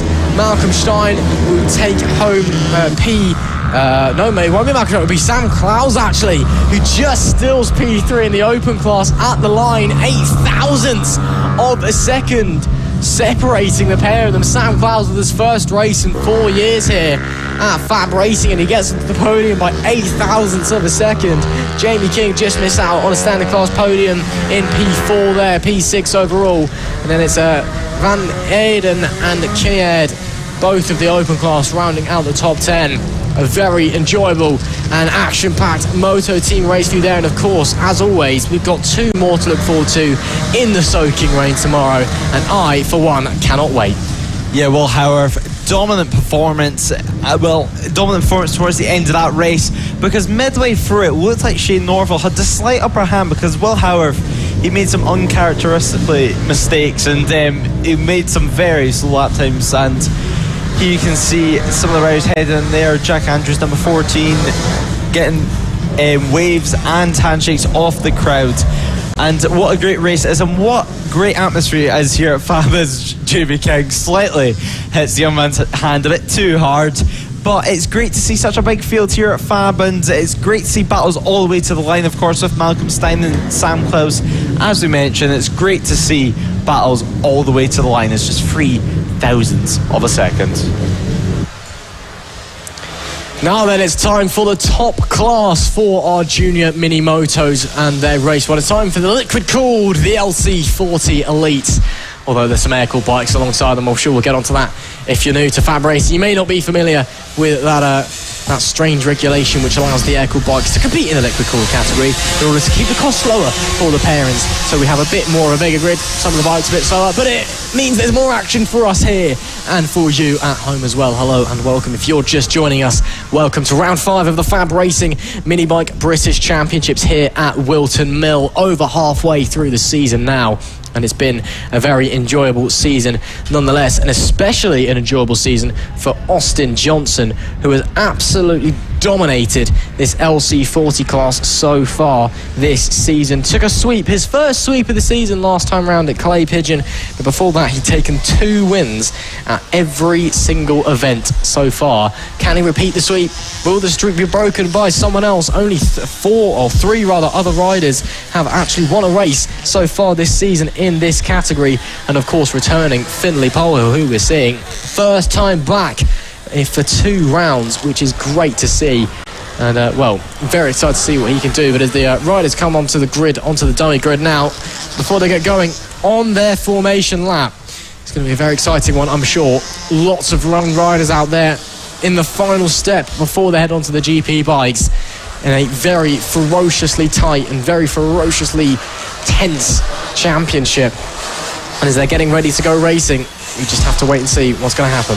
Yeah, we're certainly doing it. It's going to be a great race. Of course, as we mentioned, liquid cooled bikes and the air cooled bikes, but the air cooled bikes still managing to keep up in the hands of Byron Johnson throughout this season. Byron Johnson's been so impressive to still be able to keep up with them and still be able to keep up with them even with this straight line deficit that he has, running of course a slightly slower bike. But it's going to be Byron Johnson's brother Austin who lines up on pole position alongside Finlay Paul Hill in second, and Byron Johnson will be starting in third with Sam Gardner in fourth, Harrison Day fifth, Quinn Gleeson sixth, Matthew Thomas seventh, Rex Austin eighth, Jensen Bishop ninth, Oliver Hall will be starting in 10th, with Liam Lundquist will be in 11th, with Dylan Tureen 12th, George Ackerman 13th, Bethany Ashby 14th, and Callum Maxwell rounds off the grid. But actually, on that sighting lap, I did see quite a few familiar faces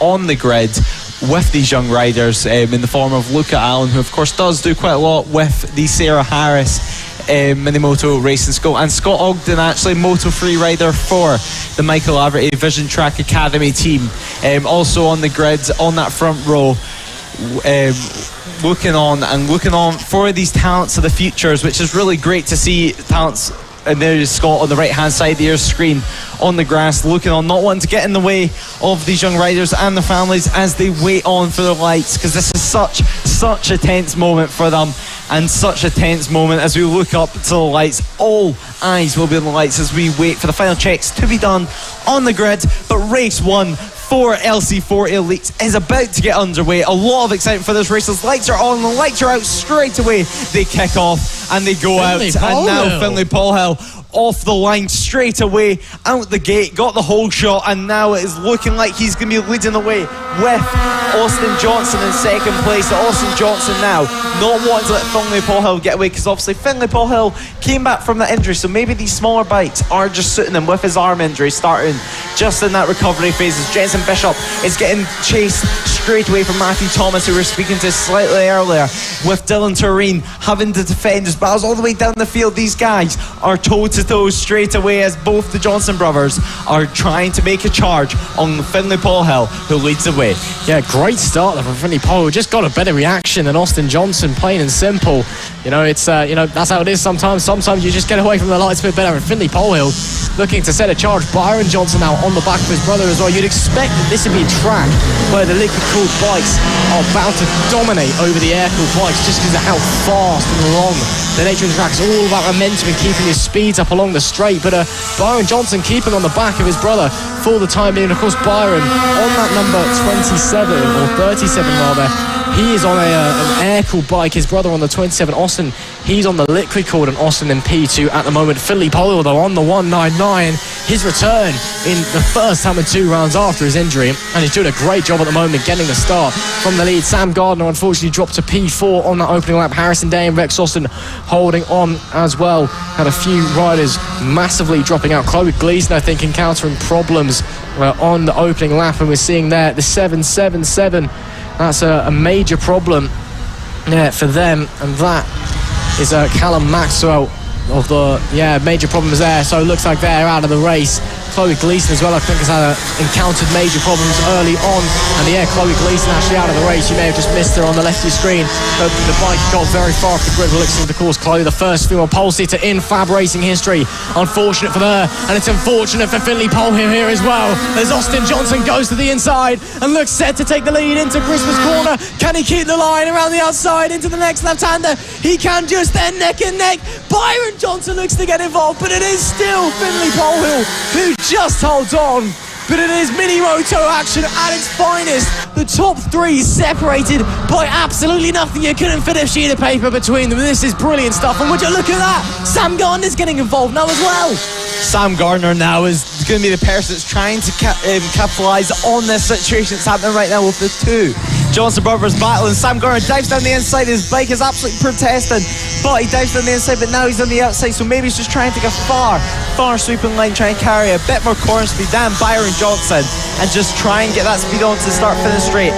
Try and carry that momentum and just not have to defend, unlike Byron Johnson. But right now, Finlay Paulhill still leads the way by just 0.5 of a second over Austin Johnson. But Austin Johnson is not going to make life easy for him right now, as Harrison Day is in a respectful 5th position. But it looks like Finlay Paulhill ran slightly wide there and left the door open for Austin Johnson, but Austin Johnson couldn't find any way past. And now all eyes are on this battle for the front as we start to approach back markers. We start to get to that tricky point in the race of just trying to use your head, because of course that is the 111 of Callum Maxwell, who had the issue earlier on, managed to get a bike restarted, but now he's just managed to get lapped by Finlay Paulhill. Finlay Paulhill finding a perfect way past and not getting held up, but now it's the two Johnson brothers who are still in that podium position. So now they need to work together, be a brotherly team, and catch up to race leader Finlay Paulhill. Well, you say that, but having commentated over FAB this year, I think it's safe to say that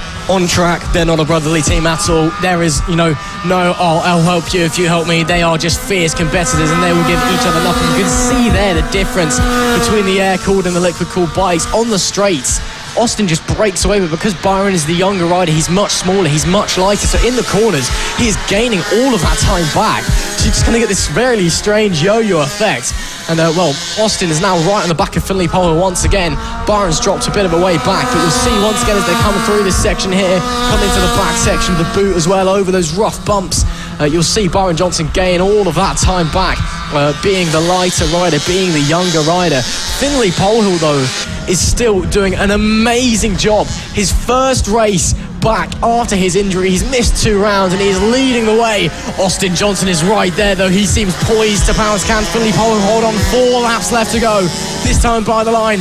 Johnson looks to the outside of Oblivion, then switches to the outside this time, tries to sweep around the outside of Crook. Can he get it done? No, but he's still got a mega run with Finlay as well. Looking good. Finlay has to go defensive on the inside. Who gets away better? Coming out of Christmas corner, I think it's going to be Finlay Paulhill, but they're side by side. Austin Johnson will have the inside line, but no, can't quite make the gap for Beer, but that's the closest I think he's been in a fair few laps. And while they're battling, look who's back. It's Byron. It certainly is, and this freeway scrap now for the race leaders, what it looks like it's going to be. So can Sam Gardner now get into play? But Finlay Paulhill leads the way with the two Johnsons hot on his tail. There's nothing between them now. Byron Johnson and Austin Johnson are now pushing as hard as they can. Austin, though, on the liquid cool bike in this LC40 Elite race, is now looking like he's trying to find the way past. He's trying to line up a move now on that final sector. He looks just slightly faster than Finlay Paulhill. It looks like he has the upper hand just slightly. But also he is now trying the same things he tried last time round, but it's not working out. It's not finding any way past as Finlay Paulhill defends perfectly, but now Austin Johnson's looking to dive down the inside as Finlay Paulhill cleanly covers off that line, that inside line, to not give Austin Johnson any chances. Now Byron Johnson thinks he has a chance over his brother, but now it's just a freeway battle for the race lead with just 3 laps to go in this race. The clock is ticking down, the laps are ticking down, and these riders, they are counting down every single corner. That is a missed opportunity not to make a move, because Finlay Paulhill has led the way from almost the start of the race. So now Austin Johnson has all the information as he dives down the inside, but can he make it work as there's a rider? That's Sam Gardner. That's Sam Gardner with a retirement there. And yeah, we've seen quite a lot of retirements so far today, as the race leader is still the same. Finlay Paulhill still managed to keep on that race lead from Austin Johnson and Byron, but now it looks like Austin's trying that same move, and now he's made it stick. He's made it work this time round, and now he leads the way. After the first couple of corners, he went around the outside of Finlay Paulhill through turn 2, and now he leads the way. So now, what does Finlay Paulhill have left in his bag? This is pure mini moto racing at its absolute finest as well. What does... Oh no, there goes Byron Johnson! What a move by Byron Johnson! Super late on the brakes up the inside through Ashby. That is how you make a move through Ashby. But Finlay Paulhill gets the drive out of the corner straight back. Unfortunately for Byron Johnson, that air-cooled advantage can't do much. While these two are fighting, Austin Johnson is going to be peeling away at the front and shooting off. You can see already the gap. While Finlay's been caught up in that fight with Byron, even if just for a few corners, it's allowed Austin Johnson to slide away. We've got another retirement there, it looks like, as well. I can't quite tell who that is. unfortunately. And that is Oliver Hall. Looks like he is out of the race from P9. Big shame there. But it is Austin Johnson who leads on the final lap of the race, and he's pulled a bit of a gap now as well with the fastest lap in tow. And that lap was a second quicker than that of Finley Polehill, because Finley Polehill has now got his arms full of Byron Johnson, who squeezes through, coming through the tight and twisty at Inkermans. But can Finley Polehill fight back? We know he's got that pace advantage on the Liquical bike. Byron will struggle coming down this back straight. Can Finley Polehill hold on to second? Will he have to settle for third? It is going to be Austin Johnson who will most likely win this race unless disaster strikes in the final half of this lap. There goes Finley Polehill. Look at the pace advantage down the straight. Who's going to get second? Coming through the final corners, I'll tell you who's going to get first. It's going to be Austin Johnson, who will win race 1 of the LT40 Elite. Second will go to Finley Polehill, just about, with Byron Johnson in third. My oh my, what a race though we have just had on our hands. That is one of the finest LC40 races. That is one of the finest mini moto races you will see. Those young riders you see on your screen, Austin Johnson, Finley Polehill, Byron Johnson, take a bow. That was mature beyond your years. Yeah, and there's Austin Johnson celebrating that victory after what a dominant performance that was. He just kept his cool, but all the way throughout the race, his battles all the way back in the field, and for that fourth place between Harrison Day and Matthew Thomas, battling all the way through, just a 4/10 of a second gap. And for Dylan Tureen and Bethany Ashby on your screen right now, just rounding off the top 10 and rounding off their battle. But what a race that was for the LC40 Elite class, as Austin Johnson, the number 27, takes a race win by 1.6 seconds over Finley Polehill and Byron Johnson. Harrison Day comes home in fourth place after a battle with Matthew Thomas, with Jensen Bishop in sixth. Liam Lindquist on that Yamaha MotoGP inspired bike in seventh place, with Rex Austin in eighth, Dylan Tureen ninth, and Bethany Ashby rounds out our top 10 in the LC40 Elite class. So what a race that was. You can already see celebrations with some of his friends, with some of the fans that are in circuit. Noah Gilroy there helping them back into the paddock after what was a superb race and what was a very, very mature race from all the top three. Actually, they just kept their cool, and it's great to see from riders so young. I mean, yeah, absolutely brilliant. I mean, you've got to give a shout out to Finley Polehill as well. You know, obviously your heart goes out to Olivia. Imagine that fairy tale victory on his comeback after his injury. Wasn't quite meant to be, but a second and a phenomenal ride still shows that, you know, he is a young man full of talent, and even though still recovering from an injury, he's got so much pace. That was absolutely brilliant. And as you said, the crowd congratulating all of the riders on their fantastic performances. And well, of course, don't be afraid, there's still 2 more races to look forward to tomorrow. Race 2s and race 3s of all the categories, not just in the LC40 Elites. But that was absolutely fantastic. I think it must say that was brilliant stuff. So now it is going to be time for race 1 of the Mini F1 sidecars, where last round and already this round there's been a lot of drama before we've even got underway for race 1 here at Whilton Mill, because for the first time in a long time, Mick Williams will not be starting in pole position. Absolutely. You heard it here first, folks. Unbelievable scenes. Last time I went at Clay Pigeon, for the first time since 2019, Mick Williams did not take a race victory. After just in the sodding rain, just couldn't get the bike cooked up, lost the lead off the start, and just, yeah, unfortunately couldn't quite get it nailed. Finished P3, and then here problems with the bike, mechanical issues, potentially in the humidity.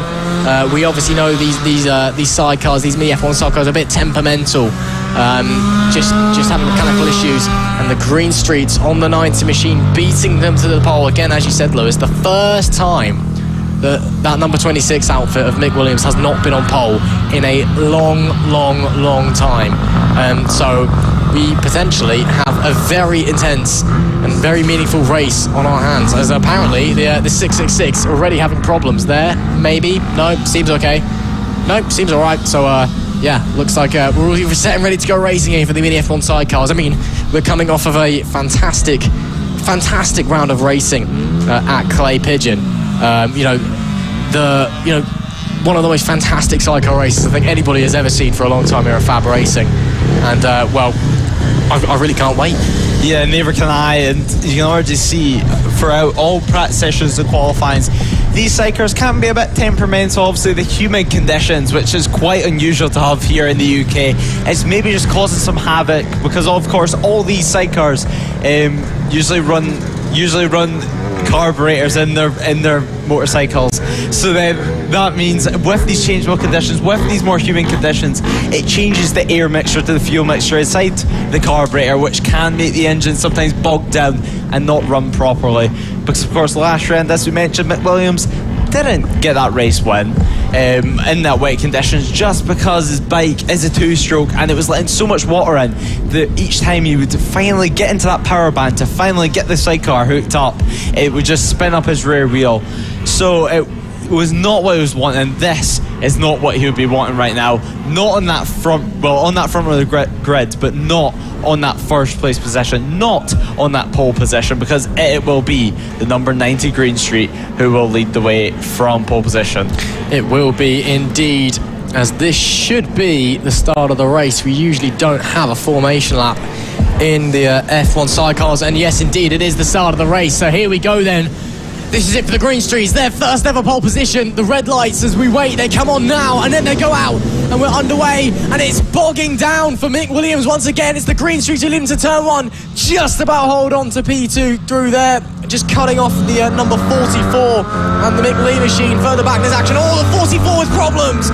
Smoke billows from the 44, and they've lasted about 3 corners before their race is over. The Green Streets holding on to the lead for the time being. The Mick Williams, that is not a healthy sounding sidecar, is it? That is very much done, I think. And Mick Williams having a look to the inside up Ashby, and the Green Streets just holding on. But very, very tight up the top, of course. The Green Streets on pole for the first time. We've had a red flag. Okay, so a red flag being called then, assuming that's for the 44 blowing up, to put it mildly. That's the 44 blowing up. So we've had the start of the race. The red lights came on and they went out. The race.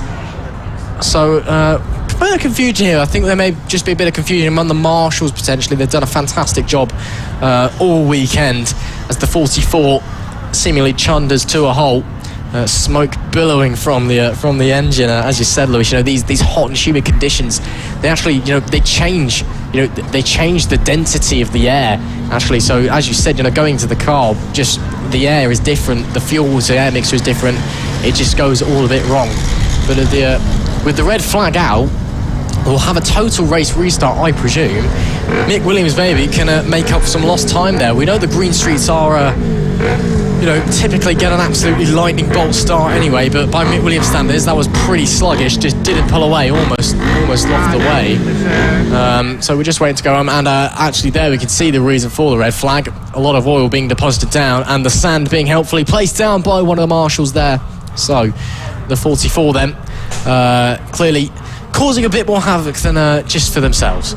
Yeah, they certainly are, and you've seen that blow up just coming to turn 2, and they've managed to ride it all the way back to pit lane at the other side of the track. So it just depends of how far the track has been contaminated with the blow up. They did cut the track, to be fair. They did cut the middle sector just after Crook Corner. You can cut across, as you will have seen on the way out when you come out of the pits, and on your way on your sighting lap, the lap before you get around on the formation lap, you'll have seen they cut across at Crook and come back around at Chapman, then onto the back straight. They took that line there, but there's a lot of sand being laid down, so I wonder if they've left a trail of oil behind them, which really isn't ideal. Of course, they wouldn't have known they were doing that, unfortunately for them, but it's just inconvenienced the rest of the grid. But it's unfortunate that they've blown up.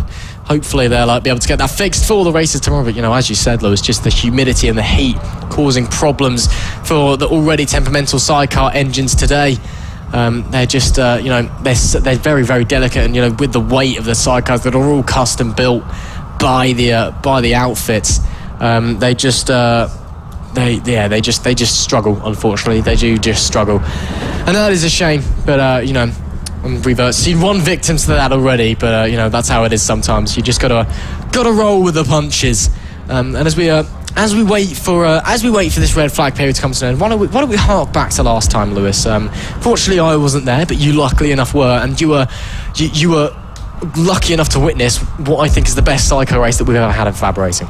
Yeah, it probably was. I mean, we had quite a lot of drama last round, not only with the conditions, but even when it dried out, it was still an incredible race, as it was just about a 3 or 4 bike battle for the race win. And as soon as McWilliams was not in contention, it was just like something else. The door opened up for so many other sidecar drivers and riders and passengers, which then kind of made it into this race for the race when it almost made it like a race for survival. We've seen some moves which were borderline acceptable. I mean, it was some very, very aggressive racing from some of the sidecar outfits. I think the 666 comes to mind there. Yeah. Yeah, so now we're just waiting to see the track getting swept up in time. But it was a great race last time round. It's one that we're going to be hoping that we're going to get almost an identical showing this time round, because it was so entertaining, and we know every single person in the sidecar race loved it. I mean, it was great to see everyone just having fun and doing what they love, and that's doing some close racing. But of course, Iona Glover isn't with us for this race, as she had a crash earlier on today at turn 1. So she didn't start the race the first time round, and we seen her with a cast earlier on. So she's up on her feet though, which is the main thing, and hopefully we'll see her out on track very, very soon. Yeah, absolutely. Quite a scary accident actually for Iona Glover aboard that number 3 on the number 3 sidecar. But luckily up on her feet and with a sling on. But that is absolutely great to see. So hello and welcome if you're just joining us here for round 5 of the FAB-Racing British Minibike Championships here at the Whilton Mill Kart Club. In this red flag period while we wait for some oils to be cleaned up after an engine blowing up in the Mini F1 sidecars. My name is Ross McIntyre. Alongside me here, Lewis Ray. And we've had a great day's racing already, haven't we, Lewis? And although we're in a red flag period, the excitement hasn't gone away. If anything, it's just building, because that means for the sidecars, it gives us a second round and a second opportunity for things to change off the start. Yeah, it certainly is. And whenever you get a red flag in these type of conditions, it's one of these things that you've really just got get your mind back into the game, and you really just got to refocus for the race start. And it's one thing that some people handle better than others, because each person has a complete different mindset towards racing. Some people maybe just like to be alone, while others like to have a laugh before a race starts. So it really just depends on how your mindset is to racing. But right now, all the riders out talking and waiting for the race restart. So while we wait for that, we're just going to have a little talk about what we're expecting to happen, because of course in that first race we see McWilliams was not able to capitalise, although he was on the front row and was in that second position, which was quite unusual to see, to be honest. He wasn't able to make that position up on the first lap, so now they get a second chance and really have to try and get that 2-stroke off the line. Yeah, absolutely. I mean, we're used to the green streets getting absolutely lightning bolt starts. Again, it's kind of the 4-stroke, 2-stroke argument that comes back, and you can run either here in the Mini F1 sidecars. So it's, choose what you want. You got to take the advantage of it. Green Street's chosen a 4-stroke. It gets them lightning starts that the 2-stroke doesn't offer you, unfortunately. So we'll have to see how that works, coming to this second start. But it's we'll have to wait and see. As we wait, the marshals doing a great job clearing up the track. And of course, thank you to all the marshals and the medics who have been here for us this weekend. And of course, you've been enjoying the coverage here at FAB-Racing, either on the FAB-Racing or the Motorsport radio channels across the internet. Make sure you like, share, subscribe. It really does help us out here. And our producer's been trying to make us laugh, and Ari all along. And he really appreciates it as well if you do that. But yeah, we're just waiting for the oil to get cleared up here at Whilton Mill. before we get going again. The sidecar riders just having a little natter on the grid. I can just see them out the commentary box window, just behind the camera, just waiting, discussing with some of the flag marshals what's going on, just discussing the situation. And the Mick Williams crew on board the 26 and the Green Streets on board the 90, I can actually see them just discussing up the front. And I wonder what's going through, Lewis, that 26 machine's mind, because they didn't get the best start in the world, and I think they'll be wanting to be moving forward after not having taken pole position for the first time in a long time. Yeah, they certainly are, and they just need to refocus and not let it get to their head, because that is something that's quite easy to do. And especially after that first race start, whenever you've seen them not being able to get past the Green Street, and even towards the end of the first couple of laps, we've seen Green Street still leading the way, and the cleanup still continues on, and the marshals doing a great job with the cement dust that they're laying down. It looks like that they're going to have to lay it down in almost a quarter of the circuit, because luckily they did take the cut in to miss out a couple of corners, but it's going to be quite a wee while till we get a restart going. But the marshals, of course, doing a great job keeping everyone safe here at FAB, and did a very, very quick call to call that red flag before anything else happened. So we just wait for this restart to get underway, and we just need to wait and see what is going to happen, and maybe the race may get reduced, but we don't know yet. We're just going to have to wait and see. And the rain, of course, Ross, has managed to keep away so far this weekend, as it's been one of the main talking points, and it's one that a lot of the riders are dreading. Yep, absolutely. If you joined us for the AC40 Rookies race earlier, you would have seen the highlight from 2019 when the rain started falling mid-race and everyone proceeded to fall off. This track is slippy at the best of times when it is nice and sunny and warm. It is a very old track surface, very temperamental, and just by the high-speed nature of Whilton Mill, it's pretty slippy. When it starts raining, I was speaking to Archie O'Brien earlier today, and he said, when it is properly hammering it down, it's almost like every other track in the way. You've just got to deal with it. It's rain, it happens.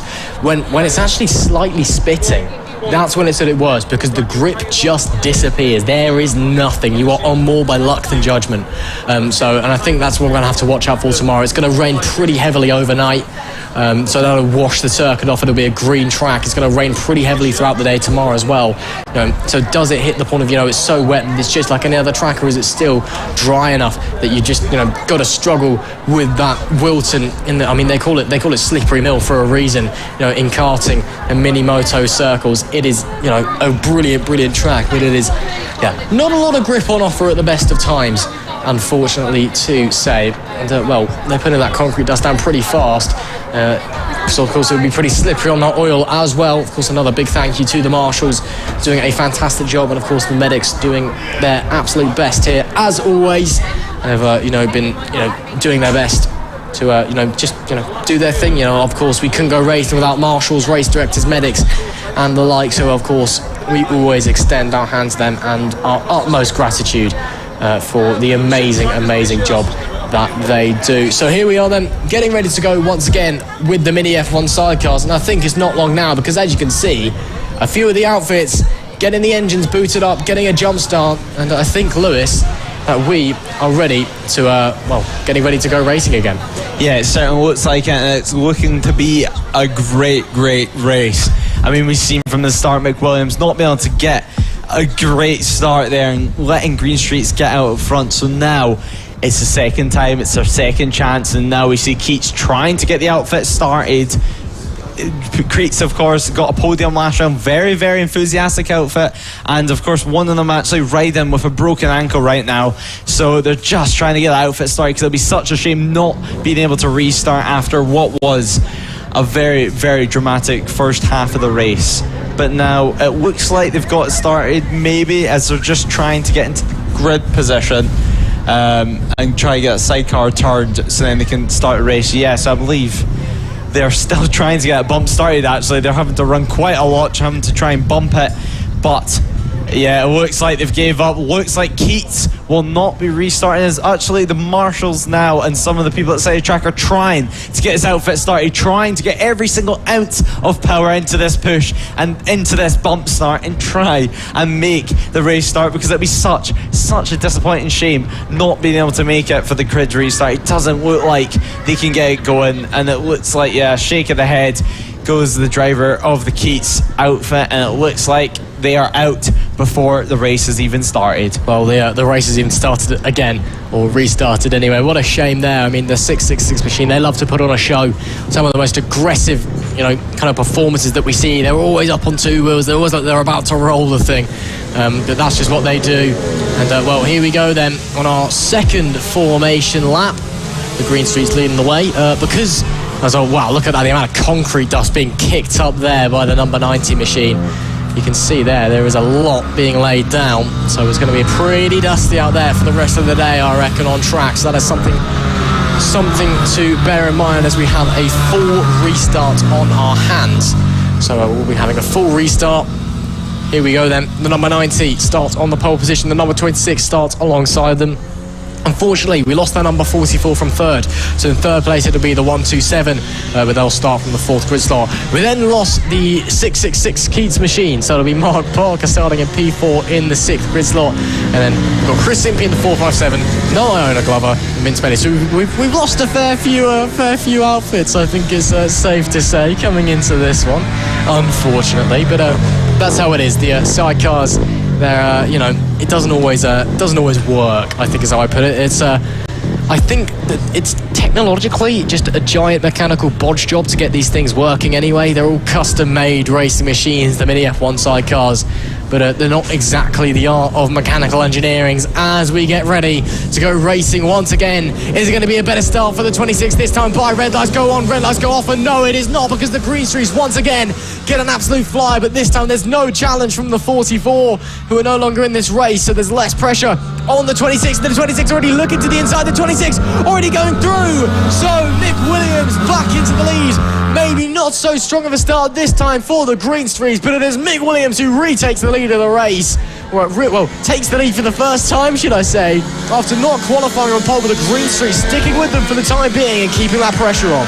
Yeah, the Green Streets, you just seen them go into the dust, and that just affected their drive out the corner. They took their normal line, but it doesn't look like that's going to be the line to take anymore, because these track conditions have changed with the oil spill or the fluid spill that came out of the sidecar whenever it blew up. So now you can just see the dust getting kicked up as they're almost on the white line next to the curb, and there's looks like a slight issue for Impey, but they're keeping going, and there is Mick Williams leading the way with an already pretty sizable gap between Jason Greenstreet, but just behind them is Mark Parker. And Mark Parker, of course, last round on the red machine there, you just seen him come across the line. Mark Parker was the sidecar that managed to get their sidecar fairing out of the bin and use it, but they've painted it now, and it's still the same fairing. Yep, that just shows the dedication of these sidecar crews. I mean, they're some of the more senior members of the paddock, I think is the term I'll use to stop me from getting found later on. As you can see there, legs out, stop the 369 falling over. That is impressive from Vince Bailey on the there. So I think some problems there for the 369 machine. But yeah, the sidecar paddock, it's the more kind of senior region of the paddock, I think I'll say. It's very much touch and go. You mechanic it how you want. As long as it's got wheels and an engine, it'll go. But the dedication that they show, as again, the 369 on two wheels, the dedication that they show in trying to get these things running and just trying to get these things moving and just putting on a race is absolutely phenomenal. And it's great to see Mick Williams there goes through once again. It's now 2.5 seconds the gap back to the Green Streets, who this time round not running as well. 5 laps left to go. Oscar's in the 127 as well, following suit in P3. Already lost 2 bikes from this one, including Iona Glover, who did not start. And the 369 all over the shop, it would seem, leaning this way and that way up on 2 wheels. And seemingly having sorted the issue now potentially, but that is one very unstable looking sidecar, I think I'll say. Yeah, it certainly is. Vince Bailey, though, just on two wheels, almost every single corner, but they're just trying to chase John Hosker on that yellow sidecar just in front of them, and they're just trying to reclaim the position with just 4 laps to go.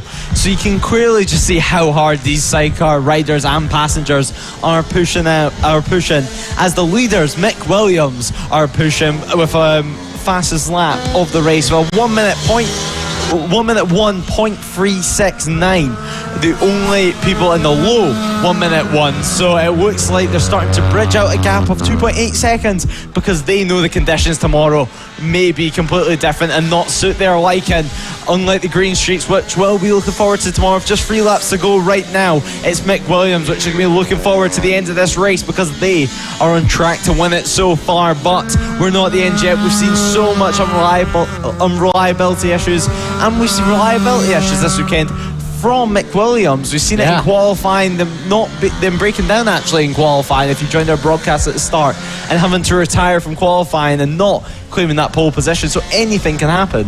Yeah, absolutely. And of course got almost a spin there for the 26, trying to push a little bit too hard into the boot, but cast your mind back to Clay Pigeon as well, and it was soaking wet. That we believe was part of the causes why they just weren't as competitive as they normally are. Ended up losing out on one of the race wins just from the wet and just not being able to get through. And tomorrow it's going to be soaking, and they've got the 2-stroke on the dirty side of the grid from P2 as well. So odds not in their favour potentially tomorrow. We'll have to wait and see what's going to happen with 2 laps left to go. But currently they are absolutely storming through and looking to run a right of what I'm sure they feel is a stolen pole position via a mechanical failure. The 369 though still holding on to that actually getting up into that P3 place. They've gone through the 127 machine on the previous lap, who seem to be potentially having problems there, just not quite being able to get it going. Maybe losing a bit of power again. The engine on these things a little bit temperamental, so to speak, as the 26 comes around the final corner and goes on to the final lap in a short moment's time. But yeah, this battle for third potentially heating up late into the race. There is the 26, one more tour of the circuit left to go for these mini F1 sidecars in the dry, and that is crucial because the rain once again could be the 26's downfall, but we'll have to see. He's been once again, he's come forward with a brilliant performance. The red flag probably helping the case just a little bit on the 26 after the green streets on the 90 just didn't quite get the start they wanted the second time round, and it's been once again a brilliant fight back from the 26. They probably feel though that they were robbed of that pole position, but they've asserted their dominance in race 1 and they've proven a point. They're not here to mess around, they're here to carry on and restart another winning streak. Yeah, they certainly are, and obviously qualifying, there's no points for it. Races, points make prizes, and this is proving it now. 1 lap to go, 2 corners to go. Mick Williams, 2 more corners. They are showboating already. They are going to be absolutely delighted with this. Mick Williams back in the usual place, top of the podium, in that first place, taking the checker flag for the first race win of the weekend and for the first race of the mini F1 sidecars. Great showing from Mick Williams in what was a very dramatic race. I mean, the red flag helped them out, as you mentioned. They waved to the camera in delight. The green streaks, pretty good race for them in that second place, but was 5.7 seconds back, so they definitely need to find something for tomorrow unless if it rains. They really need to hope for rain overnight, and Vince Bailey managing to hold on to that third place and getting over John Hosker on the 127, which was actually the sidecar that got the fairing out of the bin, and have painted up this round, so slightly fancier for them in the yellow sidecar this time around. And Mark Parker should come home in 5th place with Chris Impey rounding out the grid with the 6 finishers that we got, because a lot of drama on, well, before the restart even started, to be honest, with Jacob Keats not being able to make the restart. So now tomorrow we could get a completely different result. So wow, what a sidecar race. Yeah, absolutely. And the 26, you can see there as Mick Williams took his put his visor up, you can see the delight on his face. He knows he's probably got a bit more of a challenge coming his way tomorrow. But the Green Street is nonetheless pretty happy with their second. And again, tomorrow the rain is going to come, and it is going to come down hard. So race 2 and race 3, which of course we've got to look forward to in all the categories, not just the mini F1 sidecars. Well, it could be going anybody's way here, but yeah, well, what a start there to the weekend for the Mini F1 sidecars. And what a result there for the 26 outfit, looking to, you know, maybe make amends for last weekend when they didn't take the clean sweep for the first time in a long time there. But you know, nonetheless, a great performance. Well, now it is time for the final race of the day. It is the Premier class. It is the LS2 helmets. Mini GP7. It is, it's actually going to be the senior mini moto race, sorry. Second last race of the weekend. Next up, we will have the Mini GP70s. So 2 more races left for the weekend. So then, we are getting ready then for the senior mini motos. Apologies there for our error. We thought there was a change in the schedule, but no, it is going to be the senior mini motos up next. As you can see, a ram-packed crowd enjoying the racing afternoon, and a few of them already tucking into some alcoholic beverages, shall we say. It's a very fancy bar upstairs. Very fancy restaurant, and well, they've got a few beers on tap, so why not enjoy the racing, have a cold one as well, as we get ready and waiting for the senior mini motos. And great to see the crowd enjoying the action, and great to see all of the Fab paddock watching along, as they always do here, as we see here just some animated expressions there from Russell Morgan, the Welsh welder, who isn't racing this weekend, unfortunately, but he's come along anyway. He's mechanicking for a few of the younger riders. He should be back on the bike next time out at Clandale. You can see him there, the one almost dead in the middle of your screen next to in the white shirt, and getting ready to go racing. And it's all looking very exciting for the senior mini motos.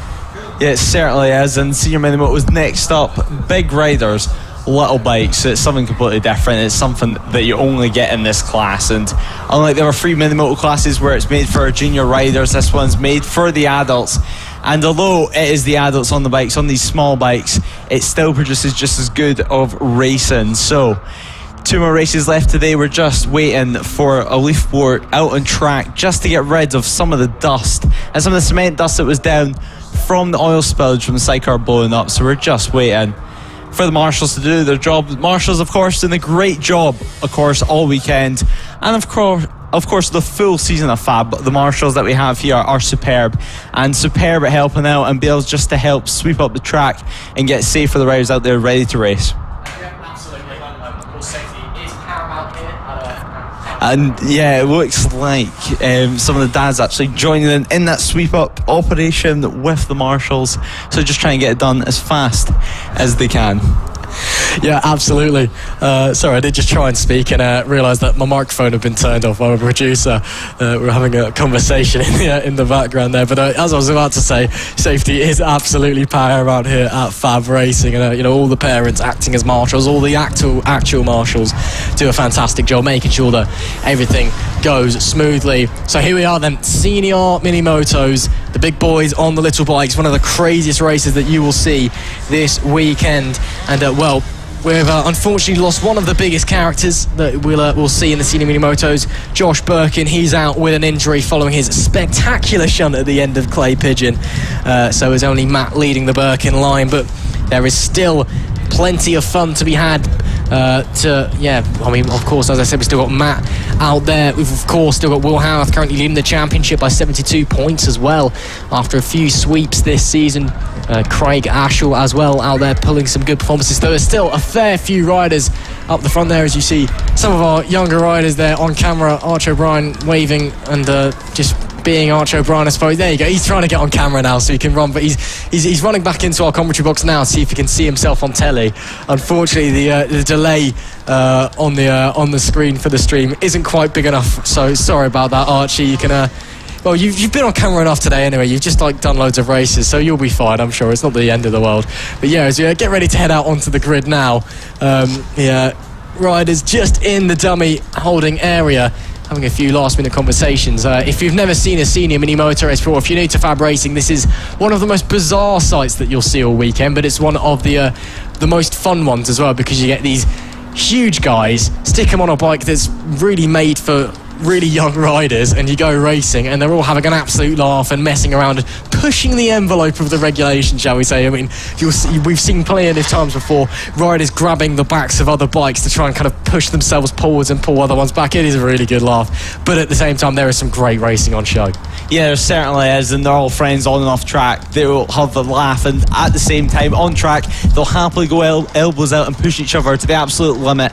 But yeah, of course, as you mentioned, they're all here to have fun, and Whilton Mill was actually the scene of the senior mini motor race, which brought quite iconic shots of the Birkin brothers swimming in the middle of the track whenever it was very, very wet last time we were here. So back. Yeah, Cash Ryan's back, and yeah, hopefully we're not getting to them kind of conditions this weekend, because it is meant to rain overnight, as we mentioned. So this might be the only dry race of the weekend for these guys. Yeah, absolutely. We'll have to wait and see what the weather's going to do tomorrow. It looks like it is going to rain currently, and it's definitely going to rain overnight. But of course, you know, the weather, it does what it wants to do. We can't really predict it realistically. We'll have to wait and see.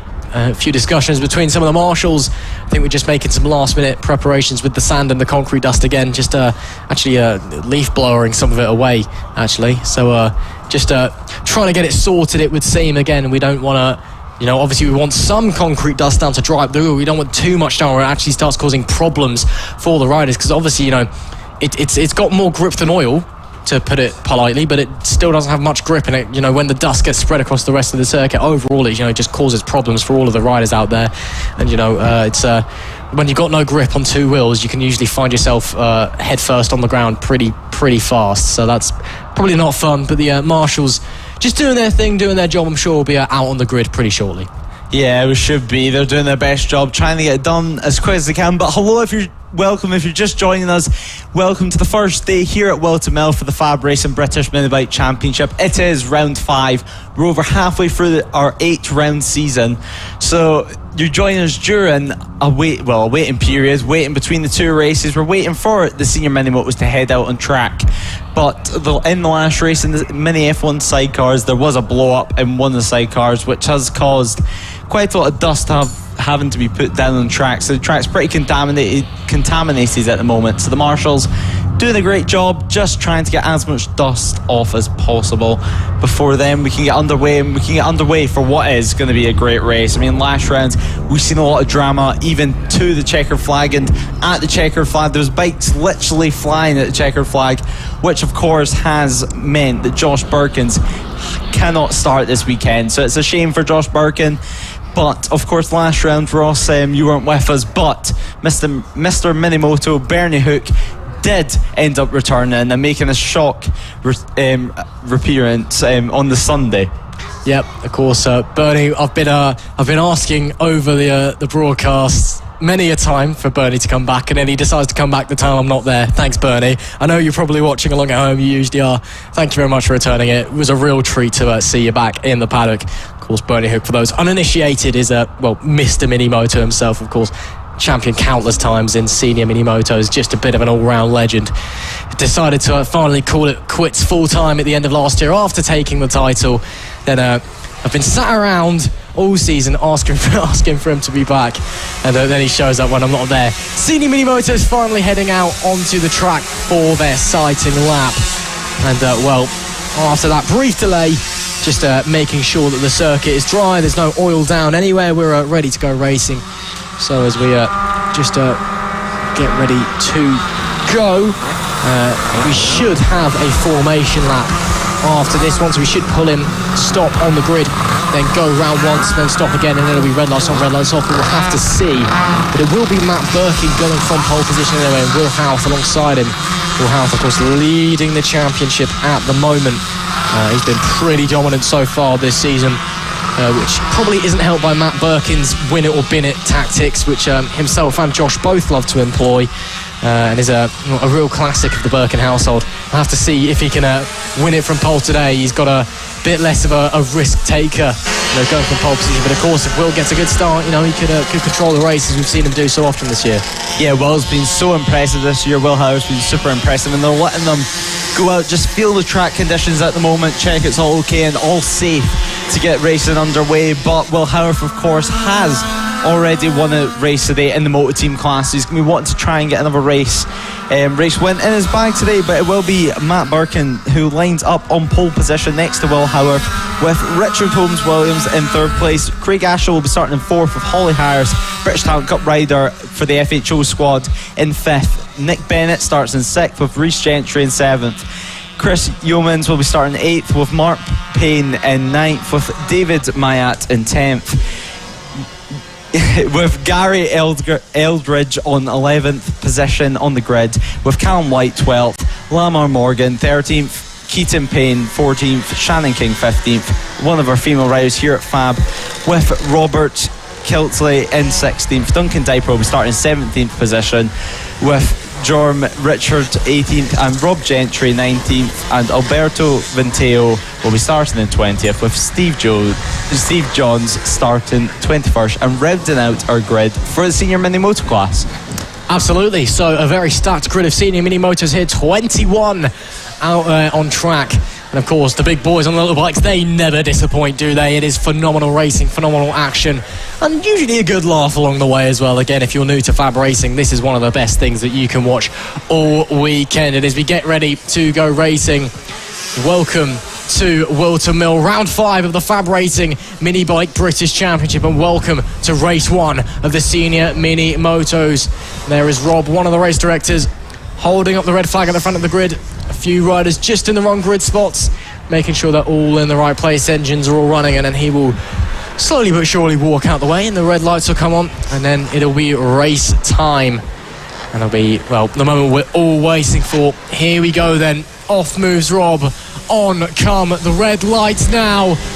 It's lights out, we're underway. It's a very, very good start there from Will Howarth, and a not good start at all from Matt Birkins. He drops back with Craig Ashall, actually managed to get away very well as well. So it will be Will Howarth who slides into the lead then from the start, with a great start from P2 on the grid. Matt Birkin though, just not the start that he would have wanted. Struggles whether he's managed to work himself back up into P2 though already, despite dropping to, I think it was P4 off the line. So great stuff there from Matt Birkin. I think that's Nick Bennett who's managed to start into P3 meanwhile. Craig Ashall must have dropped to P4, but it will be Will Howarth leading this race.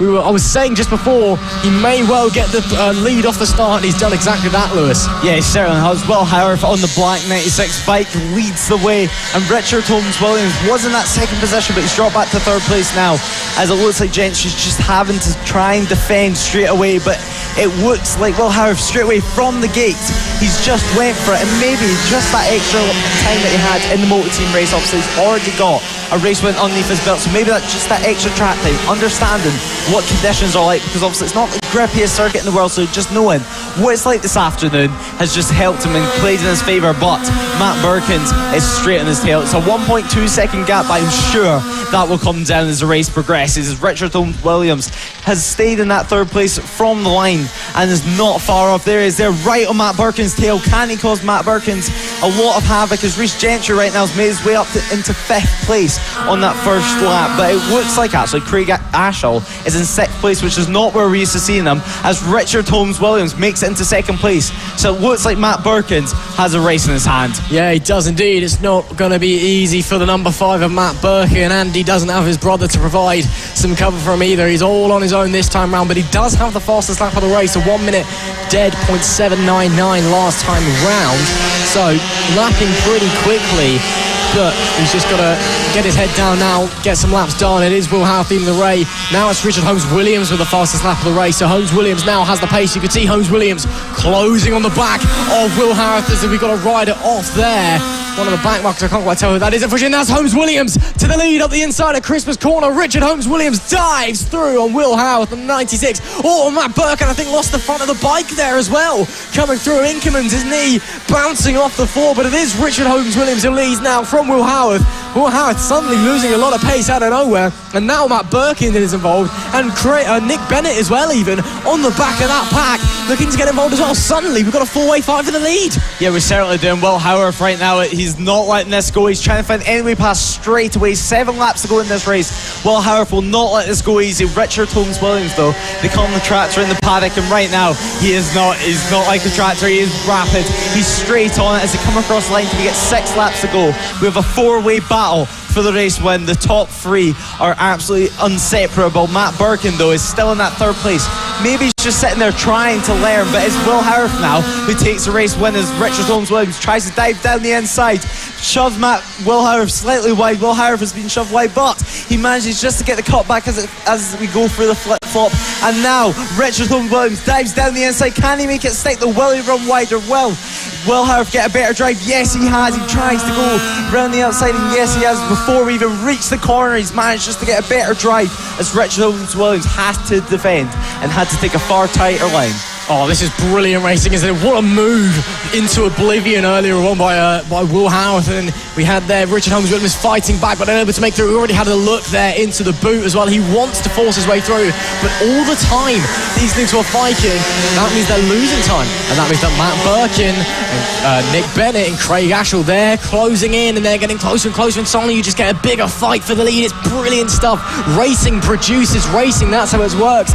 Another rider there with mechanical issues at the side. Looks like the 77 there with problems of Steve John. Now it's there you go, Richard Holmes-Williams now in the lead of the race. As you do, into the lead he goes. I assume he got that move done coming into Christmas corner. Will Howarth going to have to settle for second. Matt Birkin closing in as well, Nick Bennett as well, Craig Ashall in fifth, fastest lap of the race, 57.209, so suddenly getting very, very close with 5 laps to go. This could get very, very tense in the last few laps of the race. Yes, it certainly can, and Will Howarth is looking like he's trying to make a move already on Richard Holmes-Williams, and as these two just continue to battle and continue just to trip each other up, all it's going to do is let Matt Birkins and maybe even Nick Bennett into play, so we have a 4-way scrap once again as we come across the line to make a potential 4-way battle with just 4 laps to go in this race. It's the race leaders who are duking it out. Will Howarth, he wants a second race win of the day because of course this being the first senior mini motor race of the weekend, he's already won the race in the motor team race.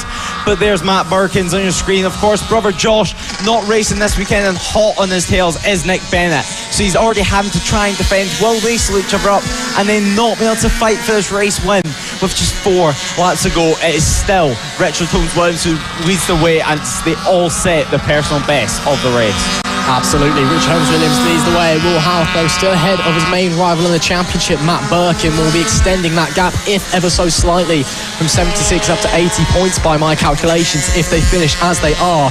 But it's, look at that.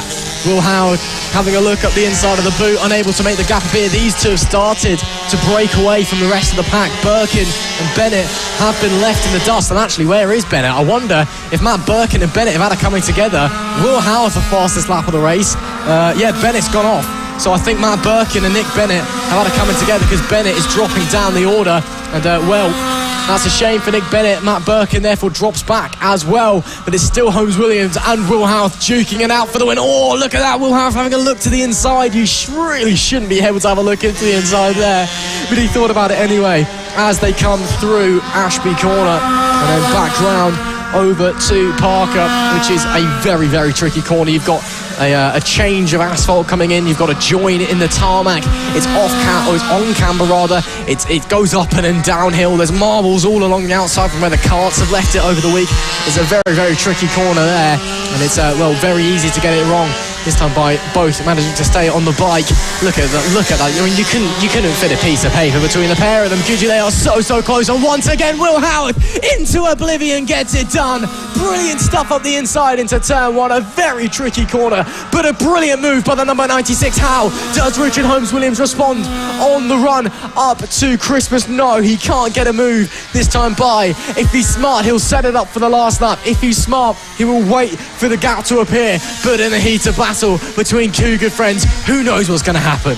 Yeah, who knows? Will Howarth, though, 48 thousandths of a second last time round, and now it's his time. He just needs to push. They're getting past back markers now. You've seen them earlier, getting past Shannon King.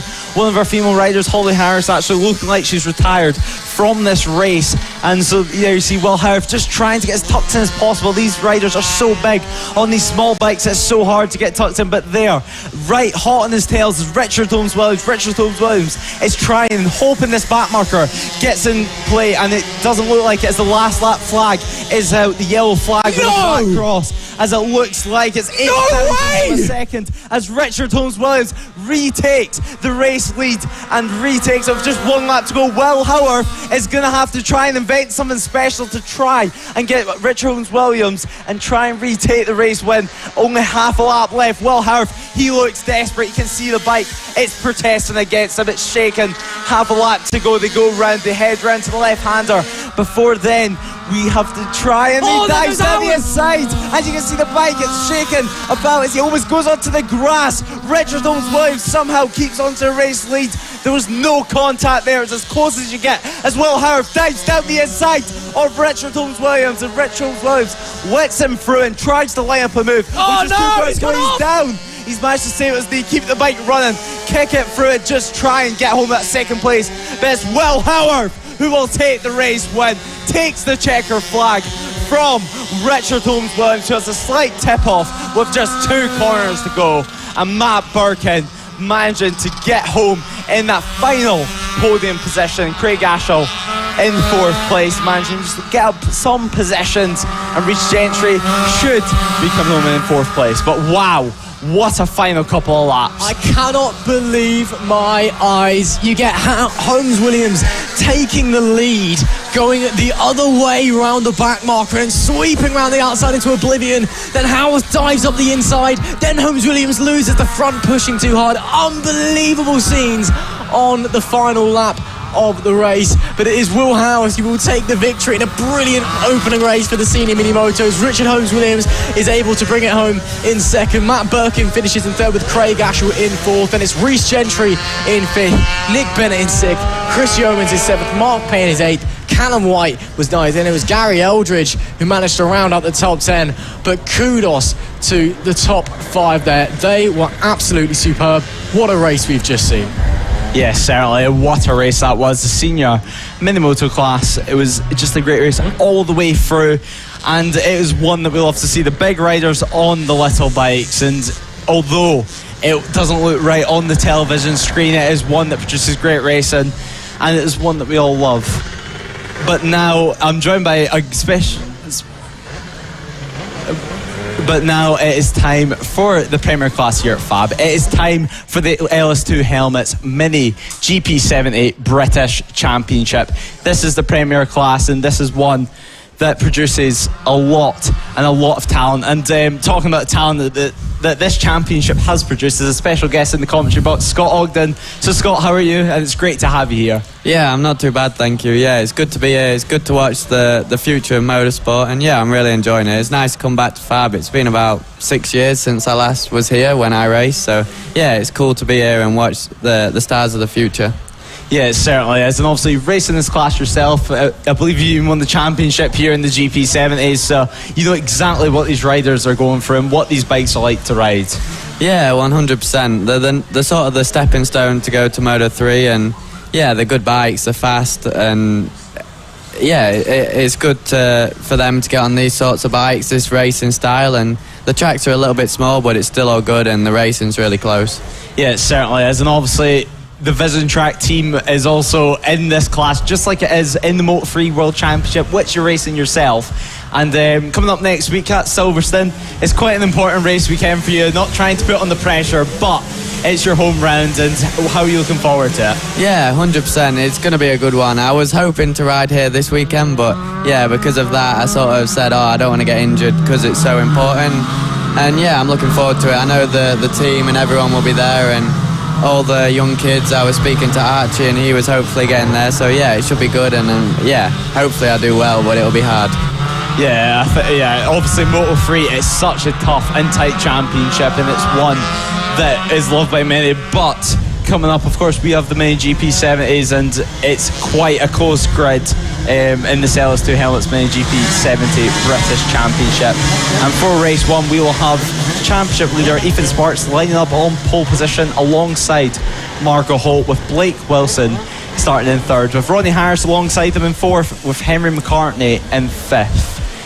Luke Fitchett 6th, and Ruben Bray will be starting 7th with a brand new helmet this weekend, and Samuel Munson in 8th Ollie Sims will be starting in 9th with Noah Gilroy, rounding off the short but sweet grid that we have here in the Mini GP70 LS2 Helmets British Championship.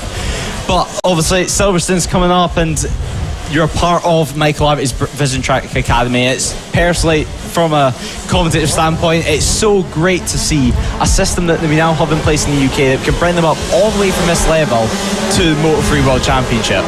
Yeah, 100%. It's good to see them through all the classes in the UK, even BMB, and then also in the British Talent Cup. So yeah, it's good for the people like Ethan and Ronnie and Archie's. They've got a route through, so yeah, it's really good to see, and they're really fast with Ethan on pole, Ronnie 4th, and Archie getting 2nd in the 50s. Yeah, it's really good. Yeah, it is, and Samuel Munson having a bit of issues getting off on the warm-up lap there, but everyone should make the start of the grid for what should be a great race, because this is the LS2 Helmets Mini GP70 British Championship. This is the one that everyone's been waiting for all day, because this is the premiership.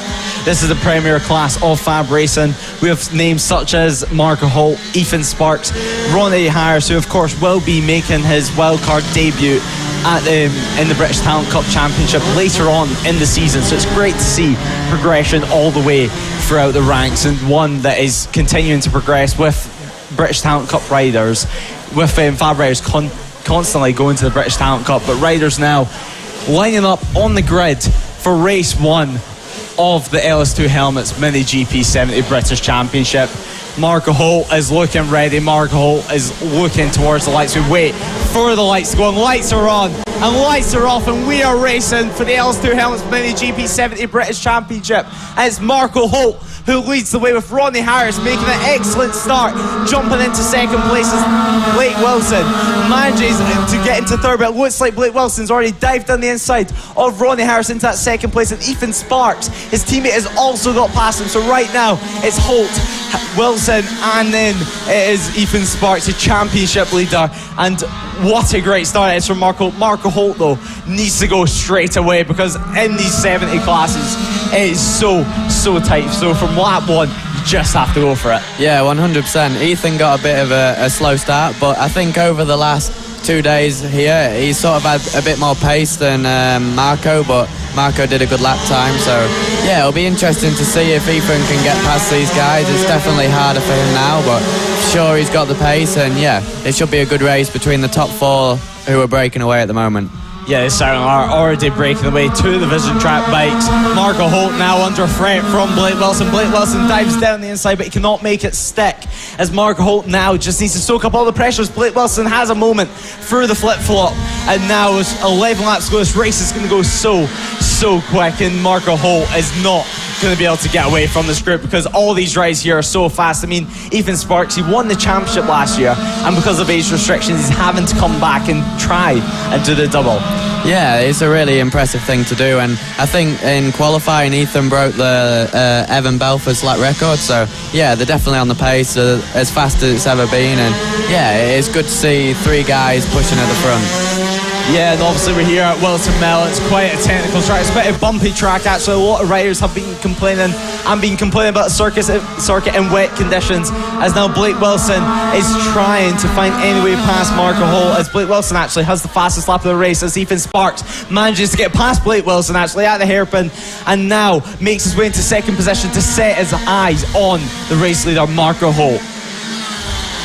As now there's still quite a bit off the lap record, about 1.5 seconds off the lap record, but there is Marco Holt, the race leader. He is in great form this season. He's trying to get the championship, he's trying to claw back valuable points. He's had quite an up and down weekend so far, but it's great to see. And as I mentioned, this track is such a technical track and such a strange track surface wise, and in the wet conditions it's a very slippery circuit. So if you yourself raced here at Whilton Mill, what can you tell us about the track? Yeah, it's a weird track just with that aspect, but also it's such a good layout. It's got loads of various different types of corners, which it's good for the kids to learn. It's very easy just doing the same thing all the time. So the various corners here, fast, slow, it's really good for them to be able to improve their skills in all areas. Yes, certainly is. And Marco Holt now, he's under immense pressure from Ethan Sparks. 1/10 of a second at the line, and now all the top three are actually in the low 51 seconds, so they're really pushing on now. Just 9 laps to go as Blake Wilson tries to find any way past Ethan Sparks, but Ethan Sparks, last year's champion, he's not going to find any way past him because he is last year's champion. He is on top form right now, Ethan Sparks. He's looking on it and he's looking to find a way past Marco Holt as we head around this first couple of corners. It's such a technical part of the track as we head around, and he goes down the inside of Marco Holt as Marco Holt tries to find a way past the brakes, but he cannot make it work, and now Marco Holt has been demoted to second. Yeah, it was a good overtake there. It's going to be interesting to see if Ethan can now up the pace. I know in qualifying he was low 50s, pretty consistent, so it'll be interesting to see if the other two can go with him. I know Marco and Blake, they ride in Spain a lot as well, so yeah, it's good to see Ethan just normal. He's been doing a little bit at Gas 74, but it's good to see him at the front just without doing any of the Spanish championships at the moment.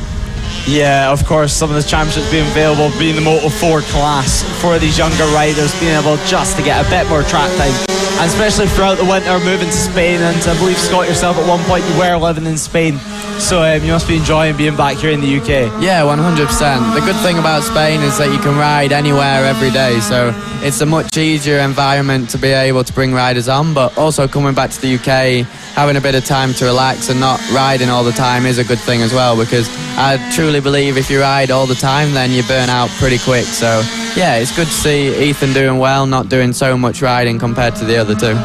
Yes, certainly. And Mark Holt now is under pressure from Blake Wilson, as now they're into the 52nd lap time, so they're only 3/10 off the old lap record, as Ethan Sparks leads the way. So there's Fitchett with the midfield battle with Samuel Munson and what is Henry McCartney just behind them. Henry McCartney uses qualifying fairings actually, which he uses usually in the wet, is now trying to catch up to Luke Fitchett, who of course had a great race earlier on in the 50s and now is trying to repeat it in the 70s. But next weekend, obviously, Silverstone Moto3 home round. Have you got any expectations yet? Any hopes or goals yet? Or are you just wanting to kind of see how it goes? Yeah, 100%. I'd like to finish in the top 10. It's sort of been coming the last few rounds. I've just had a bit of bad luck. I've crashed a little bit. So, yeah, I just got to try stay calm, not let the nerves get to me, and yeah, hopefully just get a solid top 10, and then we can build on that for the next 8 races. And of course, this being your first Moto3 World Championship season, what has been the thing that you've learnt most this year? It's just every time you get on the bike, it sort of just brings you on as a rider. It's sort of like, because those guys are so much faster, even if you're a little bit slower, you're still getting faster. So it's, yeah, they've definitely brought on my speed throughout the year, but yeah, it's good to be there. They're the best riders in the world, so yeah, I'm enjoying it. Yeah, that's good to hear, and it's great to have more British talent in the World Championship stage that was lacking for quite a couple of years. But these are the guys of the future. These are the guys that we're trying to get into the World Championship, and with the support system that we're getting now in the UK, it is a possibility that we could see names like Ethan Sparks in the World Championship in the future. But Ethan Sparks still leads the way by just under 0.2 of a second last time at the line, as it's still a freeway battle for the race win. It's what we see in the 70s quite a lot, and for many years now. And it's so hard to break away. Yeah, 100%. All these guys are pushing. I think Marco and Blake, they've upped their pace since Ethan's got to the front. So yeah, they're all trying as hard as they can, and it's close racing, which is really good. Yeah, it certainly is. It's close racing here between Marco Holt and Blake Wilson, as they're both trying to look and find a way in front of the person in front of them. But now just 4 laps to go in this race, and at this point in a race where you're in a group for first position, so no matter where you finish in this group, you're going to get a podium. Best result obviously being a win. What do? Do you maybe just sit behind and try and learn, or would you just go all out with 4 laps to go? I think with the laps being so short, it's good to try and get to the front, because it's not so easy to overtake. And all these guys have been at the front all year, so they've had podiums in the past. So I think I'd go all out for the win, and yeah, if it means you crash, because they've already had a podium, so only winning is going to beat that feeling. Yeah, I agree with that, as well as Blake Wilson. Now it just looks like he's dropped off slightly off the back. 0.4 of a second gap between the top two last time round. It looks like Ethan Sparks runs slightly wide there, and it's set up Marco Holt, as Marco Holt tried to find any way past. 3 laps to go in this race. Marco Holt now is looking like he's starting to crack Ethan Sparks, actually, as Ethan Sparks makes a couple of mistakes, as Ethan Sparks now is having to now try and just get a cool head again and not get too flustered, because whenever you start getting flustered on the motorcycle, you sometimes find yourself pushing a bit too hard. I think you'll agree with that yourself, and you start pushing a bit too hard, and that is sometimes when your lap times get even slower. Yeah, 100%, and Ethan's just done a good lap time, so when he can see Marco still right behind him, it sort of agitates you a little bit more. So yeah, I can see he's getting a little bit frustrated, but I'm sure he'll be able to keep his cool and should go down to the wire this. Yeah, it looks like we've seen it many times this year. It's almost similar to what happens in Moto3, to be honest, with the fact that you cannot break away whenever you're in a group of riders that are so similar ability and lap times. But just 2 laps to go, Marco Holt with the Minion helmet. It's something that goes with him throughout almost his whole racing career. It's so iconic to see. But will Ethan Sparks and Marco Holt be in Moto3 in a couple of years' time? Obviously, age limit now being up to 18, forcing some people maybe just to rush the championship, rush progression. But now it's having to create a stop almost for these young riders and having to see them do multiple seasons in the same championship. Yeah, 100%. It makes this championship more competitive, but for Ethan, sure, he'd like to be in Moto3 next year in the British Talent Cup, but he's still got to wait 3 more years now, so frustrating for him, but yeah, he'll learn a lot, and I'm sure it won't do him any harm. Yeah, it sure won't do him any harm, as he's now just trying to keep a hold of this race win. It's the last lap time, we're last half of the lap. Marco Holt now is trying to pile on the pressure. You can almost see Ethan Sparks taking his outside foot off the foot peg at some corners, trying to balance out the weight, something we see Jonathan Ray do multiple times. But Blake Wilson is now still in 3rd place. He's kept up with these front boys, and it's Ethan Sparks now who's under valuable pressures. Marco Holt's trying to find any way past, but Ethan Sparks, 1 corner to go. Checker flag is waving, and Ethan Sparks takes the race win, with Marco Holt coming home in 2nd place and Blake Wilson in a valuable 3rd position. 3-way battle all the way throughout the race, start to finish. Yeah, that was a really good race, and the last 2 laps they dropped to 50.3 and then 50.4 on the last lap, so yeah, right on lap record pace, and it's good for them to be pushing as hard as they can. Yeah, just 400s off the lap record, and Ethan Sparks will be absolutely delighted with that so well. Obviously the Vision Track team who worked so hard, it's such a great on-in. As we see Marco Holt celebrating there, a wild celebration from him, but it's great seeing so much friendship from these riders off track. Yeah, 100%. It's good to see that they're all friends, but I'm sure on track they want to beat each other as much as possible. Yeah, certainly. And well, Scott, who is the star performer? Who's your, well, I guess you say player of the match? Who would you say is the best rider? It's very easy to pick the winner, but I think Blake did a really good job, especially because the other 2 had a bit more pace in qualifying, but he was able to up his pace and stay right with him. So yeah, I think Blake was the rider of the race. Yeah, and Ronnie Harris also on the Vision Track bike coming home in 4th place. Pretty respectable result. Ronnie Harris, of course, was leading the championship at one point until he had that crash, but there's Ethan Sparks, confirmation of that race win, 0.3 of a second over Marco Holt, with Blake Wilson rounded off the podium. Ronnie Harris on the other Vision Track bike, teammate of Sparks, in 4th place with Luke Fitchett, Mini GP 50 race winner in 5th, with Henry McCartney 6th, Samuel Munson 7th, Ollie Sims 8th, Ruben Bray 9th, and Noah Guillory rounding out the top 10. So that has been it for the LS2 Helmets Mini GP 70 British Championship. And well, thanks Scott for joining me here in the commentary box. It was great having you and great speaking to you, and good luck for next weekend at Silverstone from all of us here at FAB. Thank you. Yeah, I'm looking forward to it, and yeah, it should be another good day's racing tomorrow. Yeah, it should be, and 2 races of course tomorrow, and yeah, so it's been great. It's been great racing all day today, and been one that, well, we're going to be looking forward to tomorrow. 2 races tomorrow. Will you be back tomorrow yourself to watch here at FAB? Yeah, 100%. It should be interesting. I think rain's probably coming tomorrow, so yeah, it'll make a different race for all of them, and yeah, it'll be interesting to see if anyone can do a surprise race win or podiums.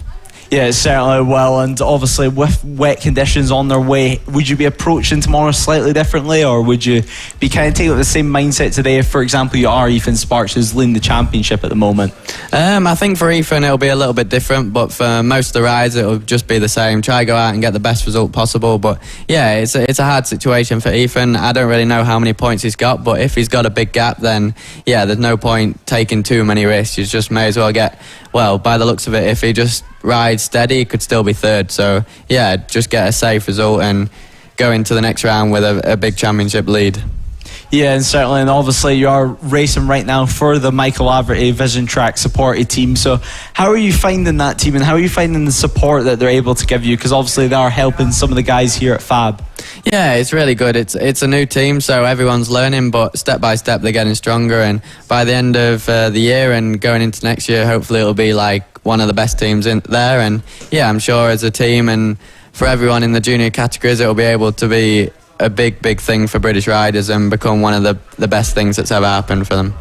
Yes, certainly, and of course, as we mentioned, British Grand Prix next weekend. Good luck from everyone here at FAB. We all want you to do great. Of course, previous FAB rider yourself, it would be great, and it's always great to see you on the world stage and repping the British flag. So thanks for joining us, Scott, and thank you guys for joining us for day one of the FAB-Racing British Minibike Championship here at Whilton Mill. And from Scott and I, join us again tomorrow for more superb racing. Yep. See you later. Goodbye. Racing.